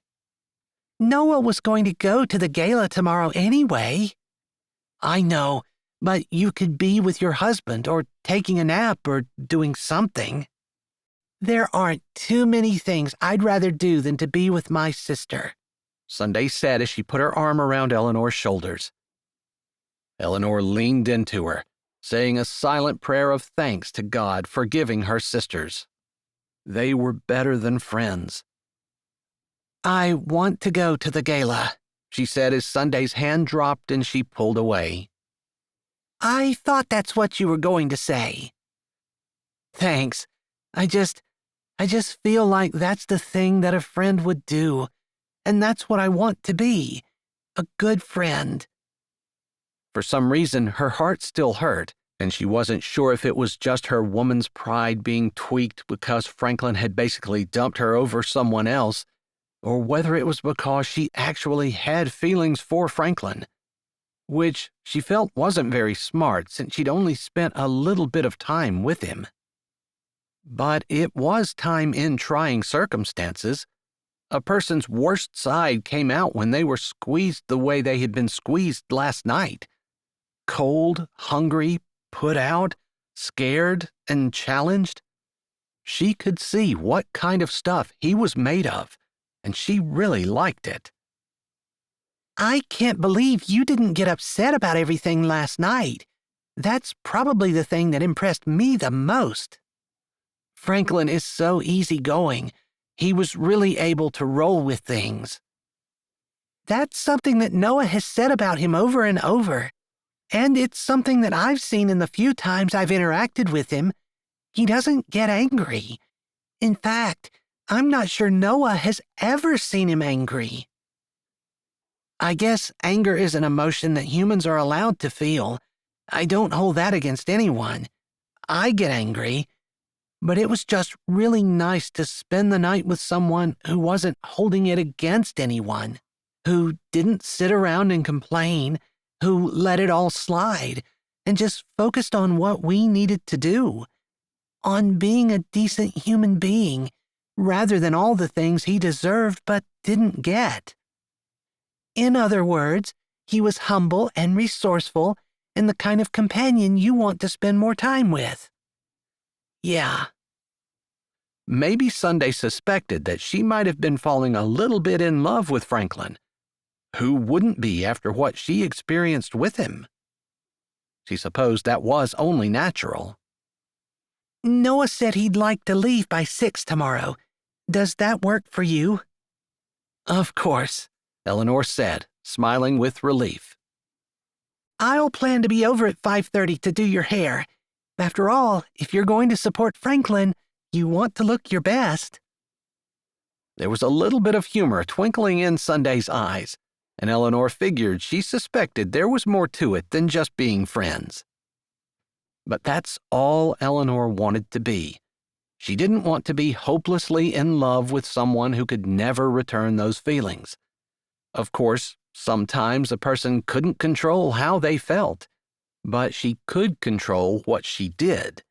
God was clear about that. She said goodbye to her sister, pushed her door open, and closed it behind her. She could control her actions, and so she would. The next day, she, Sunday, and Noah enjoyed a late brunch and then spent some time sightseeing before returning to the hotel to get ready. It didn't take Eleanor too long to change into her dress, and she paced back and forth in her room until her sister arrived. If Sunday noticed her agitation at all, she didn't comment on it, just smiled and chatted as she gave Eleanor's hair a proper makeover. Later that night, Noah pulled up to the gala, with Sunday in the front seat beside him. Eleanor sat in the back, her heart beating hard. She wasn't sure why she was nervous. No one would be looking at her. No one would care. It was probably just the idea of seeing Franklin again, which was a little scary. She didn't want to be so invested in him. But she did want to support him. This was a big deal for him, and maybe seeing a friendly face would make his evening a little brighter. Maybe they could share a smile over the night they'd shared recently. Regardless, she pushed her nerves aside and got out, standing beside Sunday as Noah handed the keys to the valet. He came up beside them, and Sunday put her hand in the crook of his arm. She put her other arm around Eleanor, and the three of them walked up the sidewalk to the front doors. Eleanor was thankful for her new dress. It gave her confidence, made her feel like even if she wasn't exactly on the same plane as these people, she didn't feel like she was at such a disadvantage. It was obviously a place where everyone was expecting to have fun. There were smiles and laughter, and people looked eager for the evening to start. Noah said that this is the highlight of the Christmas season in Chicago, Sunday said as she leaned her head down and spoke in Eleanor's ear. I believe it. It just feels so festive. In a big city kind of way. It wasn't the cozy small-town atmosphere, but it felt Christmassy all the same. Bright lights, decorated trees, gifts artistically arranged around them. The smell of good food and the sound of laughter and the dulcet tones of Christmas music waved through the air. She wasn't sure she'd ever been anywhere more magical. They walked in, and it was hard for Eleanor to absorb it all. They were offered food from trays and drinks from the same. There were people on the dance floor dancing, and others sitting in seats, either watching the dancers or with food in front of them while they laughed and chatted with their neighbors.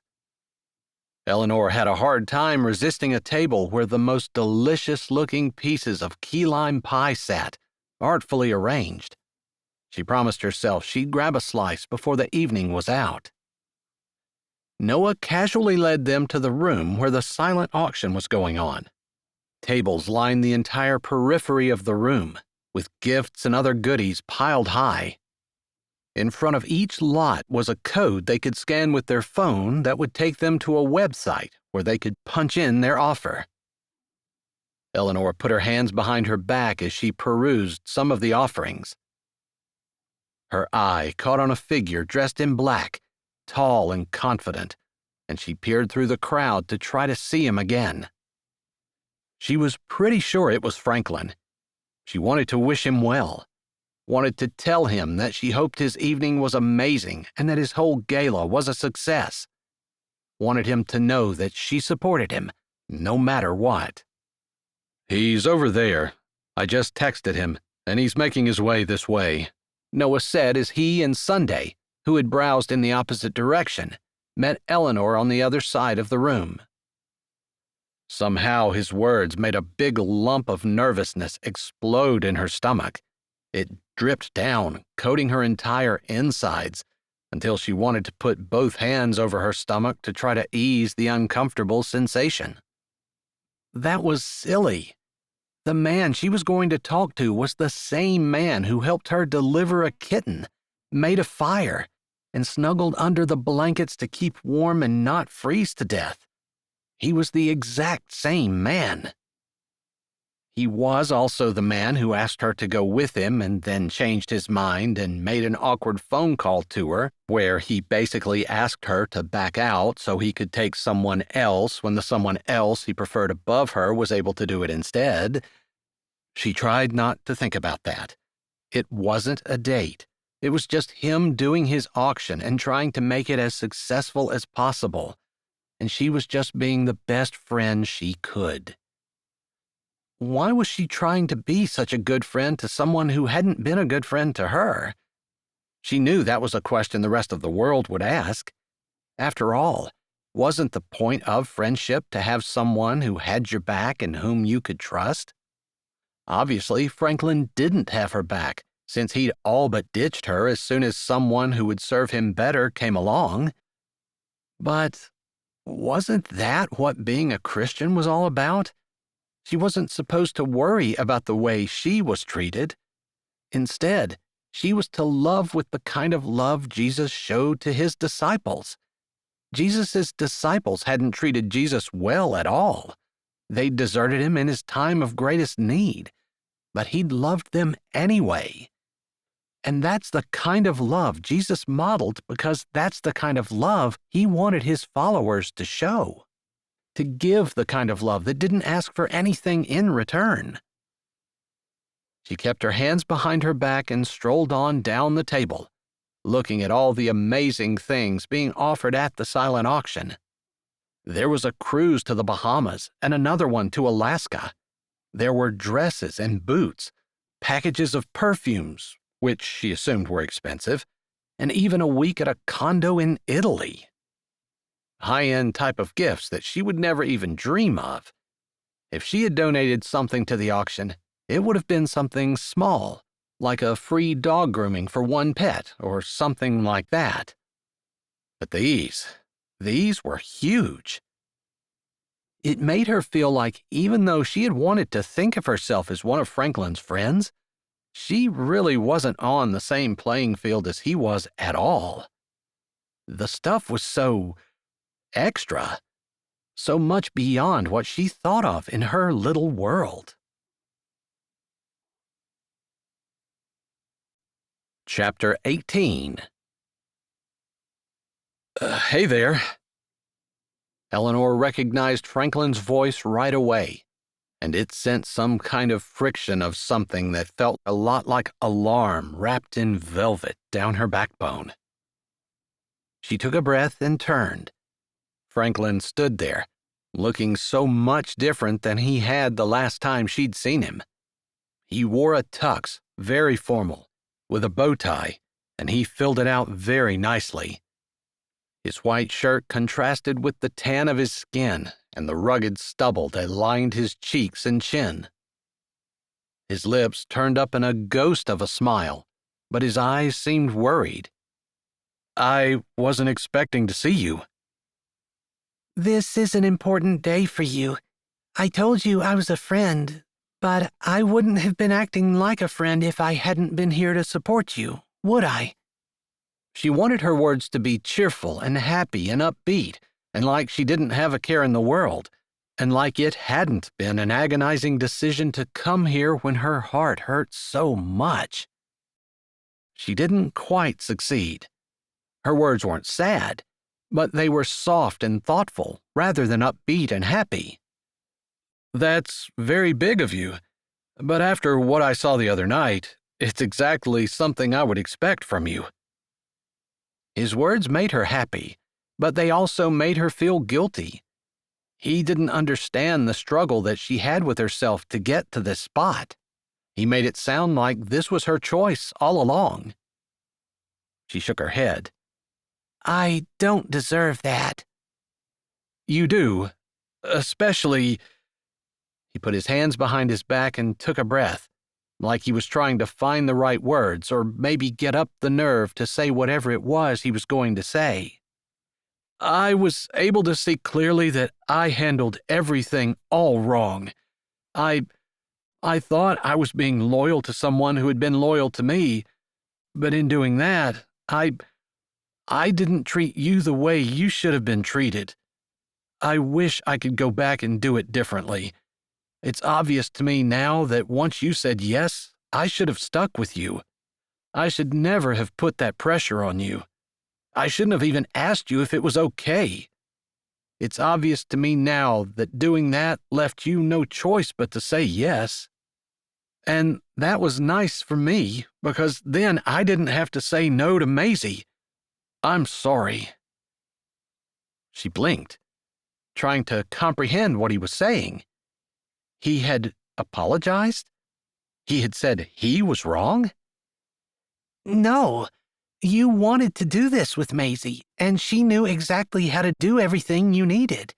It's the way it needed to be. No, you misunderstand. I wanted to go with you. I didn't want to hurt Maisie, and I knew she could jump in and do the gala easily, but I took the coward's way out by asking you if it was okay. You couldn't have said anything except yes without feeling like you were not being kind to me. It was wrong of me to expect you to do that. She swallowed. His words had clogged up her throat. Still, a part of her wanted to be standoffish, didn't want to put it behind her so easily, to give him a free pass to hurt her again. She didn't think he was that kind of man, but other people had done the same thing to her. It felt like when a person forgave too easily, they were giving the person a pass to do the exact same thing over again because there were no consequences. She wanted to be the one to inflict the consequences, but just as soon as she thought that, she remembered. Vengeance is mine. I will repay, saith the Lord. Right away, she said a quick, silent prayer. God, no, please. I don't want any vengeance for him. Please don't. I forgive. Please forget. I forgive you, although I don't know that there was anything to forgive. Sure, he'd hurt her feelings, but that was her, not him. She wanted to talk more, wanted to work things out in her mind. After all, she was still his second choice. He had his mouth open to say something else when Noah and Sunday came over, holding hands. You've outdone yourself this year, Noah said, clapping his hand down on Franklin's shoulder. Franklin's eyes held hers for just another short moment before he smiled and turned to his friend. I just have the right PR company. They did an awesome job. You can say that if you want to, but I know there's work behind the scenes that you do. Sure, they put these things together, but someone has to spearhead everything, organize it, and fund it. I know it's not cheap. Franklin didn't say much to that, just nodded, which made Eleanor wonder exactly how much something like this cost. She hadn't considered the money that it took to put this on. But not only was he earning money for a good cause, but people were having a fantastic time, if the happy looks on people's faces were any indication. She supposed some people really did enjoy this type of thing, and Franklin not only set aside the time and the effort to make it happen, but he bankrolled it as well. Maybe other people, like her, never stopped to consider the financial contributions he made. Noah and Franklin talked for just a bit more before someone caught Noah's attention, and they moved away with them. I really appreciate you coming tonight, Franklin said once Noah and Sunday had moved away. I'm glad I did. It's definitely fun to see you not in a shack, not tending a fire, not delivering kittens, but in your element. You look comfortable and like you belong here. Those words were sincere. His hand reached up and touched the skin of her arm just below where the sleeve of her jacket stopped. I really would like to spend more time with you. I know that you already turned me down, and I don't want to be annoying, but maybe sometime?" She smiled. She appreciated the fact that he hadn't been put off by being turned down once, that he saw her being here as what it was, her realizing that she'd been wrong, and that he wanted to be with her so much that he was willing to try again, risk rejection again. Was she? Maybe it was her heart that spoke. "I'd like that." He opened his mouth, but someone else called his name, and while Franklin didn't look to begin with, they called it again, more insistently. "I have to go." He didn't look like he wanted to. She nodded. "This is your night. Enjoy. And congratulations. From where I stand, it's a resounding success." "Somehow, where you stand is really important to me." With those words, that she wasn't quite sure what they meant, he turned and walked away. She spent most of the rest of the night smiling. It helped that she moved about, finding a seat at a table in the corner where she could look out over most of the room, and caught lots of glimpses of Franklin. Him laughing and mingling, him working with what she assumed was the event coordinator behind the scenes as he directed different things. She couldn't hear what he was saying, but she could see his hands move, see him point, see him smile and nod. Funny how much she enjoyed just watching. Then, an hour after the silent auction closed, a woman that Eleanor assumed was Maisie called for everyone's attention from the low stage at the front of the room. By that time, Noah and Sunday had joined her at the table, and they each had a glass of punch in front of them as well as some hors d'oeuvres from the side table. "Can I have your attention, please?"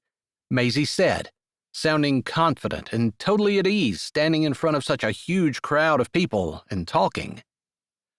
Of course she sounded confident. She'd done this before with Franklin, and that was part of the reason he continued to have her. She did a good job. She was good at what she did. Eleanor hoped it wasn't jealousy that ran through her. She was good at what she did too, grooming animals, mostly dogs. This certainly wasn't anything that she was good at. She'd felt uncomfortable most of the evening and had had to push that feeling aside. She did enjoy herself, sure, but she had been thankful more than once that she hadn't actually had to do anything. She wouldn't have had the first idea of how to handle all the things that Maisie had been doing all evening. Maisie had been as busy as Franklin, and Eleanor would be remiss if she didn't give Maisie credit for being busy the entire evening. "Congratulations, Franklin, on another successful charity event. Let's give him a round of applause." The entire room erupted in clapping, including Eleanor and Sunday and Noah. Noah especially looked proud of his friend and business partner. "I have the results of the silent auction, and everyone who won will be sent a text message shortly. Everything is automated this year, which made things a lot quicker and easier." There was laughter that rippled through the crowd. "I'll put the winners up on the screen so everyone can see, and I'll put the winning bids up as well, so you can see how far you fell short." More laughter. "And now, since we have some extra time, I have a little personal thing I want to do." She took a breath, and for the first time, Eleanor wondered if maybe she was nervous and just really good at hiding it. "For years, Franklin and I have been doing this together. Actually, Franklin and I have been doing a lot of things together. We've gone to different business functions together, holiday parties, and this is the crowning moment every year. It's been a joy to have him by my side, and—" She smiled and turned to Franklin, the hand that wasn't holding her microphone reaching out and clasping his. Franklin's expression could only be described as shocked as her fingers touched his and their hands clasped. Up until that point, he'd been smiling and laughing with everyone else, enjoying Maisie doing what she was obviously very good at. I've been thinking for a while that I want us to be more. How about it, Franklin? Do you want to make our successful business collaboration a more personal and successful collaboration? I'd like to be exclusive. Somehow her voice dropped on that last sentence, and she made it sound almost sexy. Eleanor's eyes blinked. Her heart fluttered. She hadn't been expecting this. Not at all. And after the way Franklin had talked to her, asking her out again, making her feel like he actually wanted to be with her, she'd allowed herself to think that maybe the little bit that she was falling for him was okay. Lord, I thought you threw us together for a reason. I thought I was walking in the exact spot you wanted me to be. I thought my feelings were actually right for once.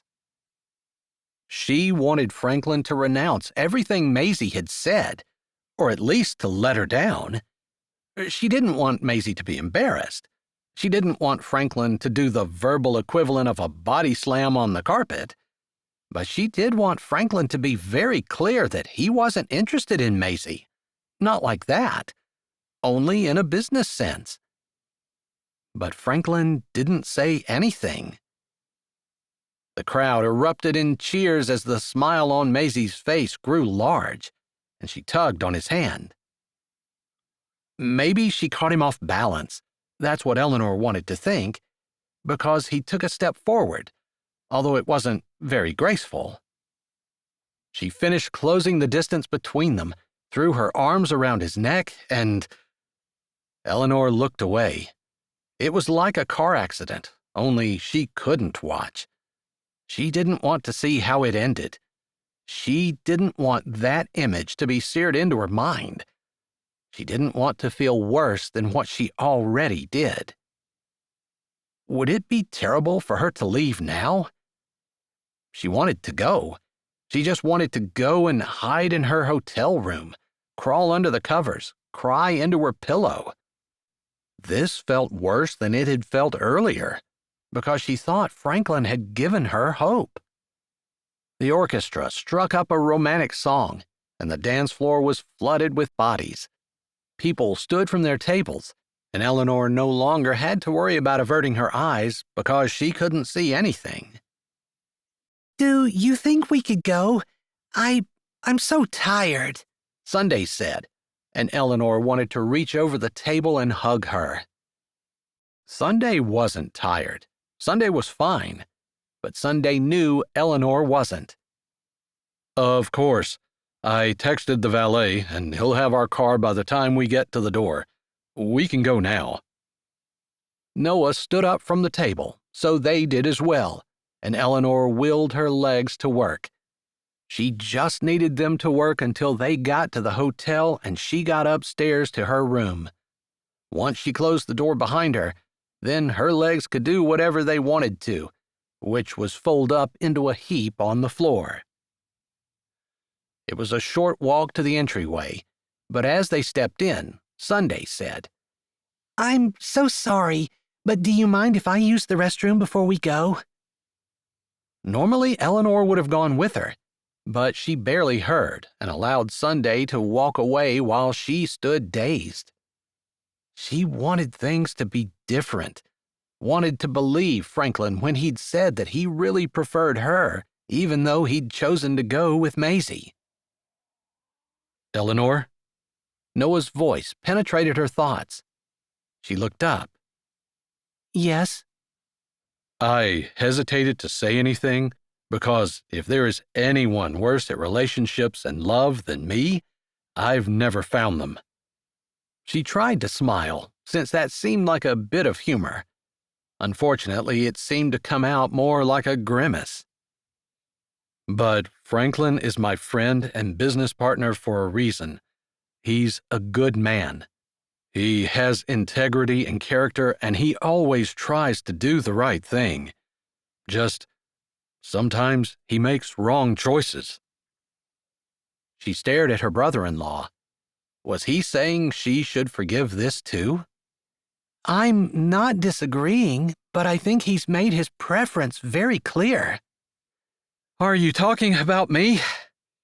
Her head jerked around. Franklin had come out to the deserted entryway, breathing hard, like he'd run for blocks to catch her. Or maybe he'd just done something really hard, like walk away from Maisie in front of all those people. I'm going to meet Sunday. We'll be outside. Take your time. Good luck, bro. She barely noticed when Noah walked away after clapping a hand down on Franklin's shoulder. Eleanor stared at him, and he looked steadily back at her, their eyes meeting and holding while her heart pounded furiously in her chest and her palms started to sweat. You're not dancing with Maisie? No. Her throat was too tight to swallow. He tugged at the collar of his shirt.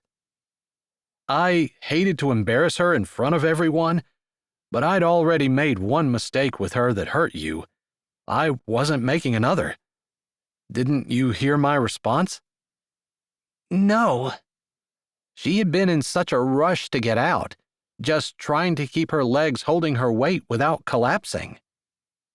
One side of his mouth flattened. I told her no, that there was someone else, someone I should have been with to begin with. She closed her eyes. She didn't want Maisie to be embarrassed, but this was what she needed. Franklin to put her first. Are you okay? He moved closer, putting a tentative hand on her arm. Her eyes pricked as she opened them, filling up because of the happiness in her chest that couldn't be contained. You chose me? Was it terrible that so much of how she felt hinged on his decision? Shouldn't she be happy no matter what? But it was natural for her to want the man she loved. Her eyes widened. Did she love Franklin? Yes, I chose you, just like I should have 2 days ago. I couldn't fix that mistake, but I can try hard not to make it again. His thumb brushed along her arm, sending a soft thrill up her arm and through her chest. I want to be with you, tonight, tomorrow, the next day, and anytime we're snowed in, too. She brushed at the corner of her eye and gave a watery chuckle. Is that just because you know I don't hog the blankets, so you know you're not in any danger of freezing to death? That might be part of the reason. He stepped closer. Her breath caught and her smile faded. But only because that shows me what kind of character you really have. The kind where you put others first, even if it means you'll end up cold. How can I get snowed in with someone like that and not fall in love with them? Her mouth opened and her body froze. He moved closer. His hand slid from her arm to her waist. I know you might not feel the same, especially after what I did earlier this week. I was stupid and wrong, and you can't believe how sorry I am about that. I'm just hoping and praying that you'll give me another chance. I want to show you that you're more important to me than anything or anyone else. I know I can tell you, but I showed you something different this week. I can't expect you to forget so soon, and I don't blame you for not believing me. I'm willing to wait as long as it takes for you to see and maybe feel something for me, even half of what I feel for you. I love you. She blinked, trying to take it all in. He had apologized, asked her to forgive him, wanted to wait for her to feel the same. I do feel the same. She put a hand on his chest. I thought God was clearly telling me that you were perfect for me, but when you chose Maisie, I thought I was wrong. You weren't. His eyes pleaded. I just made a stupid decision, the wrong decision.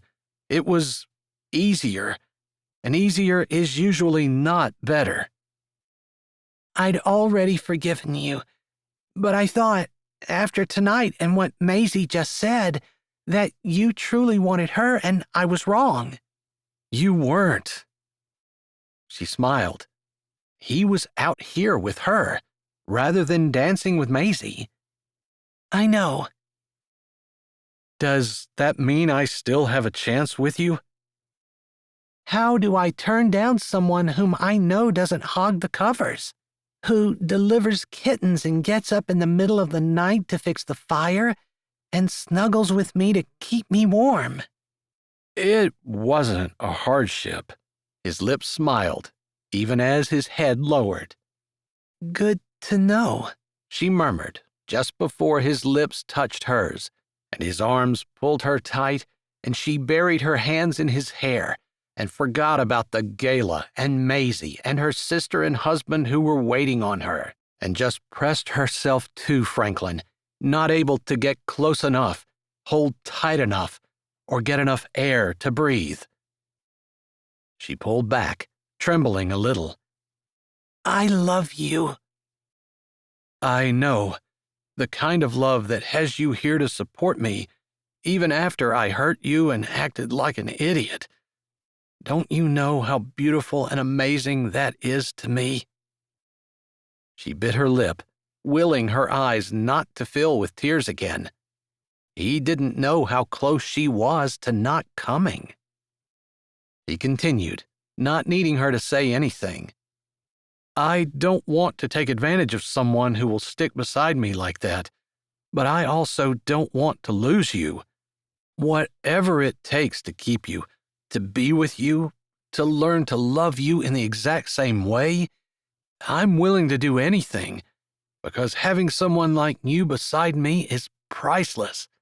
I don't deserve it. Maybe they were the words she needed to hear, but more than words, she needed to have him choose her, not because it was convenient or easy, but because he wanted to. That, more than all the words in the world, made her heart sing and her spirit know for sure that Franklin was the one who brought light to her life. Tonight was enough. That was all she could say, but he understood because he smiled and his eyes crinkled while his arms tightened around her. Thank you. They looked into each other's eyes, the faint strains of the music drifting through the closed doors as they said so much to each other without saying anything at all. Commitment and sacrifice and the light of love weaving through the air between them. Eleanor had never felt anything like it, but more than that feeling was the sure knowledge that Franklin was a good man, a man of character and integrity, who loved God and would stay beside her and choose her over everything and everyone else. What more could she ask for? Epilogue. Pam Corrigan stood beside her best friend, Mark Shields, as they softly sang Silent Night with the rest of the congregation who had gathered at the church in Strawberry Sands on Christmas Eve. She'd lived for over a half a century, and Christmas Eve had always been her favorite day of the year. It was always extra sweet to spend it with Mark, her best friend for the last decade, although she wished her girls had come home. But they were with her mother and would be coming tomorrow for dinner. And she would survive another Christmas after her cheating husband had divorced her. She hadn't expected to spend her life alone, not after she'd gotten married and pledged her life to someone. But she had Mark. He'd be there too, which was great. Maybe she'd be able to talk to him about the conditions at the school where she taught. The older administrators had been retiring one by one, with new, younger ones taking over. This year had been the worst yet. She wasn't allowed to talk to the children about the Lord, and she'd been told that she couldn't have her Bible at her desk, nor offer any advice that hinted of religion. She'd been quoted the fake wall of separation that did not appear in any founding documents. Mark would ease her mind. He always did. He'd talk her out of quitting her job and using her savings to buy the old inn. She knew it was foolish to even think about doing that, but every time she did, it felt like exactly the right thing to do. Her eyes moved from the sparkling candles in the corner to Eleanor and Franklin, who stood in the row ahead of her and to the left, holding hands and glowing like a couple in love. Pam wouldn't mind getting stranded in a snowstorm with a great guy who would then fall in love with her and make her as happy as Eleanor obviously was. Of course, that kind of thing didn't happen to normal people like her, although she was happy for Eleanor, who deserved every happiness. At least she had a solid, lifetime friend in Mark. She looked over at him again. He wasn't exactly handsome, but he was loyal and fun, and he made her laugh. Plus, he loved the Lord and knew the Bible as well as anyone she knew. He always gave her the best advice and listened to her problems. Really listened. She was blessed to have a neighbor like him. She advised herself to be happy with her blessings and not worry about the things she didn't have. A good friend was far better than a bad husband. She ought to know.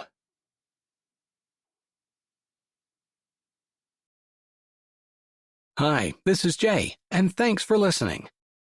If you're ready for another great audiobook, here's one we think you might like. Or check out the playlist with all our latest releases. Don't forget to subscribe to Say with Jay, give this video a thumbs up, and tell us what you liked in the comments.